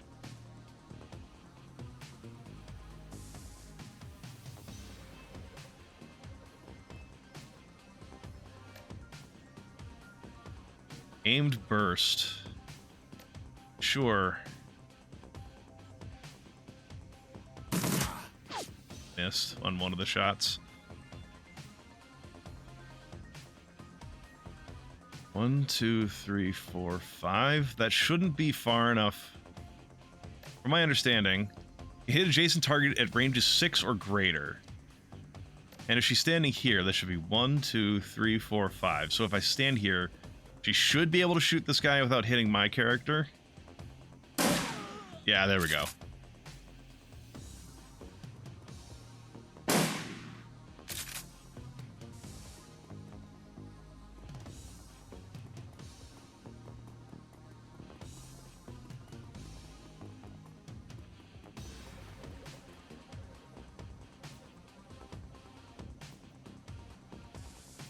Chiphead. Yakuza Mage.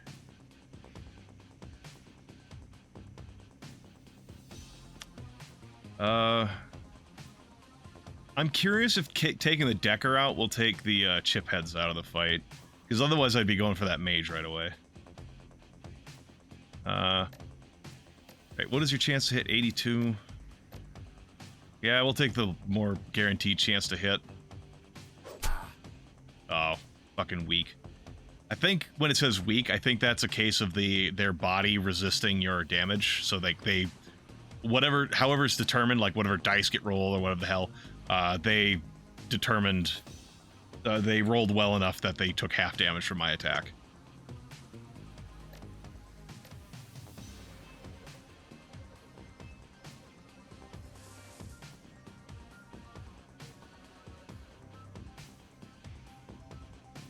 Oh, that's a mage.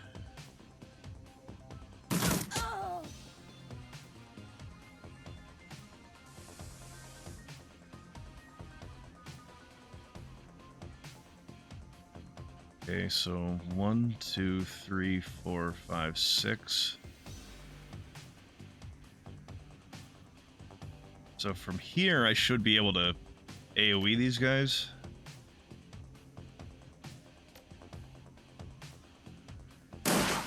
Well, it did hit that guy too, but if I'm careful after this, I should hopefully not be an issue.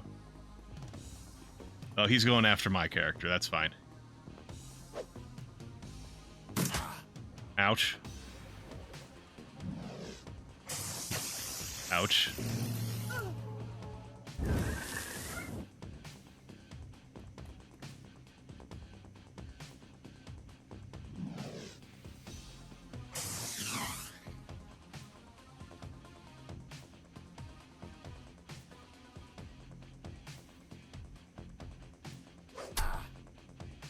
God damn.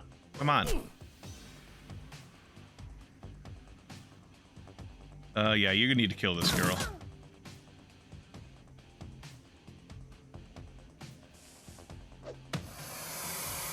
Gotta get that, spirit off the field.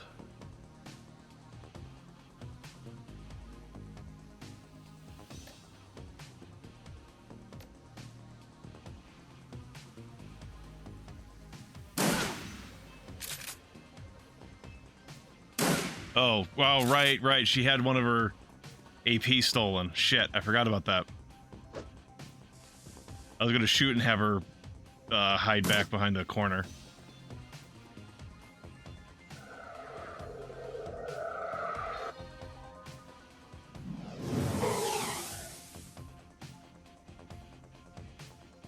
Alright, can you kill this guy for me, please? For the love of God.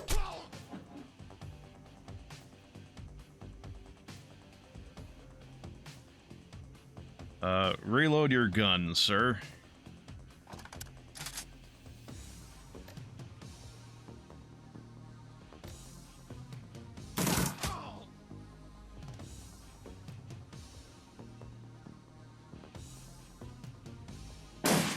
Ah, shit.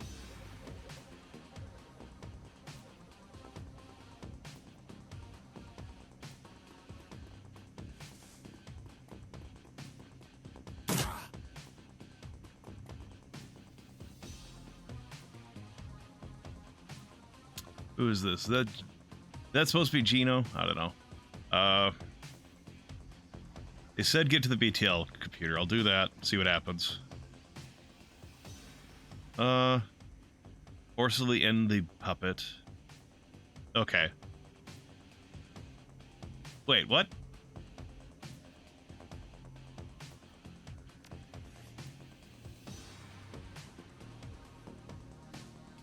Okay, I guess forcibly ending it caused some damage.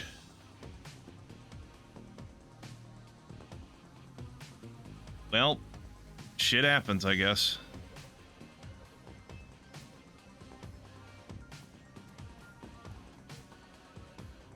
I don't know, I didn't think anyone died, but maybe I missed... Oh, okay, whatever. Whatever.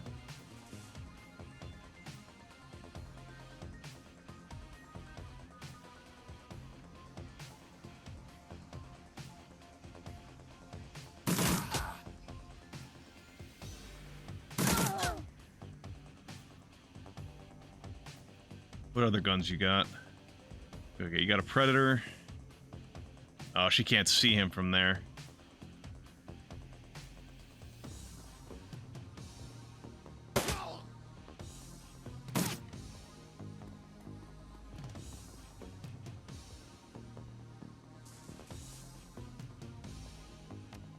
Okay, I guess I hadn't even realized you can change the order you take your turns in. Can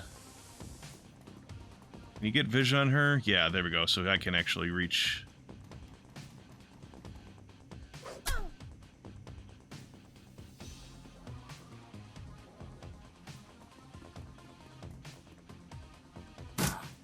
Ouch.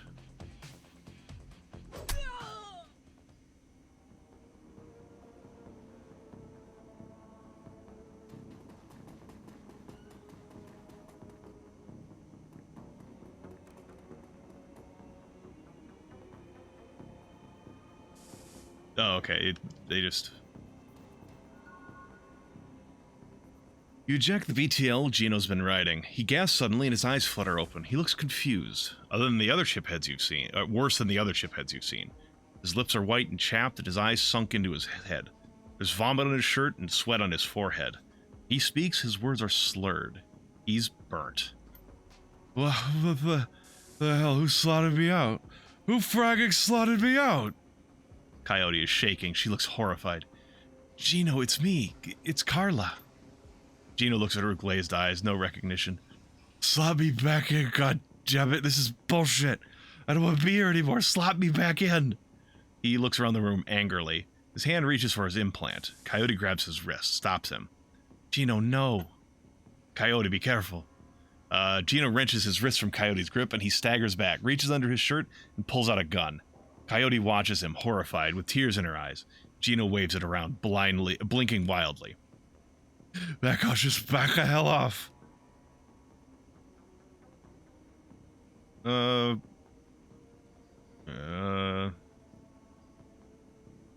He's not rational. Presses his hands to the sides of his head, his finger still on the trigger, squints. What the hell is wrong with you people? We're trying to help you. This is why you help me? Look at this place. Look at me. He looks around the squalor of the room, then glimpses his own reflection in the machinery. Oh, God, look at me.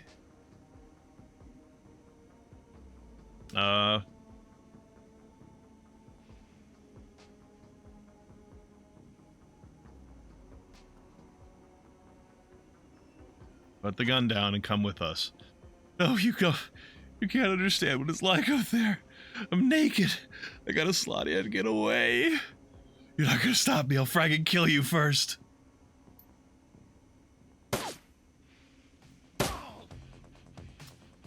Sorry, Carla. I'm so sorry. Coyote looks to you, tears in her eyes. He was probably beyond help. Not stopping, not now or ever. She looks at Paco, back at you, the angel of death. Real rain is coming to Seattle. It's gonna wash the scum off the streets. I'm gonna burn every mother fragging BTL shop on the sprawl until they're gone. Every mother fragging one.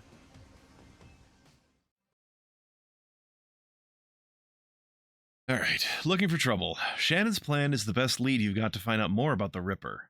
But getting back into the warehouse is going to require some support in case the dreck hits the fan. The Seamstresses Union will have exactly what you need, a fixer. Finding this necessary middleman and deal broker is key to most plans involving Shadowrunners. A good fixer is worth the new yen. It's their job to have the contacts and know who's good at what. They'll put together the team you need, magical support, skilled street samurai for muscle, or a Novahad Decker for matrix work. Running the shadows is a life and death gamble. Pays to hire the best Shadowrunners you can. Talk to the fixer, Mr. Delilah, about hiring runners. I think that is something I will be doing the next time I stream. Okay, let me just check to make sure that worked. Come on.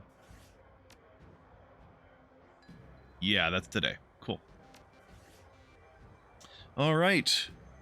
Thank you, everybody, for coming out and watching this for a while. I hope everyone had a good time. Anyone who's interested in watching more of this, feel free to drop a follow.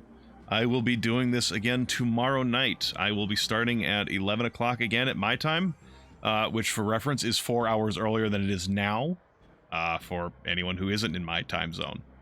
I don't know time zone codes, so you know what, whatever. Fuck it. But yeah, otherwise, I really appreciate you guys hanging out for a while. Yeah, if you want to hear me making more fucking weird voices for people, we enjoyed that enough, come back. Otherwise, I do appreciate the time. I will catch everyone else later. There's no one I know who's streaming right now, so I'm just gonna have to let you all off into the ether on your own and figure out what other entertainment you're gonna have for the rest of your days, night, or whatever else you got going on. Yeah. Take care, y'all.